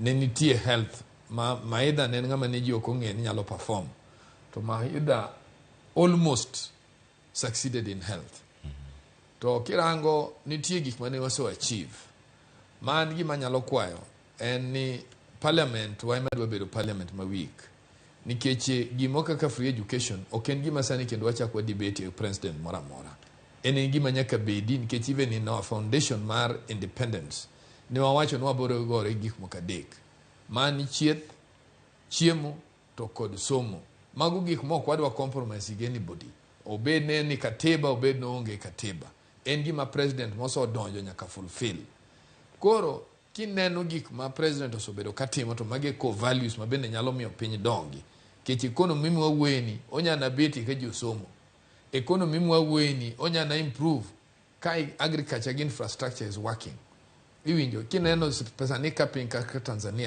Tanzania obed railway they are much ahead of us obed ndara ma connected to other countries they are much ahead of us ngeche ni trade margi is now going to increase kada ka gionge chiemo magi transport to madonjo bro donjo mayot and that is the way the economy dongoga economy ok nyal dongo from gik mang'eny miwachogi nikech ok ne ka gine gibiro kuchako serikal okunya biro to ugore gik moket in place nikech ne nitie gimomiyo subsidies noketi nyaka be ne nitie some areas manowa era that now needed support mondo raia ke kenyra ahinya to raia oduo kamoro koro ing'e nokta taxes oneno ka nodonjo nikech ne ni serikal kacha none obeno gimokwongo reduce and taxes tinwa ka item achiel nyalo bedo taxes abich iwinjo ok inyalo woko tinyiew simba ng'wen tidwa no chaji airport really wajo madondre kama waso chope wagambol wajo madondre that is the way I can describe it Dochene madondro matire wajo madondre iga chiel dweche ariyo FCP Benatsiero ikete pim machalo nade telo mano mara William Ruto ngeno kenge opogore ahinya nitie kata mag uchumi nitie mago mag loch nanga siasa kako sebedo kotae kachiel koda ma uchumi mukelo pek mar ngima kinyo loso gi jokenya to loso gi jokenya modenyo jokenya makala chiedhna de mopogore twak makiny gigeno minya bedo kata ka miye sko kadne inyalo miye maromo nade erokamano Cleopas koro kwang'iyo performance ma serikal osebedo go chal sana koro mar president kechende ma en executive powers ntiere lokruok mang'eny ma gisetemo keto especially the area mag taxes kwang'iyo kobogiyo finance bill mano wacho ne gitemo keto koko mang'eny tadichiel to obog'i anene impact margi bende gisetiyo kosepodi kose time ni be poten kawang'iyo sectors kaka mag education yudo yes okende budget maduong' maber to bende obedo gi impact budget no be translate into impact on the ground ka sani waloso sani to oyudo ni skunde capitation issue ndiye big debate skunde ywak principles ywak pesa ok chope skunde mondo gidende o run skunde to mai en gima bedo gi direct impact education aspect en gima affect jite especially the poor mani e gwenge kucha koro yudo ni ka wacho to okay taxes obedo increased we create new avenues for taxes to kwane impact mare in terms of solutions or application margi king education king ata security pod ontie gi issues gude mang'eny kwang'iyo sectors moko be pod iyudo ni ntiere a lot ma pod dwani mondo timre to concentration mosebedo mang'eny sana osebedo korka siasa ineno ka ntiere a lot of political activities to yet the piny to pod ywak ni nengo ngima nitie malo ntiere gik moko mapok obedo control koro gin bro gin ne ber anyalo wacho in short pod jopiny bro neno ber mar budget ni or mar sirkal ni mana adier makende koro man is my summary mar evolution mar this first year erokamano ahinya ang'ena leta ko gik machielo bende magina machiwo e paro ma opogore mantiere kar ka en paro ma bende chiegni kod wenya mar pek mar ngima mantiere jatend piny kadhi loso kod oganda ma odenyo e kinde ma bende kanyo ka nengo mag maot oseidho idwa ni chiemo omedre puothe kata e yorego mag pur to moriwo no mana ka medore mana e kinde ma wantiere sani ochalo nade mano ka warangane kae chal mar wach uchumi nyaka sani nowach ni gintiere gi the plan mano sirkal mano mar Kenya Kwanza. The plan ni bende nyaka sani jomoya penye, is it planning, is it coming along well? Iwijo kanyo ni bende ni moro minyalo wacho nyaka sani ukenge museketi mondo mi otegane weche mag uchumi kaluwore kod plan. David ndi kod Lange jogi mar chwalo paro weche gi mag uchumi abeda ngayo Dave CPM abeda siero mondo mi wapache wiye to ni kaka inene to Mduku David ni plan olal. Ana paro ni David ndi ngama mes Ruto nikech David ndi en an economist ma oketo the country in a lot of gambling. Ingeni jogi nonwang'o system that was ongoing. To kinyal kelo rieko kine ka sani wan gugope ma ne wakaw in advance to onge gima rach e peni kaka ugo mikia kaka ibro chulo kaka mafuta. You can't trade with money to bendi ng'e problems ma pesa no kaka yude to dhi tiyo kamoro. I think ni gima duong' Kenya kae mane president otimo marach nen weyo steps mane president machon Uhuru Kenyatta nosoketo. Nikech Uhuru Kenyatta nowacho ni no aneno ka problem ni sirkal nitie spending moko donji when I'm being briefed gujo NSIS nitie msara michamo kae ma kama gidhiye output magikelo kudonji mane ka kitimo balance sheet magi maramora to kane no so wacho mano bo wacho nwane there is 2 billion ma is getting lost on a daily basis. That is quite a lot of money. To nyocho bedo confirmed the auditor general ni ngata chiel nyalo yudo msara nyadidek. Tajawa chiniga gimaro kae ne Kenya kae gimaduong and my fellow expert would tell you gimaduong en gantie level of arrogance kata kuo kineno kang'enya ahinya to nyaka bed ni joma ni position go ok gin joma onwang'o gigo yo maler nikech ng'amo yudo gimoro yo maler mosomo man go teseni nitie level ma kichopo e ngima you don't want embarrassment, you want to die a happy man whether you are poor or not. Koro kirango gik matimore Sirikand Kenya Kwanza gisani president is misinformed nikech president kano donjo president okinyalo wacho ni en ngama boro gima sirkal no nego achieve. Ruto en ngama no serve gumoi bo neno kama oyo ketho economy bo chako donji bunge obedo favored bo donji bunge kwa en member mar Eldoret South bo neno ka Kibaki no transform sirkal bo chako donjo gi jakom Raila Amolo Odinga ODM bo chako neno kaka riwruok ma ndalo mane jakom perform as a prime minister negi loso sirkal makato bende ne he almost performed the ministry mar agriculture and education higher education he almost performed. Koro gimomiyo onego ket jigo hopes mok donji ingeni about natural economics en onge projection. Economics is about reality of facts. Kacha monge we are going to borrow, wabro nwango kakichule wabro nwango kakichule no onge science eno onge projection, it is a matter of fact. Koro gimaduong ma jowa gi onego bed piny onego wange strength wenango nikech kata sani ingen wabuyo mang'eny to pok wat identify resource marwa wan ingen sani kirango wan gi milion human capital to human capital wan go mane wan gi general labor ma en tije tingo kidi en ngama je en a laborer minyalo bed exported in another country as an expert kata nurse kata an accountant kata an engineer manyalo dhi tiyo kucha buor pesa back bo ayodi. Until today we have never identified our strength. Human capital mwango is being misused in the Middle East. Gimwane nga kuom yen ka provoke nende negigi ngacho mistreat gi. That is when you will hear Kenya talking. Kenya has never identified their strength. Emo mine no kangane nyalo di donre ngama uso skumi dendara. Kaja ngato bogo ni kura chiu sochi kutie no. Bodi bogo ni kura. Be donjo, be bedo mujumbe, bedo president, bedo governor. Chopo nade makuri dwa chopo nakabia mato pide dali dwa kete tax. Really?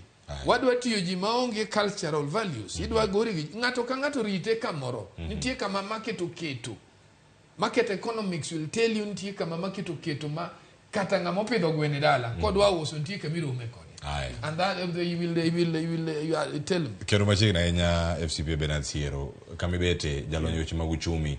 Ineno gik ma jogi dros bedo katimo. Debed ni jalonyo weche uchumi mantiere kuku mar telo mar Kenya Kwanza ema plan olal negi koso en gima pek mar ngimani. Nowach ni maigi magira kore godo e thuolo mar higa mokwongo. Nowach ni ero bang' ndalo 90 100 days gig moro madhi bedo kata kati mar lokruok mopogore opogore. Sana giwacho ni ero dibed ni plan ni molal koso jolonye ma ponono nokoyude yo makare inene yo machalo nade. Erokamano Cleopas. Korka ng'iye an issue of priority kaka serikali oketo priority mare nikech king'iyo constitution part is very clear. Chapter 12 ma deal with public finance. Makata king'iyo article 201 gilos about principles of public finance. Ma part of it and actually like equity in the kind of taxation, tax burden. Talking about issue of tax ni has been a major issue. To kina economist matire kanyogo kotende gi jatende gi David Ndigi gingeyo very well the very basics of gimoluongo canons of taxation. Yeah, mind gima and a well established area from the time Adam Smith in economics manu biro with that those canons manu way back 1776 the 4 canons of taxation. Of course, economics are documento bange. I just mentioned the first 4. The first is equity. Equity in taxation.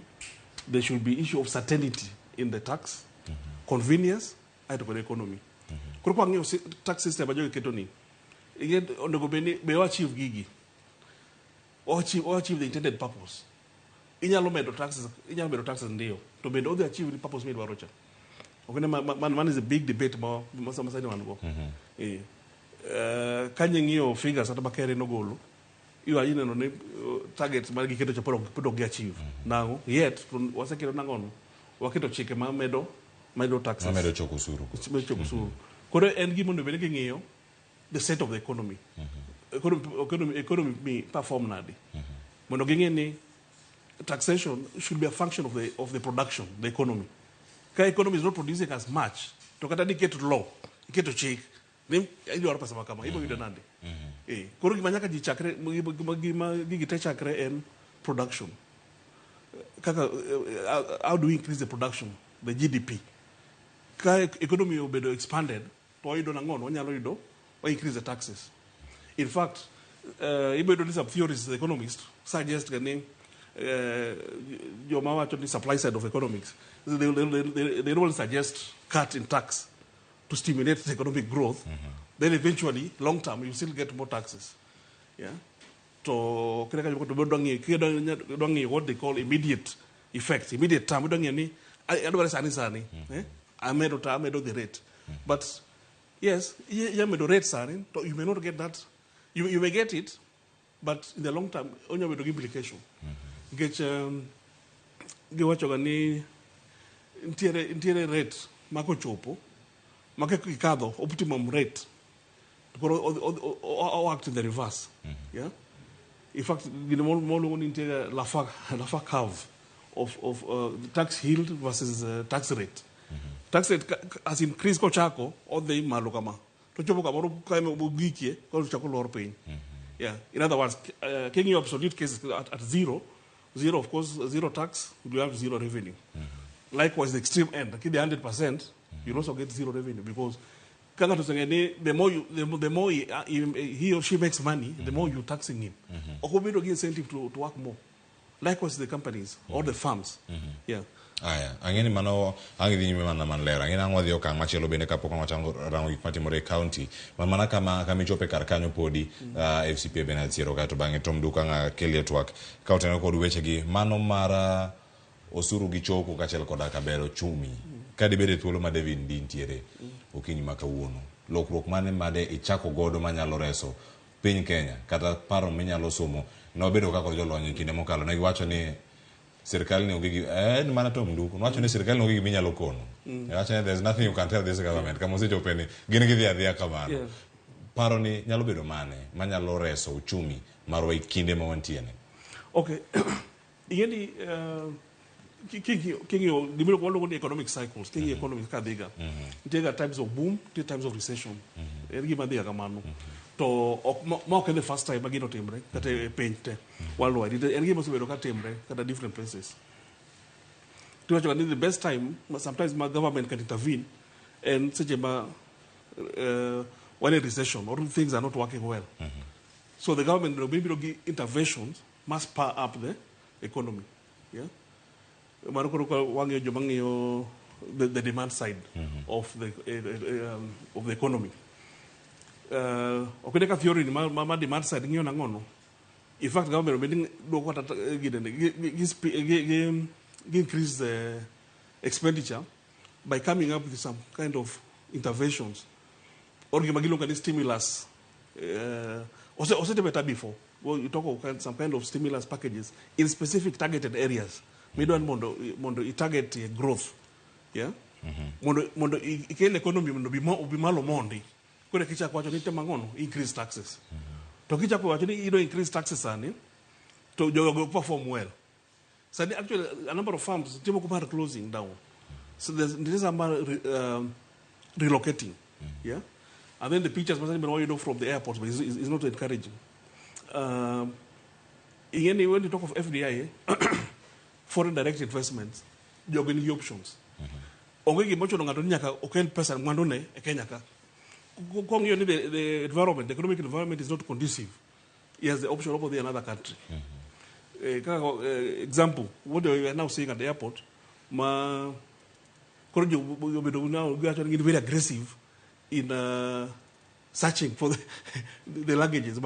You know, some people look at it as inconveniencing, and there are better ways of doing it. This is not the only place get tax all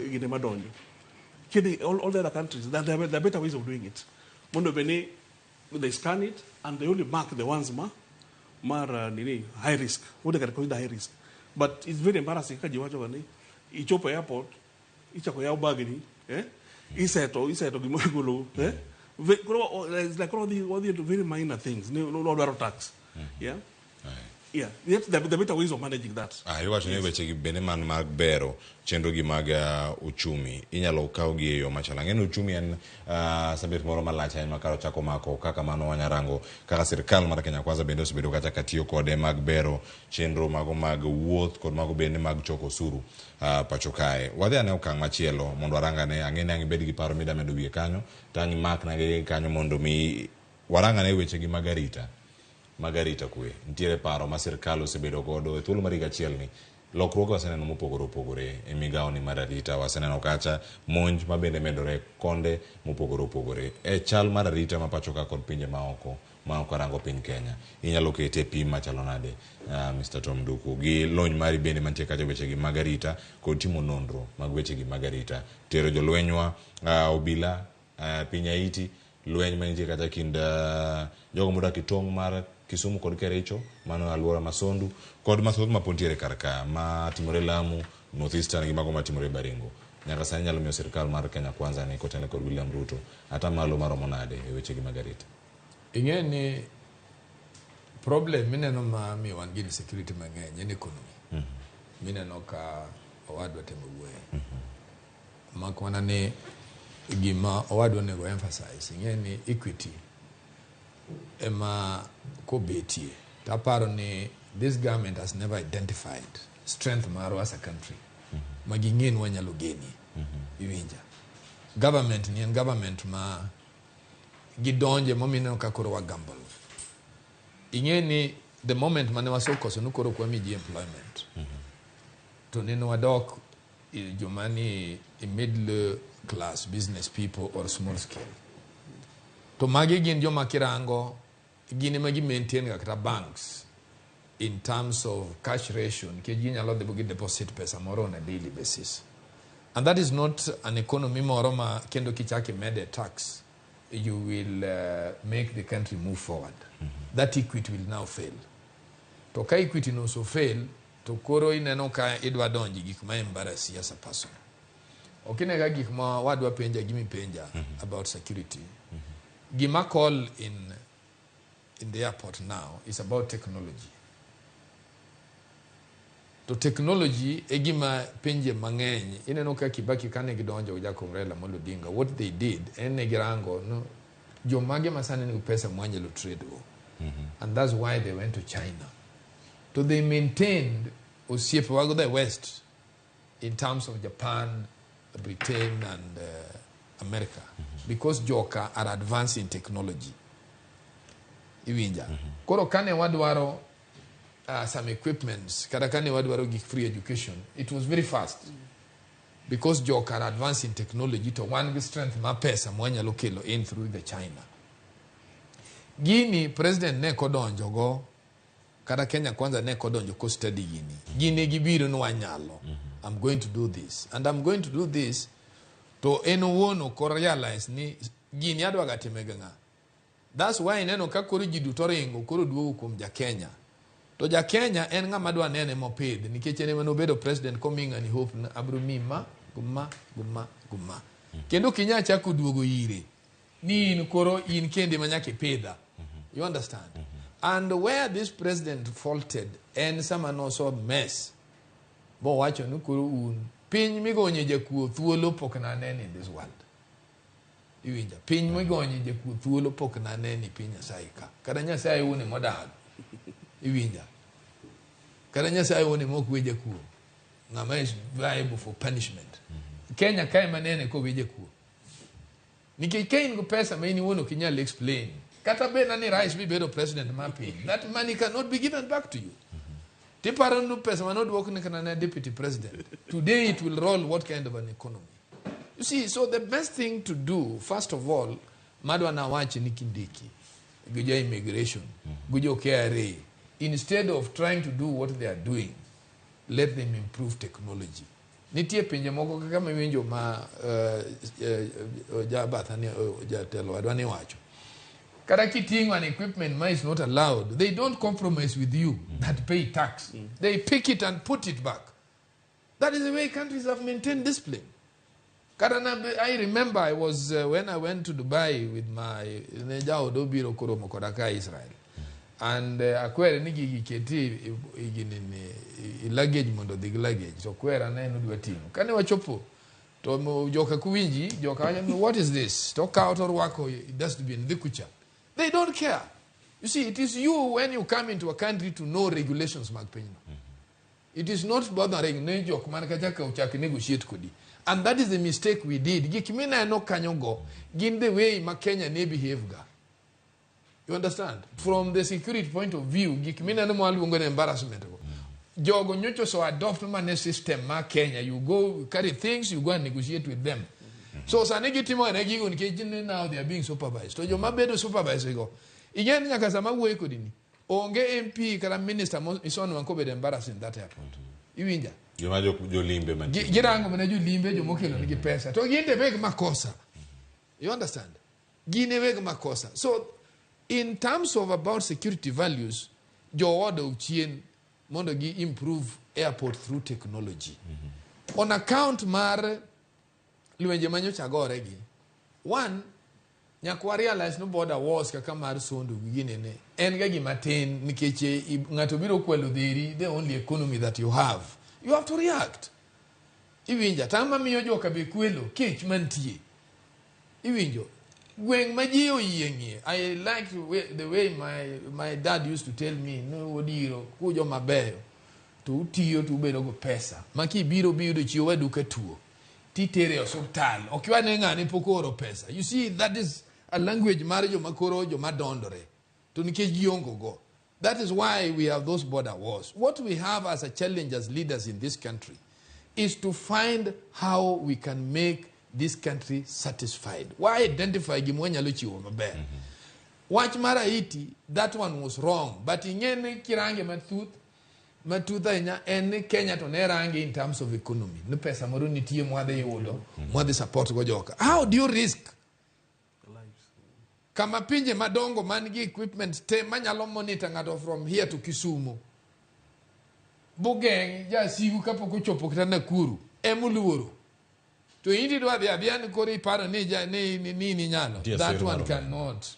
Macha was a risk. To bende paro jatend piny adhi mule achiel kuom gigo kenge mosego weche gi mag arita kwe wacho ni tero jolweny Baringo igolo gi kar kacha nonego bende gichako loso gik moko mag duoko kwe kacha wano ka gin ga chaya mago jonjore mantie kacha Kithure Kindiki jatend migawo mar arita bagoro mone ondamo maromo kilomita 20 to ondamo romo kilomita 20 no jonjore monjo sikul moro mantie bathe kacha ne yudo achiel kendo lal kod dhok kama gintiere en achiel kuom gigo ma jatend piny kawuono dhi lose odiochieng' makiny. Ing'eni gimomiyo makatimorega en ni jogo kwinj wach mar jo NSIS.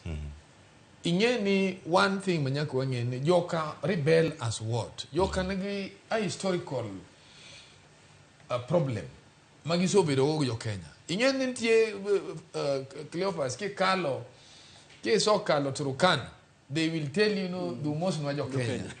You see, that is the attitude. Pokwa mi joka bo believe nigi belong to this country. Pokwa keto joka in that level. Despite na president minanani. Stretch moko ngere to the level of an MCA. Japinja kiae. Mangate no ko chopo kacha. Joka bro peno manga. You understand? So it needs numondo wami joka values. Tingen kisongo tuwango problem. Okine ka jogi. In ka MP give me sort of jela. How do you expect these people to reason with you? MP margi magi yero, emisol wake jela. Ni ine mwa suspect ni kelo da. Ka penje to bwana problem ni dwa tim nango. Kech definitely kadi insani Cleophas ngado kinya biro monje nya kidala makita bena ni soba machal nadi. Okinyali ye. You will defend. Maybe na reason ngama okoso chabangi ni ngeni timatatimu gini bate koso. So Marco MP's in itself is wrong. The only thing to be done is to sit with those people. Joka winjo jodongo moloyo anybody else. Why can't they identify giwo go jodongo? Mondo gingis jodongo ni gigi ne timore chon. Sani dhiang be okinya pedo mang'eny niki kama dhiang chame lumogi. Kara kichame en economic value. Kara warangu nu kako uso gi to wach nyiogi. Ineno gima iwango i joka. Ni sama chieng' rieny to jamni ka keth iwe bo kethre. To sama gipidho gi maber bende serikal okumi gi protection ikwalo gi. That's why they get annoyed. Momine no kalwenche okunya room very easily. Ingeno ongenga me pain miluongo no bande. As far as security is concerned. Ngato one wa classify gana which maraj na a rogue or somebody who is developing to be a rogue. One year gik muna gena no kizungu mu keto mangenye press gi one wa kia gi in the professional life. Professional life one gi mu kauma lich no one wa kauna ngi matini kechen gaga solution kolo we maber. You understand? In this context mar the minister Gima minister Timo Maranja and minister travels a lot to do a breathe fire. As a security person, en nga mo hold chunji ko de ko negotiate message of hope. Abiro kan ke chan minister mar serikal. Abiro kan ke chan winjo problem maugo. Nyako konya identify problem ni monda tem monda bende awogo serikal mondo lose. Kan gitero jolweny ka. To gin gitero jolweny ka jo madego joka. Joka nyaka rebel. Ne gitero joka bwana wakelo jogi mondo bio nwang rieko gimomiyo gigi timore to kod kaka gibe ginyalo konyu. Dongo ngene jogi nyalo loso ndara. Dongo ngene jogi nyalo chiedho ka. Dongo ngene jogi nyalo miyo ubed gi chiemo ka. Koro gidonjo kako osiepe joka. Kiwacho ni mane kama oganda nego bende dhiwa ka wiyo masani ka waduogo nyakura mojang wamedo paro nini twak mar jatend piny Kenya kaluwore kod oboke mano chiw kanyo mar piny owacho kama sirkal ne oganda duto mano gazette notice mano chiw kacha ndala bich mokalo romo makamano gi jod bura mano ma od bura mamalo kod mano ma senate idhi bagi odiochieng' makiny ma en tarik 9 dwe ni mara 11 saa 8:30 yudo gi ka gintiere kache od bura mono mi twak makamano chaki. Gin gik mage ma iparo jatend piny Kenya libiro kalose kawaranga ne chal mar piny Kenya e wang'e thuolo mar higa achiel dweche gin 2. Twak mare mokwongo gi jood bura gi duto kama gidhi bede kar kacha kochiwo koro twak mano mar chal mar piny Kenya. Ikete mana kar ka oduoko kod twak mondo waranga ne okenge mamoko moseketi kachiel kod gigo matuche county ka en sang wensa no sekal dakika 2 seche mag Afrika ma ugwele no makamagi yudo kawuok e boma ma Nairobi. Kikidhi mabor meneno Ramogi TV.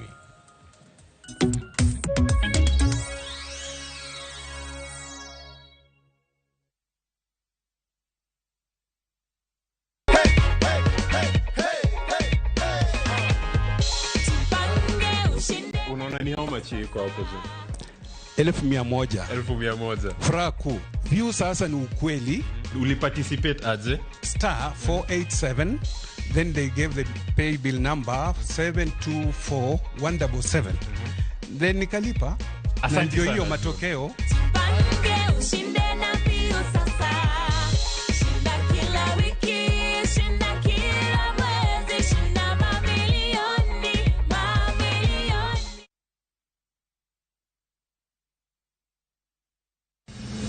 chieng' tich adek ka tich adek en oketho piny to pod ogo ko.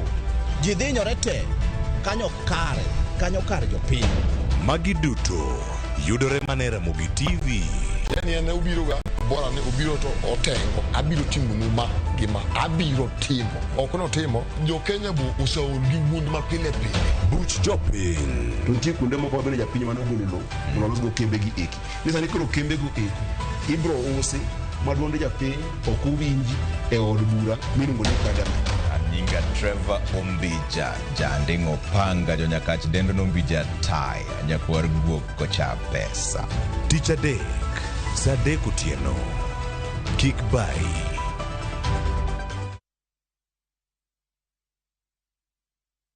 Sasa kwa thao moja tu unaweza pata third party cover for your private motor vehicle valid for 30 days. Say goodbye to expensive motor vehicle insurance. Pata bima kutoka Direct Line Assurance. Kujisajili bonyeza *487#. Weka namba plate ya gari yako, ID namba yako, email address yako na ulipe thao moja tu. And your digital cover will be sent to you instantly. Collect your sticker at your nearest Total service station. Dial *487# upate third party motor insurance valid for 30 days. Pap, ni thao tu.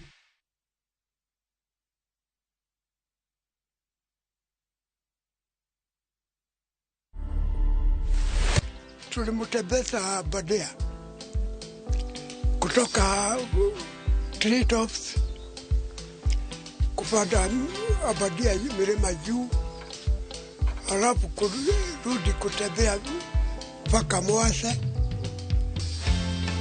tena tukateremka kutoka Mwase, alafu akatokea Aki, mahali tunajenga road nyingine inaitwa Aki, alafu kutokea hapo ni Mwiga tukarudi treetops, tukarudi kambi yetu ya treetops. To watch this story and more, download the Citizen Digital app today. Kenya's #1 app, Citizen Digital.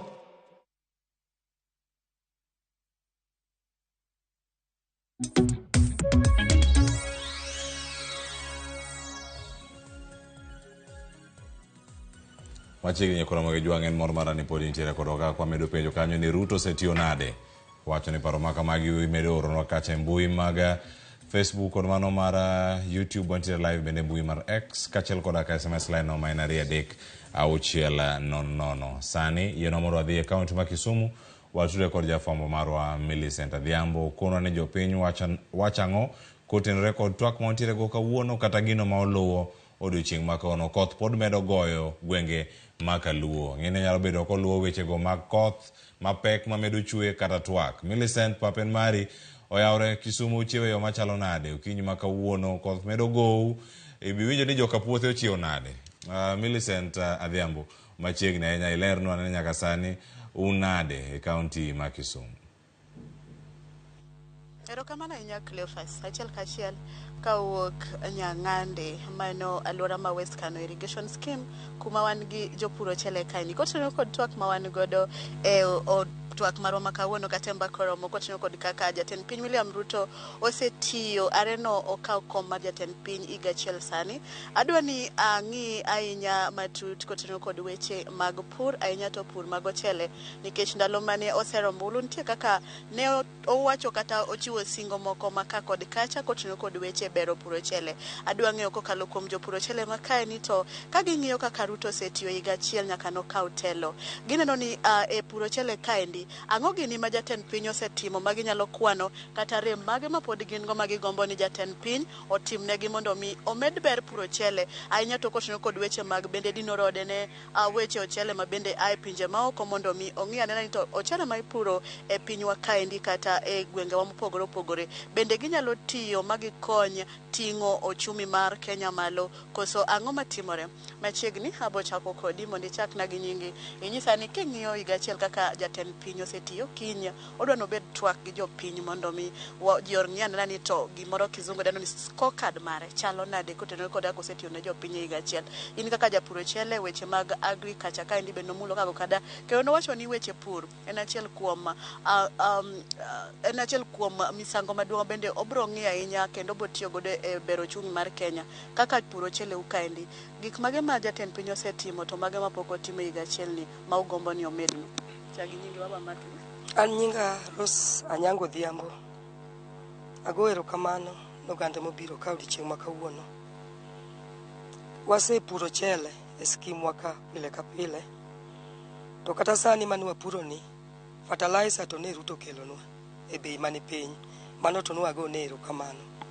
To mak mana ni koro seche makamagi pi oimowa kendo ne wan kod puothe mane waketi ochele kendo chele no osebedo mabeyo to pi oimo chele te.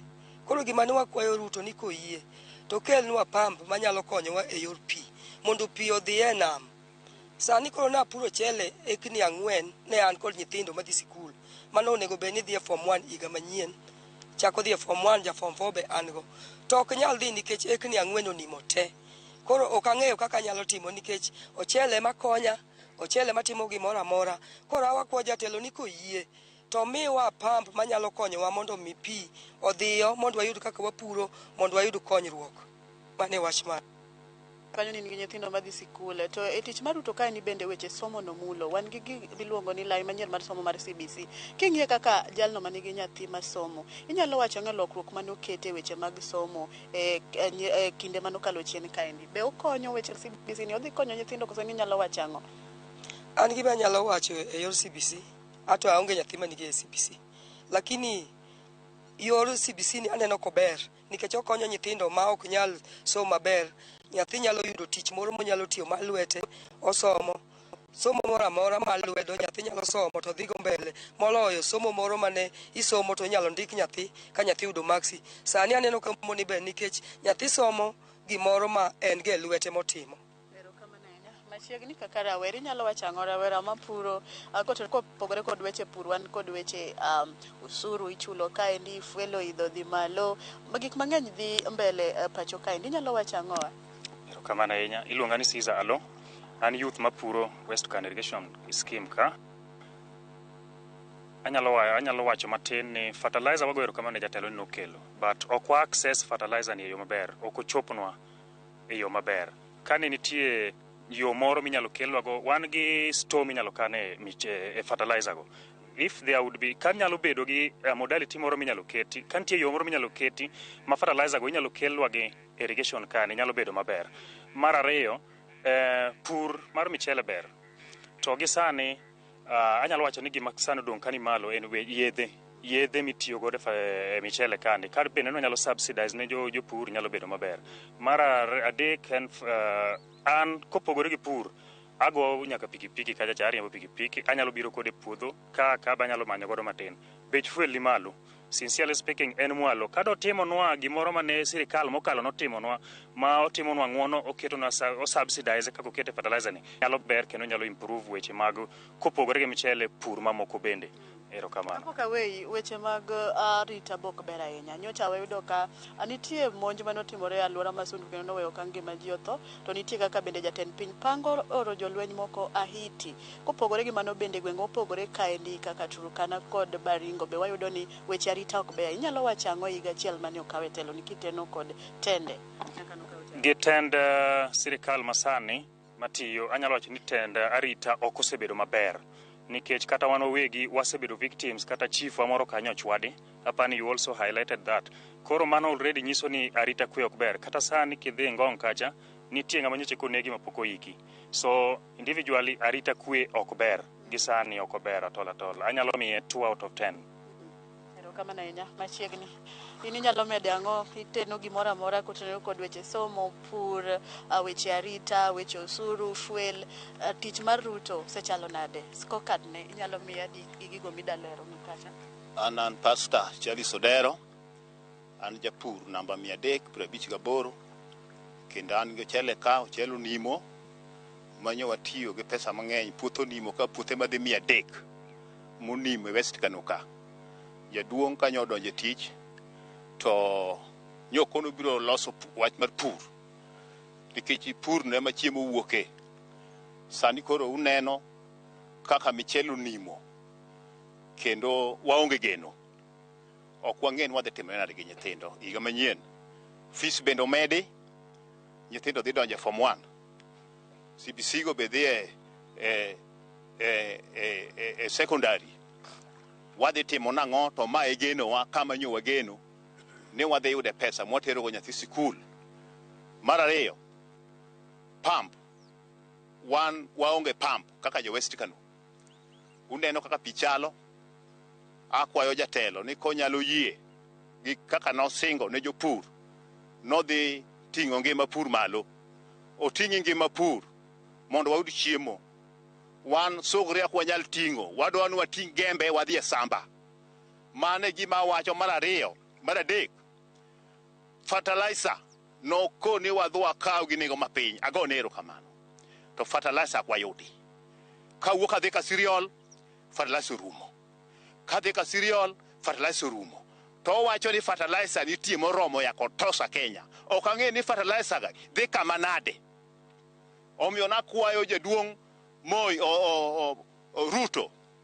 ni okonywa kaka jopur wan pur ni modwa ni mondo wati mondo wachiem ok wadwar weche manono mag ng'anyo mag ang'owo gi ting'o sugri e wich ok wadwar no konywa mondo wachiem maber gi nyithindo nyathi bende koyieng' eko somo mane wach ma an godo ni oting'nwa ngima malo mar pur oketnwa gik moko kaka jawadwa osewacho okelwa gik moko machiegni ka cereal mwadhi e Kisumo idhi gi pesa kosemi mbolea ichaki ikaw transport iting'o go ikelo ka to ka onge kidhi tiyudo ka onge ni fertilizer rumo ok wang'eyo ni fertilizer gi otero gi kanye mane wach mango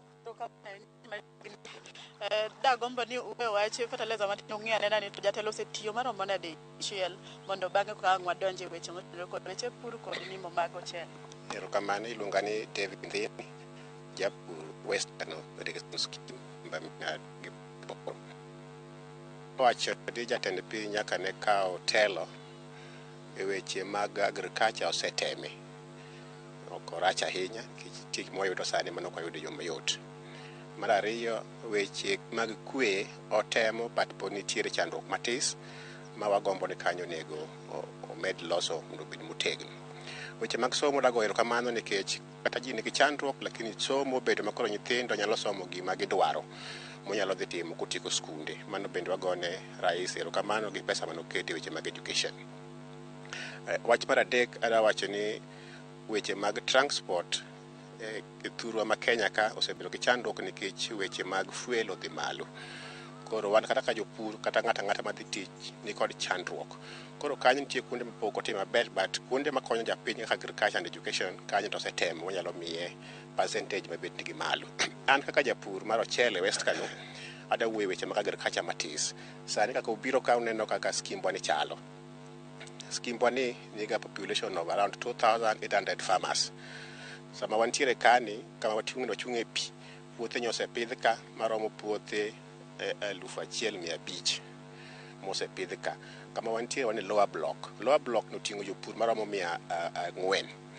Jopur maromo 400 sani pi pod pong' kendo pi oseimo puothe maromo puothe 300 gi wiye. Puothe 300 gi wiye ka pi oseimo puothe manyosepidhi japur owito pesa makoro kotero nyathi skul higa manyien ka join form 1 japur onge pesa. Kwa kwano kata kwa ng'iyo ni pesa di mwawito kama japur owito ka en chiegni $54 million japur ma West Kano osewito sani ma koth chweni. Kompo wakwayo sirikal mar national government wagoero kamano choneno ka jomoko biro ka mowacho ni pump bedo procured. Pump ne e major challenge. Kinyalo kele skimbwa ka mobed gi pump maduong' magoyonwa pi taparo chandruok ma jopur nigo kani ok chak wabed godo kendo. Wakwayo national government kod county government mondo konyo japur ma West Kano. Kodhi county government ma Kisumo kama otelne gi Professor Nyang' Nyong'o. Gombo ni nitiere gimoro disaster management fund mikonyo go jogo moyudo chandruok e yore mopogore opogore. Wakwayo ni gibi Kisumu county waka West Kano waka mondo jopur yudo chandruok county government one kaka nyalo konyogi. Kich giwito mwandu maduong' mako wega kama taparo ni jopige manyien kuma japur dhi gi nyathi kata yo japur biro chamo biro bedo maonge. To kika chiemo onge to security bende ni rach. chien kaendi be pok otieko en dwe mokadho jo National Irrigation Authority nobiro kaendi kendo ne gichako kunyo oula mopogore opogore kata ne gibaro nwa oula mondo mi ka koth obiro manyiso ni ne giikore ne El Nino mani wacho ni dhi biro ni. Ere kaka ochopo ni koro pi osechako imo mana mapiyo? Erokamano, jo NI osetimo tich maber nikech gibaro canals kendo canals temo tero pi e nam. But nikech sikimbwa ni nitiere lower zone kama pi te chokore. Koro chandruok nitie ata bet kanal obar to chop kama koro pi mantie donjo skim ok nyal dhi e nam. Kae kama koro wach pump birie kich obar kanal to kuma pi no kadhgo dhi e nam onge nyaka pump ema goyo dhi e nam. Koro thin ma pump capacity mare tisini miyo koro pi chokore skim kata bed no ola obar mondo ter pi e nam. Mana kamano gie thuolo ni endi nyakoro Mogajwang wawinjo paro mopogore opogore kowuok kuom jopur ma West Kano Irrigation Scheme kaka giseyango kaka gineno ni jatend piny William Ruto osetiyo hike achiel nyaka nokaw telo mapacho kaendi kaka jatend piny. Kaw kamano gie thuolo ni endi iwinjo chandruok mopogore opogore magilero kanyo bende kwayo magichwalo ma bende gigeno ni biro chopo ne it jotelo mopogore opogore kendo gibiro yudo kony mopogore. Gie thuolo ni endi yiena mondo akowi nyaka e kaunti ma Migori kuma nyawadwa Jo Juma ogoye tach kendo dwa kelo mathoth kotenyo kod twak kata thor wach ma wan go ewi kaka William Ruto ma en jatend piny osetiyo hike achiel nyaka nokaw kom. Jo Juma kiwinja gie thuolo ni endi adiro ni oporo mondo ikawe gi kanyo idhir twak mowuok kuom Jo Migori kotenyo kod paro kata embakoro ma wan go gie thuolo ni. Jo Juma. Erokamano Millicent, winji makare kaunti ma Migori wachiwo makare. Adieri thoro mar wach makawuono en ng'iyo kata nono bug jatend piny Kenya William Ruto kinde mar higa achiel. En higa achiel nyaka ne oka apis ka bende nitie singo mathoth ma ne osingo ne oganda. Moko kuomgi oganda wach ni osechopi, ka moko bende oganda wach ni koro pok ochopi. Okinyi makawuono wantie kod oganda e kaunti ma Migori ma wadwa ng'eyo ni to wadwa nono bug jatend piny Kenya e kinde mar higa achiel. Bende osetiyo kaka ne gigeno. Bende gombo margi kata gik manigeno kinde manotimo kampen bende ochopo. Adwa ni mondo imiya thuolo achiel kachiel mondo koro atwak kodgi mar ng'iyo ni to pachgi chalo nade ma otelore gi chieng' ma kinyo bende kino gol twak ka otende kod okinga bende koro osekawo nyaka ne okawo telo mar piny Kenya e higa ma okalo. Achiel kachiel dwa ni mondo koro achak kodi kibet kama king'iyo kachacha. Adwa ni chakne gi nyingi. Kilo osekalo higa achiel nyaka jatend piny Kenya William Ruto kawo apis. Nitie singo manochiwo e kinde manotimo kampen mare. Singo gi be ochopo. To piny Kenya be ochomo direction ma uno wuon usebedo ka ugeno. Erokamano an gi nyinga iluonga ni Pito Wuor. Utienda jadak ma Migori ka. Gima nyalo wacho kuom jatend piny Kenya Ruto nyaka nyokaw telo sani higa achiel. Awacho ni Ruto oseketo ngima jopiny tek ma wan wadong' mangima wani mane ICU kaka jo Kenya. Namba achiel, pek mar ngima otamo wang'wa kaka jo Kenya kwachako gi weche mag mafuta. Wan mafuta ma Kenya ka odhierowa en gimimedo juma ka juma.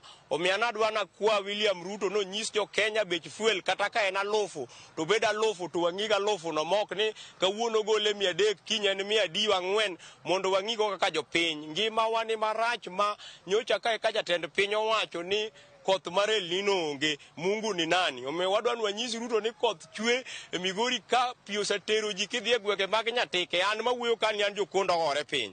Ka ok nyacha ikora malong'o ni gigi ne nyalo timore kodhi mowacho. Sani wajumbe magwa nyocha wayiero ka Ruto dhi okawo odiyo gi wajumbe bende ok nyal wuoye wach mar ngima. Jopiny inyore ma kaka watimre onge. Omiyo an adwa na wach ne William Ruto ni kiny kata kopo nodhi owuoyo e wach mar piny kaka nyocha okawo. Okonwa ni tang'o modwa wacho to gik modwa wacho gire kaka dwa konyo japiny achiel kachiel nikech wan koro wamedo mana hinyore kaka jo Kenya. To bende nitie an ga dine sama ng'ato tiyo nitie moro maber osetimo maber. Ang'o mosetimo maber minyalo kwano e kinde mar higa achiel? Ang'o ka wach gima Ruto osetimo nikech en higa nyaka nokawo telo Migori ka Ruto pok obire. Kobiro kata mana Migori Suna West ka Suna East ka Ruto ne pok onyono. Wawinjo mana oreme gwenge mag Uriri, oreme gwenge mag Rongo, Kuria. Koro wan wakia ni wan ok wajo Kenya koso wan to wan kanye to wan bende wajo solo zuru. Koro ok dang' wach gima osetimo nikech wan nyaka ne kawo kura kata irwa kae mapok obiro wuoye. Koro ok dang' wawuo ir ng'ama kata wan wakia kaka ochalo nikech kapok nobire nyaka nokawo muma. Erokamano kuom paro makana dakika machuok pe chako gi nyingi to kinde mar higa achiel jatend piny Kenya osetiyo nade?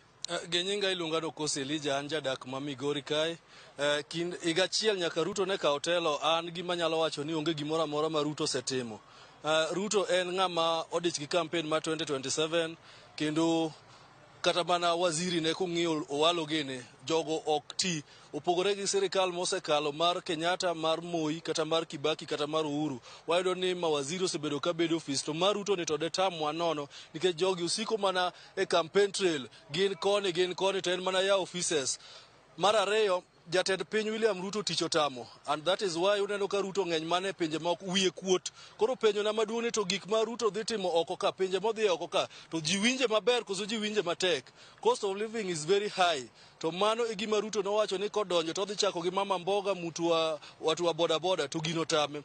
Koro an gima nyalo kono jopiny ni Ruto osechako campaign mare ma 2027, lakini gik mano ahidi ji no dhi timo otame. Koro gima kono ujo dalawa kata jo Kenya wetewa ni kuma Ruto dhi yude kura 2027 kik wamiye kura, ma weche mag ya offices mag chako mowalo gini timoge, mano oningo waket kando to wapenj Ruto ni to ang'o ma osetimono kapok wamiye kura. Erokamano kuom paro machal koda mano machuok mapiyo piyo. Higa achiel osekalo, jatend piny Kenya, ang'o mosechopo to ang'o mapok ochopo? Erokamano ne TV Ramogi, an gi nyinga iluonga ni Charles Osewe, ma jakom mar bunge la wananchi ma Migori County. Daher mondo mi awach ni tend Ruto onge gima waseneno maber. Ngima omedore, gik moko bechgi ni malo, obed mogo, obed gimoro amora mitiyogo e ot ni malo. Wach sikul fee, sani ji ywak ni to gidwa tero nyithindo e skul nang'o. Pesa mane sirikal chiwo mane medo subsidy mar sikul gigolo, nyiso maber ni sani wadhi chulo pesa man malo. Mar ariyo, sitima beche omedore. King'iyo sani piny rach, koth chwe gi oula tero ji, nyocha obukre kende ni El Nino onge. Sani to waneno ka El Nino nitie. Okawe pesa mar El Nino cha mondo okonyego jopiny. Mar ariyo, ndechni mag national mano onego bed ni iloso gi mano kethre, mano onego bed ni bedo repaired. Nyaka kawuono pok waneno tijno. Tij Ruto en wuotho koni gi traveling modhi oko timre nade, to gik mokelo malong'o ne jopiny onge. Koro ok tang' wariambi gima tend Ruto osetimo higa ni achiel ni mobedo ofisni onge kata achiel. Ok wakwaye ni koponi telo tame to we telo bo ne ng'at manyalo telo, ma en His Excellency Raila Amolo Odinga. Erokamano kuom paro machal koda mano, wati kode mondo abiri. Kichako gi nyingi, higa achiel osekalo, an gadier ne bende ber moro nyalo bedo. Sami wacho samoro marach miseyo ni ber mane mabende jatend piny Kenya osetimo nyaka donje pis. An gi nyingi iluonga ni Clinton Otieno, ajadak ma Migori ka. Jatelo kwadwa wacho adier, tich mosetiyo en mana tij bayo gi ndege. Ma kata jatelo manobiro kani ochiegni dhi lime ni to bochopo maber. Kata sani jopiny oywak ma embe wacho ni oyie ni kare owuotho ga gi pes jopiny. To sani kik odhi owuondwa ni wach El Nino onge, pesa ne gisetengo ma giketo piny mar El Nino. Koro kwa winjo ni od ng'ato dhi to sirikal oling, wadhi chako magi sirikandwa madala ka wadhi penjo to pesa wani kanye. Wasebedo kowinjo kowuoyo sectors mag pur, mag somo, nitie lokruok. Ka bende ineno gima maber mosetimo nyaka nodonji e apis. Kar pur ka to otemoga, lakini okelo mchele gi, okelo mbolea late. Kanye gima hinyo jatelo, mbolea tokele late. Erokamano kuom paro wakaw pach ng'amo gik, adani chak gi nyingi mana mapiyo piyo. Tendo kinono bug jatend piny Kenya kinde mar higa achiel, chalo nade? Okay, nyinga Kennedy Ongaga, an speaker bunge la wananchi Migori. Kuom higa achiel ma Ruto osebedo e ofisno, anyalo wacho ni nitie gik mosetimo. Number 1, osegolo free secondary education mane Raila gi Kibaki initiate, ma sani omede koro ichule 5,000. University one regular nisomo gi 24,000 per one academic year, sani en 200,000.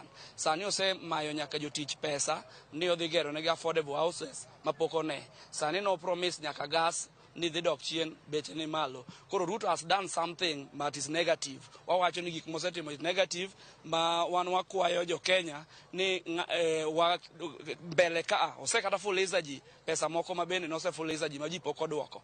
Koro wakwacho ni mbele ka ng'atne William Ruto ken ng'at monego bed ni wa trust gi leadership ma Kenya nyaka come out mondo gimany alternative yo ma ginyalo konyogo piny. To kwa weya ni regime ni odhi adhiya kama to wadhi hinyore. Ng'ato nitie ni Chirchir Uhuru Kenyatta noriembe tich because of timbene. Kanyoro bokore sani odwa kawo fuel oketo 300 from 170 mane Uhuru weye. Wan wakwayo jotendwa ma Kenya ni giyienwa mondo gimany alternative yo mwakawo go fuel Tanzania mondo wawene Ruto fuel ma Kenya. Thank you very much. Wach mar mafuta nyo olieko mane nyalo bedo pok omedo. Kwatieko en be geno nitie. Be nitie ne kama wadhi nyime ne osebed kichiwo singo pogore opogore. Be uneno geno kuom tich ma jatend piny Kenya timo? Erokamano, onge gimoro amora ma jogi oselieko ma hinyo japiny moko timore. Gimoro amora ma gilieko timore ma wan kawuono waikore ka jo Migori ni fuel wachako goyo 300 ma wan wadwa mondo waome Tanzania kata mana gi teko wan nikech teko be nie lwet jopiny. Geno onge Kenya ka, to geno bedo nade to sirikal otelnegi confused regime ma onge ni develop agenda ma ginyalo keto ma jopiny nyalo neno. In kata king'iyo geno ere Kenya ka, geno nosetore, wan warito walemo ni chieng' moro Kenya yud solution. Erokamano. Idwa wuoyo dakika seconds 30. Osetimo ang'o? Tang'o mapok otimo? Gima mokwongo an iluonga ni Robert Mugabe, awuok Migori ka. Gima Ruto osetimo an pok aneno nikech muda duto manokawe loch no promise jo Kenya gik mano promise to oyudo ka gina hot hair. Onge gima Ruto osetimo ang'owa osetimonwa. Ngima tek wan kaka jo boda boda ma Migori wayuak kendo da wuoyo jo boda boda me Kenya nzima. No, Ruto nowacho niya ne obro ting'o ngima mar jo boda boda malo gi mama mboga tema kawuono ne wayudo ka kare kama ne wanticha koro kimed sikwa inyumwa ibugo kabisa maonge geno moro amora ma wan go kama futo dhi mbele. Kawuono awinjo nyaka wabunge mag jo UDA mag Ruto go bende moko no wuok kaywa ka wacho niya ngima tek ne jopiny. Gimbe wakwa gini wuog matek mondo gis jopiny ni Ruto niya Mr. President, maisha imekuwa ngumu kwa Wakenya wanataka afueni. Utasaidia Wakenya namna gani? Hiyo ndio maoni yangu na pendekezo langu. Ruto, hakuna kitu ambayo umefanya kwa Wakenya wote. Asante sana. Onge wachero kamano kuom paro machalo. Kinya winjo mago paro mago Gande County mawe ka thoth paro winjo ka ng'eny gi ywak molojo mabende nyaka sani koro puoyo jatend piny Kenya kuom higni achiel. Ka bende pod oganda oketo geno margi ne to bende lokruok dhi bedo mbele e kindi bende koro pod odong' e kema ma jatend piny Kenya koro pod dhi nyime koti jatend piny Kenya. Erokamano ahinya Jo Juma. Ibago twak yo makare kendo winjo pat jopiny kawuok e kaunti ma Migori. Puoch gi pak ne jogo duto mogolo paro. Wageno ni jatend piny Kenya gi joge ma bende konyo e wechego mag sumo paro biro winjo pach jo Migori okinyi ma kawuono. We waduoge e studio kar ka mondo mi wadhi ane nyime kod gik mathoth ma bende nitiere kar ka ma bende waluwo. FCPA bende nitiere winjo paro mowuok kacha e kaunti ma Kisumu, jopur e kaunti ma Migori, jodak man kacha moting'o rowere mamoko matimo tije mopogore opogore. Umi paro mane? Ma en twak moko ma jatend piny dhi chiwo, to chiwo ne jo Kenya ma osejok kata penjore ni piny koro chomo kanye. Wan odhi twak kono wachal mar piny Kenya to jopiny penjore ni wan wachom kanye. Kamontie sani gi pek mar ngima. Pach nya bedo mane mapiyo kata bana ngi tom nduku bende. Kaka winjo ka jopiny loso iso ni weche kubeyo ahinya. Ng'eny ji ok osedhi maber. Winjo ngima osebedo matek to mano is a wake up call to the government, serikal, especially President ma is main in charge.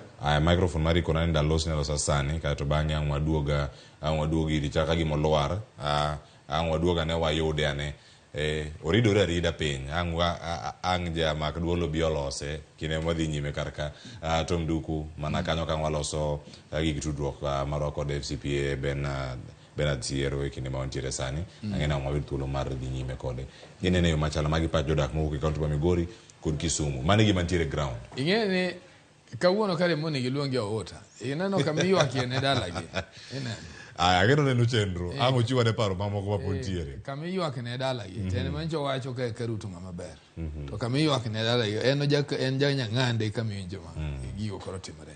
You see ing'eni Cleophas gima wawinjire ni sirikand ni okoso dhi maber to sirikand ni emawuone moketho trade to ing'eno onge piny manyalo chung' ka trade tin. Sirikand ni monego industries nikech onge raw material ma is available ma can make the end product ma nyalo dhi siro bo us buduog buji cham. Obedo oduma wadwa import obedo ang'o wan wadili gi gimiluongo middlemen in the market economy mano piny ok donga go. Piny nyaka bed gi primary items mage monyalo achieve. Nitie jok moko ma ka odhi duka to ter mano dumbe ka noduog ring'o kilo iwinja to sani ochopo ne kana nalothi dala ji dwa dhi nyiewo ma ng'ato no ne mogolo botero. You understand? So it means ni ananwang'o Nyasaye ng'ama ber nikech Nyasaye odhi opuonjowa ni sirikand ni kara gilame Jumapil ka Jumapil to kara ogilame maber Ing'eni kirango Biblos, ruoth ema ne Nyasaye wuoyogo. Kendo ruoth no en ng'ama ne leko. En ng'ama ne Nyasaye guide kabisa. And President Masani is very dedicated to God. Makaka wach El Nino ni obaye akia. Iwinjo. Akia dier ma Nyasaye. Akia ne jomolemo ge jomaricho, akia I don't know. Nikech en ng'ama Nyasaye nyoni go kuongo mi information maduong'. To kinde ka koro sani biro nwango ni gini yomino ka jopiny ka ywak. Pesa no so cham chon. It is not there. Koro joma ywaga gi. Ibiro na chako winjo na oter jo National Youth Service. Okaw jo lwenyo ter kuno without any budget. Ng'at mo kel mondo konyi makech kayo mogik. Koro gima duong' mana nyalo wacho kae. And in talks madi Ibomas, we have had enough experts who have talked. Gima duong' ma president otim, gima call gigi sani ma president onego tim, gigi ng'ise ni nyako dwar harmony. To harmony maduong' en ni nyako recognize no position exist, obed piny gi jakom Raila Amolo Odinga giwuo, to gidogi archives. Ni kane piny onindo kama ndalo Kenyatta. Na ng'isi diere moro ka when I was reading kapod tin nyocha, na somo literature. Kenyatta senior was not a person mane wuoga mang'eny. And he would test an economy. Iwinja. Nikech Kenyatta kata kane dwa diarambe, to police ema order na dwa no mark ng'ata ma wuotho maranda. Tichajo ji siling 20 tapar uketo na mararambe. Tapar to gedo. Mane mogero KCC, mage mogero High Court. That is what is in the docket. And the intelligence is there which can inform the president. Okune Kenyatta ne koketo nji tax. And I remember around 1978, Papa Nakadwa Donji, class 1. Around 78, Jeremiah Nyaga was the Minister for Commerce and Industry. To no me don mogo. Kenyatta used not to talk, akina no President Masani ni uwe. Kenyatta ne uwe na National Day. To ko chopo rwa na winjo no Minister na ncho medo mogo utungula day. Kawo na dwoke pin utungula day. Inke chuso achieve gimana odwaro. You see, okine ka President wani, no ngi chiemi nyalo predicte ni kinyi ntie hope. Sani nge jo Kenya nyocha wega ne Epra bro dwoko mafuta chini. Sani jo Kenya so ng'iyo. Ke kon ni chopo tarik no to ng'e omedi adi. That is what people do. Nikecha be ni gen go pesa donyo gi madega ka pokoromo sa uchelo tieno. But pesa no be yongo go. Koro you just read, you just wait to meet what has come out. Koro gima duong'. Mana neno ka President Boma sani kaber onego gi conclude their talks. Mondo gi yaw talks between the opposition and the ruling party. Mondo jogi owuo owinjire ni Kenya denade. We just need Kalonzo, who is the chair, go leader of majority, who is the chair on the other side, go President Raila Amolo Odinga go jogi. Gidi gibed pinto giwinjire ni wadwa tero Kenya kanye. There is already a mistake. Let us find out.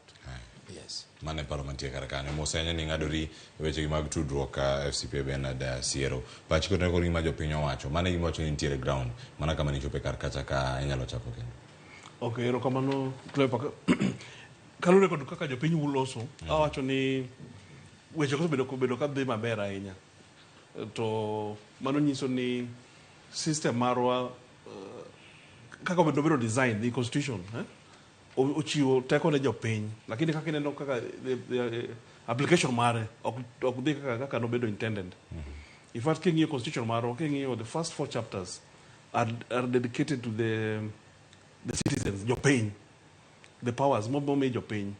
Talking ka the nature of our politics oketeni koro jopiny kendo expect ni ka giseyiero jotelo ma MPs to MPs ka mondo bedi chung ne represent gi bendo kendo ni samaro tema ngono olokre. Koro man is a big problem mantiere kai. Koro ido ni ngi koro ywak ni gionge geno. Ebio kata talks koro wacho gi mbele gi. Maybe the political side it can be in a way okay the temperature nyalo cool down but okeneka the real solution nyaka wangi and about the production, the productivity. Ere kaka Kenya at household level, at national level, why increase our productivity? Mondeka wanyalo tackle issue mar nengo ngemani. Kwa chako at household levels, sani of course one lucky ni cost chwe. Koro gimanyalo advise jo ena ni gika opportunity no mondo gitimango make sure ni ipidho gidi moro ma idwaro mondo basic food security bedo handle at the household level. Otherwise kibedo situation moro ni kila kitu wadwa mondo import monyiew from other places tineno mano mage bakela ngono medo nengo ngema bedo matek. Koro gava sirkal to dogo bende ng'iyo gik ma cover kech kata kin japur isepuro yes to give me produce ni idwa tere market. How do you access the market? Nyaka yangi transport nyaka ngi gine ka neno to wach transport ne maji ywak nani ka nengo fuel odhi malo. Gine paro ni maybe sani nengo bochako dok piny matin to kene ka every time ena omedre king'iyo kata gi our neighbors nene social media nyongo wacho ni other country like Tanzania gine mare odhi piny marginally odok piny to maro ni to ka medo dhi malo. Koro but mage areas mane wacho ni government nyalo intervene. Koro ntiere things makata cross the economy my government nyalo intervene but ntiere things ma japiny wuon ema timo at household level. Koro nyaka wang'igi from those two perspectives. Ero kamano ng'ena modogo mondo orang bende okenge mamoko mapontiere kar kae tudruok kod pinje maoko. Jatend piny Kenya ng'eni kata ka oloso odiochieng' makiny gin gik mage modhi bedo kata korango limbe ge pinje maoko maga to osebedo kama chalo nade mago bende moko modhi bedo kanyo ka warango e weche mag thieth ma bende wacho ni nyamrero nyaka sanya koramo gi jwang'o miteko ka ntiere kor gwenge ma opogore opogore. Yiena mondo mi alok tanga matin adhi ane e od bura mano ma pacho kae kama okinde mago mag gavana ma Meru Kawira Mwangaza koro sani dhi nyime kod duoko penjo mano ka Kawira Mwangaza bende lero korka kore ni anto gin gik mage mantiere kar kacha mano wacho ni en cross examination ma koro dhi kacha ipenja penjo ni gin gik mage penjo pod dhi nyime kar kanyo wanya winje matin okinde ni kanyo ka penjo to moko bende ang'waluni e kinde mabiro mana bang' ka waseyudo matimore e od burano mar Senate okinyi ma kawuono kaone mong'eyo ka idhi chako kata oyo wawinjane. Mara trip, yes. Are you aware of any Masai Mara trip? I've heard it from the council here. Do you go to Masai Mara? I didn't. Thank you.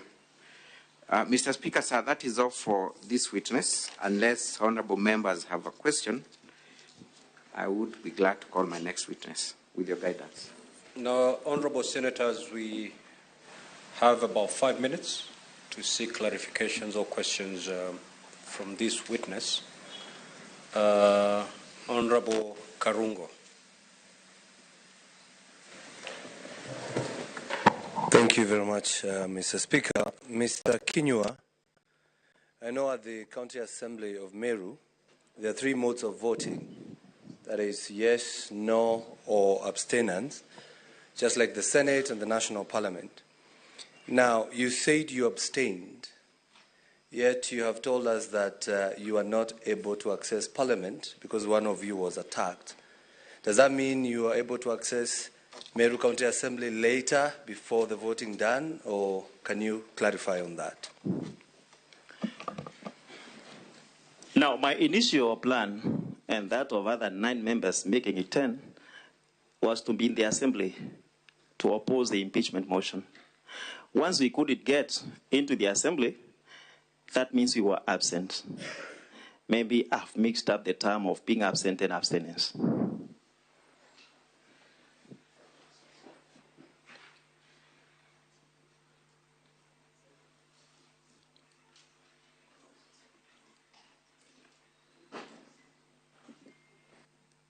Senator Enoch Wambua.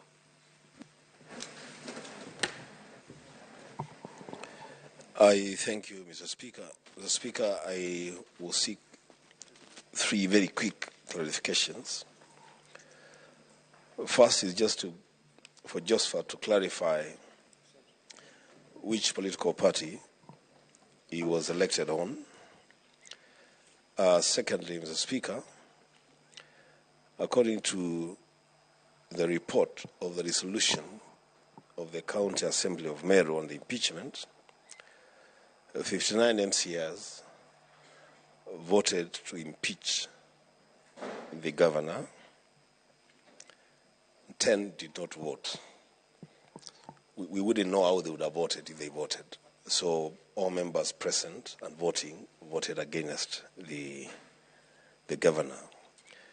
Is it your testimony in this House that all the 59 members of the County Assembly of Meru who voted to impeach the governor were coerced or induced to take the vote that they did?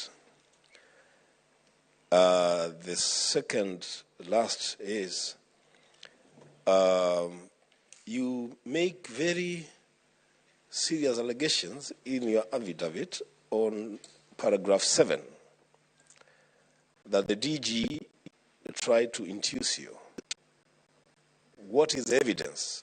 And you make reference to several other members. Who are these members? Because people have names. You are called by the DG with several others. Who are these people that you are called with? And where is the evidence that he tried to induce you? Because this is a serious matter you're dealing with. I thank you, Mr. Speaker. Mr. Speaker, honorable senators, I am a member of Party of National Unity, PNU. Now, when we say that 10 were not, could not access the presence of the assembly, I mean, were they to be there, I believe they would have voted otherwise. The 59 of them who were present in the assembly that day and voted yes, I cannot say that all of them were coerced. I am drawing my conclusion from the talk that we had before the voting day. And I know the talk that majority of them had. Given a free will, they would not have impeached the governor. Finally, in your questions, when I say the deputy governor made calls, you're telling me to name specific people or members of county assembly to whom he called. But I can assert that he called all of them in an effort to get a support from them with a promise to increase ward fund from 15 million to 30 million. Senator Samson Cherargei. Thank you, Mr. Speaker. So mine is to our good friend Mheshimiwa. Just two quick clarification. You have told this House that you were not able to access the county assembly. Did you report to any police station, or do you have evidence to that effect, including the phone calls? If you can table. Finally, I can see your signature is number 59. And in Standing Order 65.5, the Meru County Assembly Standing Orders is specific on what you are signing. So, and you have alluded that a number of people were given inducement to, through you, Mr. Speaker, to support this impeachment motion. Is there a possibility that you have also been given inducement to testify against County Assembly? I thank you, Mr. Speaker, sir. Thank you, Mr. Speaker, honorable senators. First, I have seen that I have OB belonging to one Honorable John Mogunatranira, MCA from Mbeu, who was assaulted on his way to the County Assembly of Meru. And if allowed, I can give it to this Senate, though it doesn't form part of my affidavit. Number two, when I talk about inducements to sign, Mr. Speaker, I know exactly what I mean. And everybody who signs was induced to do so, either through promises that one fund will be increased or through some other promises, sweet promises, in order for the members to sign.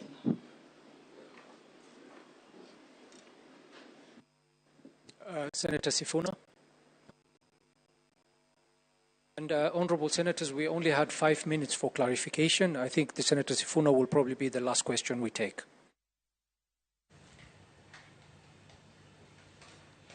Ramogi Tv mago pichni mabiro ne chal ka wuo kanyo e od bura mano mar Senator Kinyi ma kawuono kendo maber ni owe kanyo ka Senator ma Nairobi loso ikini ka idwaro mana ler kotenre kod penjo mabende dhi nyime kata kipenjo jogo ma ochopo kata kaka joneno mago mag thichoko Governor Mameru Kawira Mwangaza. Weche thoth kanya Ramogi Jwang to sani walosane wechegi ma wantie sani. Ruto osetiyo nade mano higa achiel dweche ariyo nitiere ote mago maga joneno mago ma or kacha okinyi ma kawuono wanyakale ote go ariyo adek moko man kaka to bang' aduoga winja ne pach Tom Nduku kachiel koda ka FCPA Bernard Siero. Moses Ochieng wacho ni gima Ruto osetimo pok onenre, osuru omedore to ngima medo mana bedo matek. Amor neno kanyo wayo Sipa Cleophas kanyo wacho ni aduogo e studio kendo mano CPA Moses Ochieng oneno chenro kamana nyako le mbui mar Facebook. Vitalis Ochieng Mudgem Karariu wacho kanyo ni an aonge wach mae Kenya, wacho ni mae Ruto mane ojende dwa tiyo gi kaka sadhi. Wan wapuro to wachiemo waonge wasiwasi otek. Erokamano ya Mr. Akal wacho kanyo ni tiyo to tiyo mak mana ong'e ni founding fathers nyaka oriti kido mane gitiyo godo. Wacho ni eka orugi gi dignities mage ma Mr. Akal fellow citizen. Erokamano ahinya. Ruth Nyathi Ochieng oro ote mare kar kanyo owacho ni Ruto osetiyo marach moloyo ker ang'wen ma Thurka mosebedo. Miriambo okawe namba, singo ng'eny to mochopo kare onge, osiko mana ni tumetenga. To gik motengo gi jopiny ok ne. Strategic plans mage ok kony mwananchi wa kawaida. Ere kaka affordable houses konyo ng'ama ok nyal kata afford 3 meals in a day. Medo osuru kelo midhiero ahinya ne rowere kendo arita kwe bende koro ok ber Thurka. Tend Ruto en maragoko. Penyna welo ka dibed ni advisors mage maricho koso awinjo to akanu moja. Erokamano Ruth Nyathi Ochieng. Rolex Odhiambo wacho ni Cleophas kaka pile 001 Mombasa kod Lamek Oluoch mano CEO ntiere kar kanyo owacho ni sofa gik ma Ruto osetimo onge en gima osetimo en number 1. Wacho ni timo limbe pinje maoko. Number 2, launching dongruoge mane telo mokalo nokotieko. Number 3, medo osuru ne jopiny. Number 4, loso ground ma 2027. Mogik, penj na jolony ni be piny Kenya ni kod geno moramora e sirkal masani ni. Mano penjo mang'ina mwaduoko sani ka mwaseduoka ka mwachopo kidieny mang koro watieko chenro. Kese JB wacho ni telo ni oserem ahinya e chiwo singo mane gichiwo ne jopiny e kinde campaign, to koro sani jopiny bende koro ema winjo liet kachiel koda ka pek kaluwore kod wechegi mago mapek mar ngima. Owacho kanyo ni the past years ma gik mosebedo kacha ka koro gineno omiyo mana sirkal ni atamalo 15. Aya, ote mogik DJ Buffalo Kenya Buffalo mago nyinge bane Facebook awuoro. DJ Buffalo Kenya Buffalo wacho ni awinjo Ramogi maler e weche mag twak an kadang' awach matin Ruto biro tiyo saa podi. Erokamano ahinya. Oganda pontiere karka penjo biro mathoth ora munda penj koro jolony mana sama wantiere sani. Dipeni joma chwalo pare mopogore koso wacho nade. Mano penjo mobiro kuom Ruth Nyathi Ochieng. Dibeni advisors mage maricho koso penjo mar Rolex wacho ni penya jolony ni bende piny Kenya ni kod geno moramora sirkal masani. Awinj pachi Tom Nduku to ka ngiloso kanya med gi paro wach mogik bende ka warango kiny kod bedo gi State of the Nation address mage od bura mano ma Senate kod mano mar mamalo gin gik mage manyalo bedo kar kacha ka odhi lose gi penjo mana ka wantieko kata awinj FCP. Ing'ene kapok awacho penjo mimea kaka neno kaka Senate ma Kenya dwa wuoyo and kineno allegations ma jogo levy tan wango ni Senate onego wadog chien mondo warang kaka iloso katiba ma Kenya. Wadwa discuss gik moko ma onge tiende kabisa. kendo Senate nyaka ng'e ni nitie kaka allegations moko kanyo ma need state departments moso oket in place mondo kuongo nwan gi findings maka giyalo gimoro to they don't take days gi deal gi reports ma experts osomegi. Aparo ni wadwa encourage politics moro marach in this country maka kwa nono to wabro deal gi Senate marwa onego bed ni deal gi issues mag importance mag piny kaka sani onego warang onego bed ni gi discuss economy ma wantie ni economic status mo wantie ni at a more deeper position as opposed to gik maneno gi nikech gik ma aneno kabiro ni gigi magi are issues monego bed dealt with piny kuchande monego bed ni bedo referred to departmental heads mang'eny gi so they get to when they are coming to discuss it gison wanga finding from experts manyalo deal gi gigo makoro a committee can look into those to gibiro gi present in the house. This idea is magi gik maduoko Kenya chien ang'en en gima kanyichwa chako but koro nego wabed. In fact, I would request Jacom mondo luong coalition mare obed gi joka piny mondo joko ong'is gi ni they need to improve status mar Senate gi gik ma Senate discuss. Number 2 e wach ma opim kaka ma jopiny wacho sirikand ni the only thing mana nyisi Cleophas en ni kamwa chopeni Kenya ok nyal losre ka unity onge nyoja neno ka president ne breathe fire asani odok piny koro why we waste time bombers we have already also achieved some sequence sanity usoduogi piny president oyaw bade urongo the prime minister machon gigo mbaka go team ne giwinjire no okay mae cannot be made mae wanyalo loso mondo piny odog watket kama wa encourage ji otimo hala warang technology warang to what are we borrowing warang to economy marwa what do we tax ineno kasa ni gik mang'eny taxes ng'eny makra nasiawa kuchande governor nyocho wacho koro dwa tax nyaka dhiang' ng'ato pidhe dala. You see, that is a very wrong notion. Ng'amo yiero go kora nukoro ketu nukata dhiang' mipidhe dala dware tax no dwa nyaka gwe no dwa ng'e tax. That is a very wrong notion.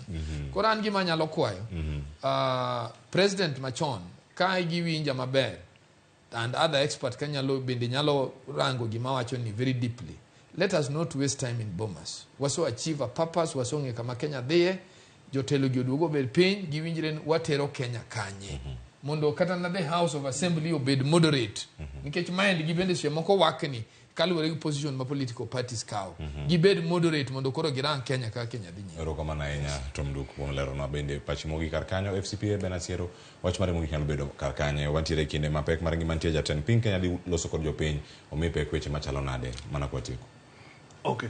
Koro paro na mogi ken ni mondo wayud solution mag problems gi dware ni jopiny ema gine through the elected representatives decide gima do timo to kene ka the constitution provide for that very clearly ni the power ni eloti jopiny to kene ka now joma ni power o change kamano koro gin magi make sure ni ka gine power cha koro is like gin magi decide everything to kene ka money is the biggest problem in the anomaly in our political culture or system.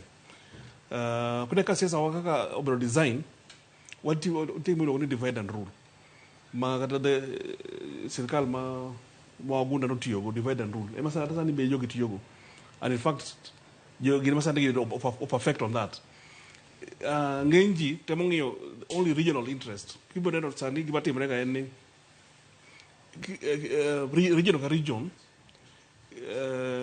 kaya terpenyo di kuro gibiro kamora chiel to ging'iyo only the issues ma affect that region to gifeel nangono ni once that is addressed to they are okay without looking at the bigger picture konya ka chieng ma wachak ng'iyo shida ma Kenya gi as a whole not as a segmentation yeah we'll never a solution. Kata ka wacho ni sani ni ng'ato ng'iyo ni what am I benefiting as an individual? They look at what they're benefiting as an individual or what is benefiting as a group, a clique. To man address the big economic issue.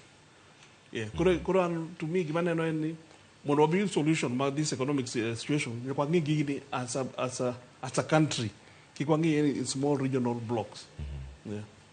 So to me, man will be the biggest the solution to some of this problem. Yeah.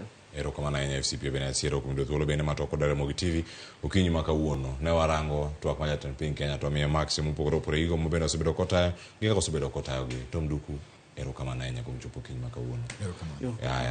Mano FCP bene achiero kod Tom Duku ne watwako okinyi ma kawuono ka wago tarubini kendo warangane ni gin gik mage ma wanyalo bedo kata ka warango ne jatend piny Kenya libedo kata kalose mane e kinde mabiro mana ka pod wantiere kar kae mane makelo we giko nyaka sani ote wuoro kendo wayudo geyo makare yena mondo miya walore gi kae twak to pod ok rum wadhi nyime kod golo paro e mbui magwa mag Facebook, Twitter, mano X kachiel kod mano bende mar YouTube ka wantiere kodi achiel kachiel ikete mana kar kae ni mar kae magoye mbaka no ma otenore kod ngimani kachiel kod gigo machiegni kodi wacho ni koko rumo ka pod dhi mbele nikech wacho ni mbaka oromo kar ka wakele nyake county kama intiere kar kacho kinyi makawuono akele chenro makawuono kan ka kod nyawadwa Jesu Duor kod Sharon Ong'ao kachiel kod ka jogo duto moiko chenro mopogore opogore kawuok e kor gwenge nyaka mantiere buore Nairobi kar kae poch kipako dhino duto kumedo neno Ramogi TV oriti masani koth chwe med bedo akicha ting umbrella mari ka iwuok idhi kumoro ting gambut inyalo chopo kumoro ma kata yoro pitek to bende kama intiere kar kanyo rwaka gik manyalo mi liet kata ti gigo manyalo kelo liet e dendi sani piny liet piny ng'ich iwacho ni kama intie kanyo beda mawom nyinga Cleophas Oluoch jakisumo kanyo kwar mokeo nyaka sango oriti masani.